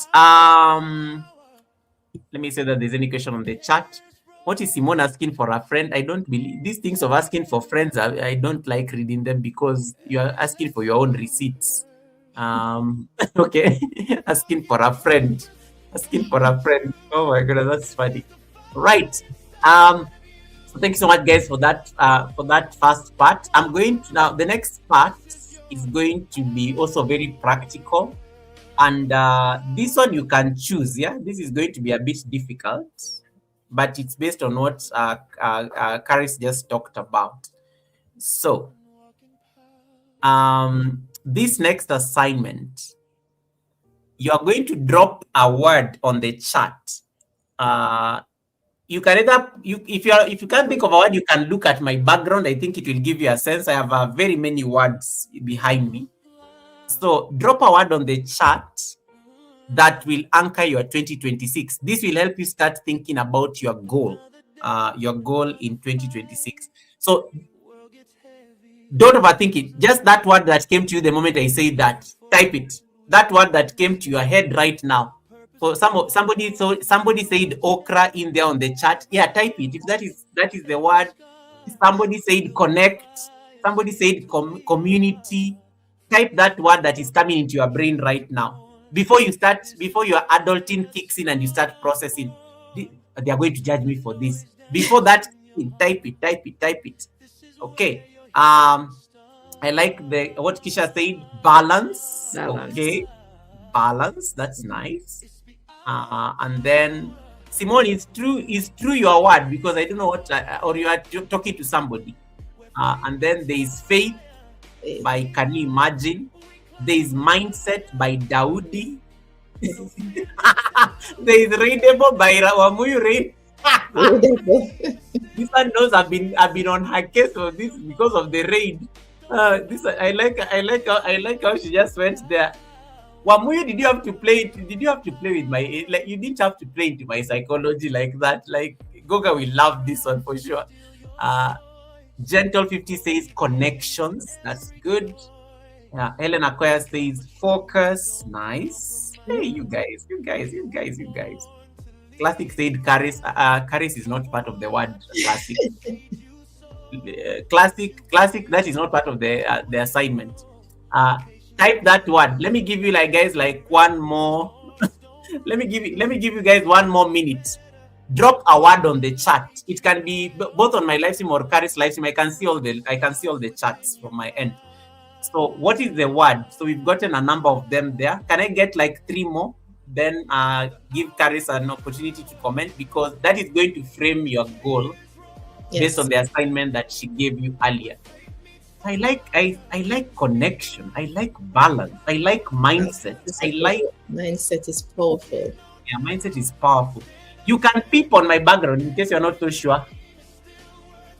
Consistency from Hadways. Consistency from Hadways. Let me see that I can move a bit so that you guys can see. Consistency from Hadways. Um, Let me see that I can bring myself on big screen. Yeah, you can pick any word in case you're not so sure that can frame your year. Classic Goga is not in the picture. Goga is not in the picture. Goga is not supposed to be part of your things. For me, any other 2 more, 2 more, 2 more, 2 more, 2 more, 2 more, 2 more, 2 more, 2 more, 2 more. I like somebody who say nobody's talking about money. You guys don't want, like, you don't want to even type those words like abundance. You don't want to type those words like, Overflow. yes, those money related vocabularies. You're not typing them on. You guys are being modest. You're being modest. Nobody's typing about, like, what is the other word? So there's a word that we also love using. Nobody's even typing receipts. Nobody's typing receipts. Nobody's typing, like, anyway, we've gotten, I think, at least we've gotten about 8 of them. So encourage. Okay, thank you for that. Encourage. How do you say money will come? I like how we have just been taught a masterclass on confidence by Caris for the last 3 hours, and then you get nearly 4 hours actually. And then you guys here, you're saying that you don't want to talk about money. We said you can say these things confidently. You don't need to be Yes. more. And then and then look at Kisha. Goga. Money was my adulting thought that almost made me edit and delete Delete. balance. That was so funny. That was so funny. Hadwe says emulate. That is what is going to anchor his 2026. Gentle 50s, in addition to connection, says brands. Good Vibes K is talking about courage as well. I love courage. Good. Courage getting into 2026. Nice. Okay, at least we have over 10 out of 30. I know the rest are busy watching or cooking and stuff. Now, Based on these words that you guys have selected to reflect your 2026, the question to carry here will be, and this just trying, I was just trying to test how active they've been on the chat. Yeah. um this is part of, so currents, this is part of like defining what people are living and what people want to become in the new year. So it's like there's a gap that they're trying to bridge. You know, like when somebody says that they want more connections, when somebody says that they want to emulate more, when somebody says that they want more courage as they approach content, or they want more balance when it comes to content, that speaks volumes in terms of the things they want to like affirm in the year 2026. The people want more faith. Like, can you imagine? Talked about having faith in the year 2026. Just based on listening to what these people are saying on the chat. Um, from a confident standpoint, now that we've learned about the art of applying ourselves and showing up, um, how does somebody bridge this gap? Because for the things they are saying they want to like bring more in 2026, it means that they're going to abandon certain things, or they're going to like adjust certain things that are currently happening in their platforms. So how does one bridge that particular gap between who they were in 2025 and who they are becoming in 2026? So the exercise Goga was just for them to, the first word that comes to mind in what they want to do for the Yeah. new year. So Yes. my challenge would be for them to bridge that gap, to use the SMART outline. So Hajwe's used emulate. Now Mhm. give me some more character to about the emulate. Have you identified a channel, or have you Mhm. identified who you'd like to emulate? Because all of us here as content creators, we made the first step, either one, because of encouragement, or two, we saw it done and we had enough confidence in ourselves to say we can also do it. So if you're giving me the word emulate, are you trying or would like to emulate the values or what you've seen another channel do to what you'd like to take your content to? So, with these words that you're choosing, for us to bridge that gap, it now needs to be defined. It now needs a SMART goal outline, because all these words are words right now. They're your dream of what you'd like to see in 2026. And good vibes use courageous or courage. Okay, let's be specific. Courage to do what? Courage to do more content, courage to put yourself out there a little bit more, and how long or what's the time that you're giving yourself for, and Mhm. how relevant is that to the stage that you are at right now? Is it courage that you need to take your channel to the next level? Is it achievable? What are you trying to attain with being courageous? Is it growing your subscription, or is it pulling from different content topics that you'd like to share with your audience? So even though we randomly chose a word right now, and in some shape or form, it is saying something about what we would like to go into 2026 with. But if we cannot put more character and we cannot use an outline like the SMART outline, then it will continue to be words that we just have or we have spoken. But let's build or bridge a gap where we can actually put body character to build that into a plan for 2026. Where are you going with connections? Is it connecting to others so that they can return? Or is it meaningful because I like the content and it will also allow me to engage a little bit more? And with me engaging, it will also get me persons over looking at my content as well. So persons can see what value I am also bringing to my channel. So use those words to create a plan, because they will always just be words in the wind if they have no character, if they have no value, and if they cannot be turned or transitioned into your 2026 plan. Powerful. So good. I know. Gentle people like, yeah, that was so good. Exactly. It has I like how she tied it back to this. And guys, we did not even I did not even actually Karen did not even have questions for this live stream. She just showed up. So I like how she was able to tie it up because that was actually the exercise I wanted to see whether people can easily see how it ties back to the smart goal setting. And I think it came out very well. It came out very well. The knowledge has been assimilated for sure, for sure, for sure. The last thing, Caris, we are going to do, I'm going to subject you to like the what we normally subject all the guests at the Sunday service to rapid fire questions, and then we can Sure. have you do the wrap up of the conversation, and then we can Okay. release you. Right. So we are getting into the quick fire segment for Caris, and then we can get her to do the outro and her final thoughts. Let me get the banner for it. Let me ask my team to put up the banner. You know, sometimes you That's have to get it. right. Yeah, let me Yes. ask Team my needs to be people. working. Yeah, my team needs to kindly my people. Guys, you see, you're told some people have teams, and then you are busy there struggling. I like how you guys are still dropping the words. Classic says engagement is a word Beautiful. for next year. Good Vibes dropped a lot of words and then she just said, Goga, all the above. Me, I'm tired of typing them. All the above. Uh, Elevate from your best. Ooh, Elevate. beautiful. That is my word for next year, actually. And I think I was even telling the guest last week that I like the word elevate. I want to actually elevate and upgrade. I like those two words for next year. And then, yeah, so I think you guys, the assignment will still be there, but at least you get the option. So we are going to ask Carrie some few rapid fire questions. These are very quick questions that they don't need explanations. It's just yes, no, Some she may want to explain, but let us get at least her thoughts on this.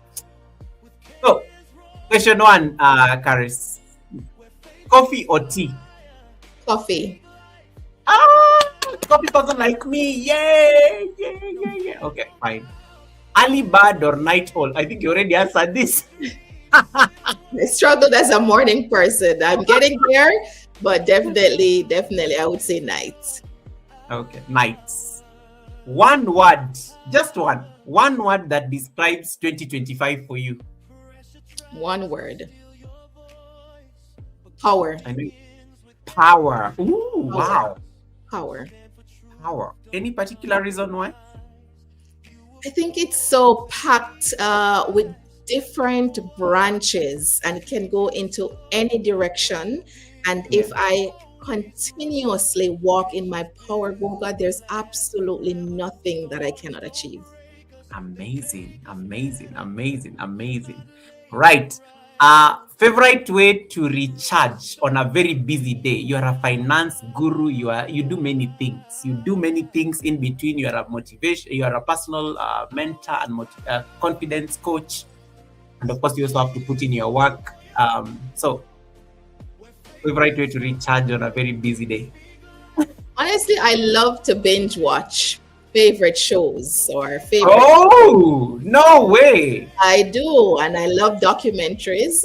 So I love to binge watch documentaries. I do K drama too, but I Okay. definitely love documentaries, and that's one of my favorite ways to recharge is just to relax and binge watch. I love binge watching, but it's interesting. I binge watch podcasts. I love like sometimes it's not necessarily Netflix because I do love Netflix, but Yes, sometimes I just like listening to podcasts because I like listening to people's stories. yes, Uh, yeah, myself as because well. yeah, I love those just to see how people like manage to like navigate certain situations, and there's always an answer. It's always Yeah. amazing when you listen to people. There's always an answer. All right. Number 5, your go-to mantra or your power phrase My go-to mantra. or power phrase. That phrase that Always, I can do all things through Christ who strengthens me. So that's Okay, go-to. okay, okay, okay, okay, okay. Who is this already typing for me the raid command? These managing moderators of mine and their efficiencies. All right, thank you so much for that. Is that David? Um, That must be yeah. It's Kisha. Kisha is getting me ready before we end Ready? the stream. Okay. Thanks so much, Kisha. Thanks so much, Kisha, for that foresight. Oh, what will I do without you? Anyway, social media scrolling or reading a book. I would say reading a book. That's a passion of mine, reading a book. I do doom scroll here and there, and sometimes I have to even give myself time out from doom scrolling, but preference would be to reading a book. Okay, okay, that's good to know. Um, if you could teleport anywhere in the world right now, where would that be and why? If I could teleport to anywhere in the world right now, it would actually be to any African country, particularly Ghana. I don't know. I have a pull towards Ghana. I have met friends from Ghana and everywhere else, other African countries, but I don't know why. But I have a certain pull to visit Ghana and I will. But if I could actually teleport right here and now, it would be to Ghana. Oh wow! Okay, okay. Ghana. So Ghana is calling you, and you're not even saying Kenya there. Anyway, it's fine. I have so many Kenyan friends now. Yeah, but Ghana is nice. Ghana, I think, even me, I've always wanted to visit Ghana. Hopefully, at least that dream will happen soon. Okay, Ghana. Guys, I hope you are taking notes. Those of you are taking receipts. These are important for you to like hold carriers accountable next year. True. The biggest aha moment from your YouTube journey. I know you already answered this, but maybe just in one word, the biggest aha moment from your YouTube journey. That I could have stayed consistent, that I made it through 21 episodes of my show. So Okay. staying consistent. Nice. Netflix binge. Oh, these are Netflix binge or outdoor adventure. Definitely Netflix binge. I'm not the outdoor kind of person. One day, imagine you're going to do the outdoor adventure thing. When I saw this, I was like, she's definitely an outdoorsy person. No, I'll do the occasional because I have children and because I have boys, but I am not the outdoor person. Right. Emoji. YouTube emoji that sums up your vibe right now. YouTube emoji that sums your vibe right now. The laughing emoji is always my favorite emoji, Goga. So you mean the blue one or which one? The blue laughing emoji is my favorite emoji. This one. This one, yes. Guys, can you type that emoji? I know we are not laughing, but type it. Pretend you are laughing. Pretend you are laughing. Pretend you are laughing. All right. I love this emoji as well. This one and the one for. There's another one that is normally the one that is next to the pink poo. Which one is that one? That is. Let me so that I can type it. Guys, there's an emoji next to the pink poo. Helen, you know that emoji. That one, that fish that looks that one, this one, and this one. Let me so that I can type. I got them.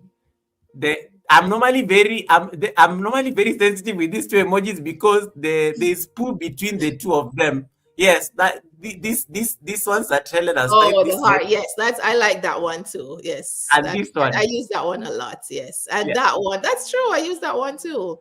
Yeah, and then there's poo between them. So you have to be careful with them. You have to be very careful because somebody may think you're calling their live stream like poo or shit or something like that. Yeah. So I always like that's usually like one of my favorite like emojis. Guys, you need to have a favorite emoji. Yeah, that sums up your vibe. So it becomes so part of your branding, Right. Let me see. One habit you swear by for confidence. One habit you swear by for confidence. One habit is projecting your voice. Always project your voice. So a small voice never emanates confidence. Always project your voice. So sometimes my children are like, Mom, why are you shouting? But I'm projecting my voice.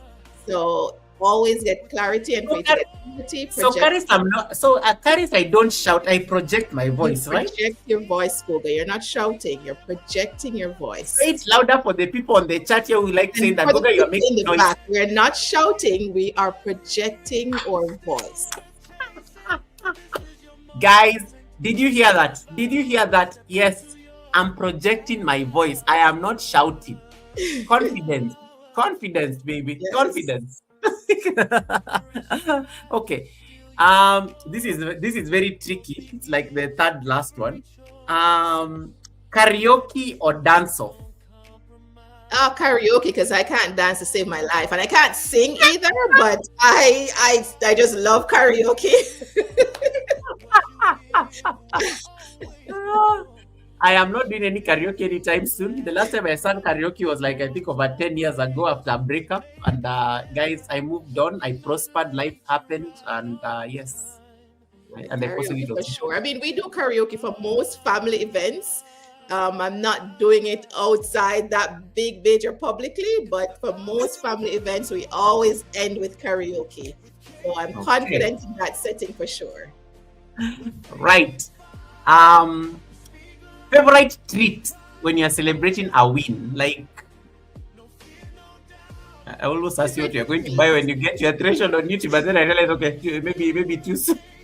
Favorite treats Favorite treat. when you're If it's food wise, favorite treat would be maybe ice cream. But if it's outside of that, favorite treat, I would definitely take myself or go somewhere as a treat for a small win for sure. nice. I love that. I love that. I love that. I love that. I've seen people behave on the chat. Nobody asked you. These are questions for Karens. I also love ice cream. Relax, we get it.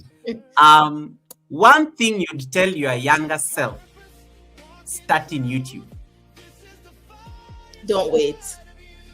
Ooh, Don't okay. wait.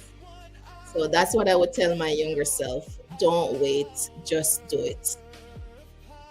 And the final question. This is going to be quick. What is your royal power move for 2026? Ooh, that's a very heavy one. What's my royal power move for 2026? My Yes. royal power move will be don't or stop, or if I attempted to not look back in my rear view mirror. My past is my past. It's not dictating my future. I have more to give. I am of value. I am valuable, and I'll be moving forward regardless. I love that. Hey, it's like, Karis, how did you like, no, like, did you have like these questions? How did you like, you answered it so Oh, nicely. I Like, it's promise like, you later. No. how did you like, what are you using there? Are you spying on my computer or something? How did you like have a very quick answer? Like, oh my goodness, that's so funny. You're getting greetings from Uganda. You're getting greetings from Uganda from Image Welcome. Thank you. Image Church. Thank you so much for coming in. Daniel Berry Sports, thanks so much for coming in. That's my channel member right there. Thanks so much, Daniel. Appreciate you. All right, that was the. I like, guys. I like how she answered all the rapid fire questions. That's what I'm like saying. Well, she must have been spying on my computer or something. How does she like have all these answers like at her fingertips? Like so. But anyway, that was on a light touch. Karis, the last thing that we are going to make you do is now just like wrap up the conversation for us. I'm going to put you on solo layout for this. And I don't know that Winston is in the bush still, but you kinda broke a record. I think you are now Winston has been having the longest record for the longest guest at the Sunday service.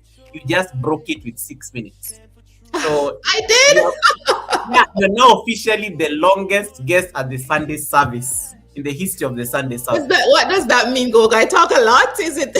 No, it means either you are clearly you are very fun, you are more engaged, like maybe there are a lot of receipts. So I don't know. It's subject to it, but I think I'll blame it on your confidence because that was the topic.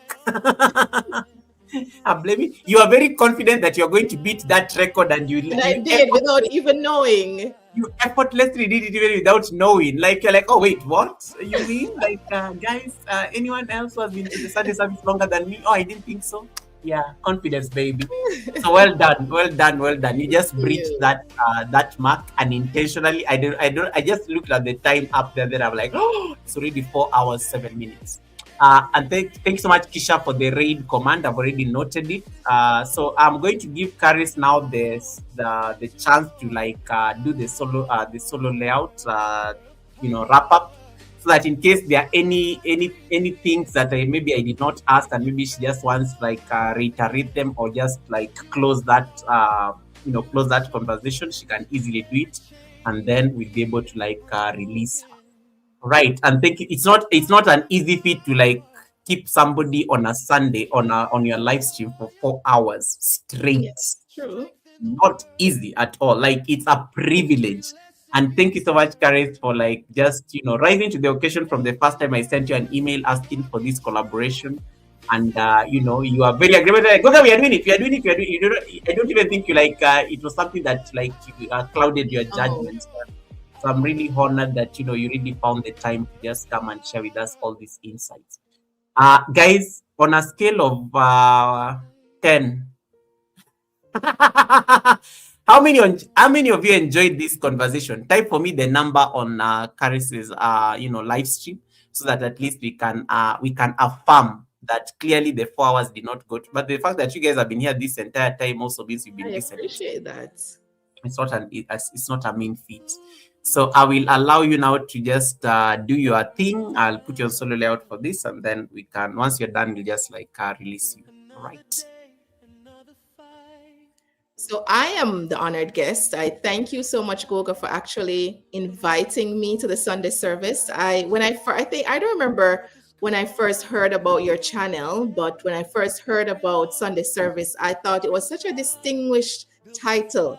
It was so conversational, the Sunday service. I was expecting an actual Sunday service with praise and worship and all the bells and whistles, but then I said he was actually sitting down having conversations with persons, and I thought that how regal that is. So I'm really honored to be here. I'm honored that we had so much engagement today. You all listened. It's, as Goga said, time is so important, and that's something none of us as content creators we take for granted. And if you were actually preparing in the background, doing whatever you were doing in the background, but the mere fact that you logged on, you shared, you were engaged, you were listening, that's something that I appreciate so much. And I'm sure Goga appreciates it as well. But I thank you so much. I just want you to remember that being a content creator is not easy. It's an actual job, even though it's not paying you right now. But if it's taking your time and effort, it is a job. It's like being a parent. We never get paid for being a parent, but when we see that little baby grow up into a wonderful child, a wonderful woman, wonderful man, then we're so proud. So let's be proud of what you're putting your time into right now. Confidence will come. Don't worry about confidence. Confidence takes time. Confidence is built. And remember that what you're putting through as your personal brand, it should come with a little bit of integrity as much as possible. That's the only way you'll be able to maintain it. That's the only way you'll be able to stay confident. I'm not coming to you, talking to you now because I got up one day and God gifted me confidence. Absolutely not. I was a very chubby kid growing up back home where insults, we thought that was okay to give us, to build us up, give us resilience. And so we took it with a grain of salt. And I had very low self esteem. I had very low confidence. But over time, and based on my different responsibilities and what I wanted to achieve in life, I realized that being confident was the only way for me to get to where I was going. And not to forget about that little girl who was ridiculed for being chubby, but to remember that in that little girl there was value, that she had something to share. And for people to forget about, because of her outer being, of her being chubby, she had no value. And that's what I'm saying to you now. When you show up for that little girl, that little boy who thought that he or she couldn't get to where they wanted to be, but there was something placed on your heart. We all have gifts. We all have gifts. You may not see your gift at 15, at 7, at 5. You may see your gift at 50 years old. You may see your gift at 65 years old. Colonel from KFC, he wasn't successful at 35. He was successful in his 50s. So remember, you can do this at any age. Confidence is built. Confidence is built over time, and you can do it. It just takes doing the first step. It takes putting in the work. And how do you put in the work? You set goals, you have a plan, you live your best life, you're abundant. You are a child of God, and we were not made to be small. We were made to live in overflow. We were made to have a big, beautiful, and abundant life. So stop looking where someone else is. When you look at them at the stage where they are, it means for you that you can get there. That's all it means. It doesn't mean that it's for them. No, it means that it is possible for you too. But run your own race and be good with just staying in your own lane, running your own race. Remember the rabbit and the tortoise. The tortoise, what was he doing? He was focusing. Helen says her goal for next year is to focus. So therefore, she's going to stay in her own lane. She's running her own race, no matter how fast the pace around her may be. But if she's focused on what her why is and what her plan is, she will get there. And when will she get there? In her own time, because it will be done. So don't worry about the noise. Quiet the noise, and you will get there when you get there, and it will be on your own time. It will be in God's timing, and it will be right on time. So thank you so much again for being here. And I do appreciate you, and definitely connect with me, and we can go from there. 12 hours coming back bigger and better in 2026. So be there. Here's Goga. Sorry, I was muted. How are you? Thank you. I was muted, so I was trying to figure out. You got some Christmas gift from the Gentle 50s. Thank you. Uh, Thank you so have much, a blessed, Mr. 50s. have a Appreciate blessed. you. Thank you so much for Merry that. Christmas to you too. Kareth, are you going to raid people over to my site so that we do the thing? Yes, let's do that. Let me see. Okay. So as we do that, let me get that question. Dowdy Show, can you type something on my live stream? Because I want to see you. There's a question you had asked Karis. I want Karis to answer that question real quick. So that we don't like Let me lose it. set up the raid first. Okay, so Karis is going to like set the raid to bring you guys over. Oh my goodness, thank you so much, Title Pro, for that blessing. Appreciated. Appreciated. Thanks so much, Title Pro, for that blessing as well. And to all these super chatters, super stickers, memberships, allow me to give you my water to just thank each and every one of you. And I don't take it for granted, Title Pro, for the 8 months of trust as well. Thank you so much. Thank you so much for this. So allow me to just give you the water of blessing to all the super chatters and the super stickers and the members.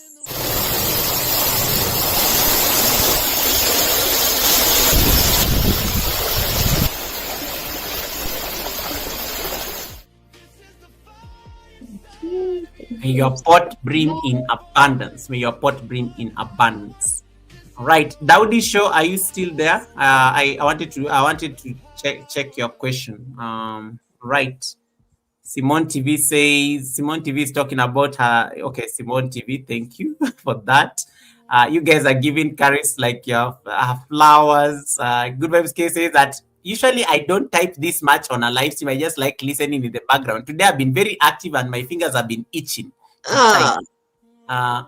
And then Simone TV says, I so relate to your advice a lot because, and the reason she says this is because I was made fun of because of my skin complexion. So I think she's just trying to like say how that this was very timely for her.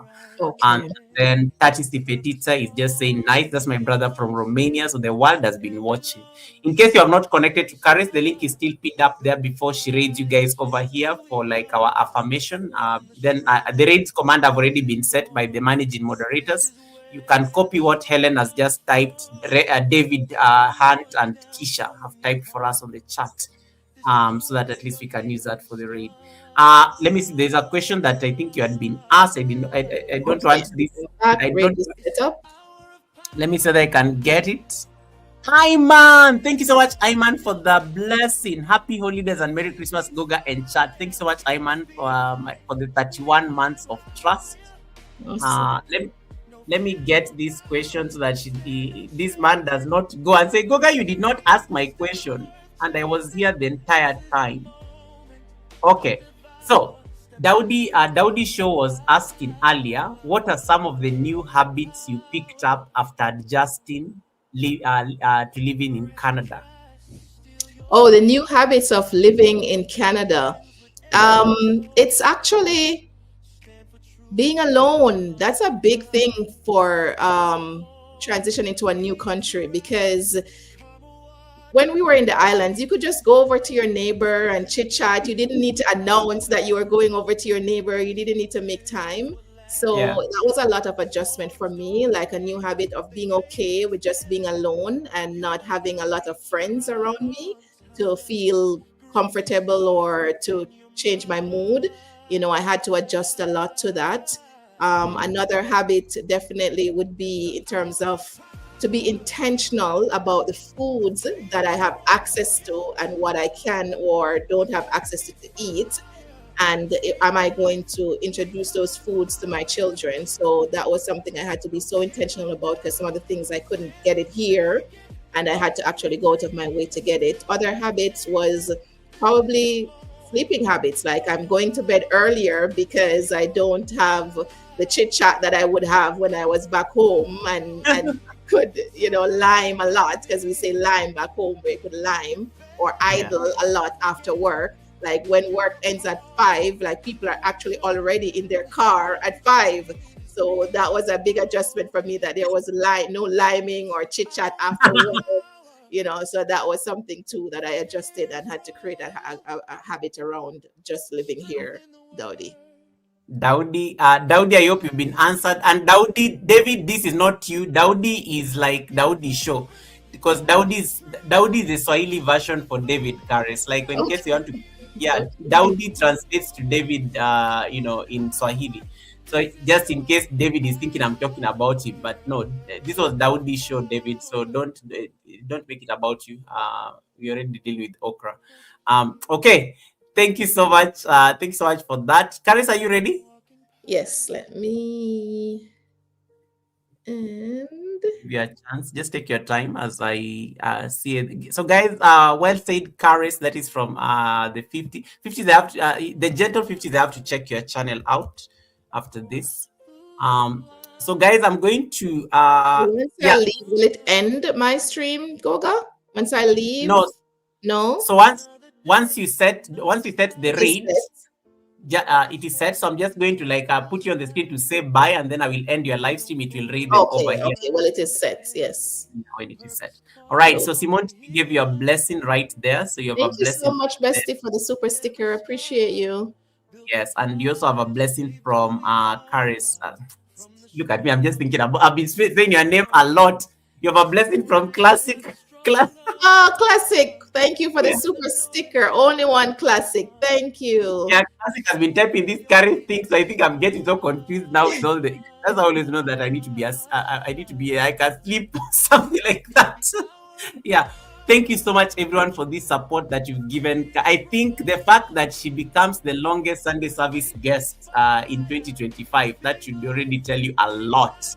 That it was a necessary conversation. She brought in the confidence in the content, and she clearly understood the assignment. So she's going to raid you guys over here, but I'm going to allow her to say bye so that we can end her live stream, so that you guys can come and do the affirmation, and then we go surprise somebody on YouTube streets with Goga and Karis raids. All right. So right. All So right. So bye, Karis, guys. Bye bye. Thank you so much again for being here. Merry Christmas. Happy holidays. And remember to give time to your family as much as you can this holiday. Bye bye. Thank you so much for being here. Thank you.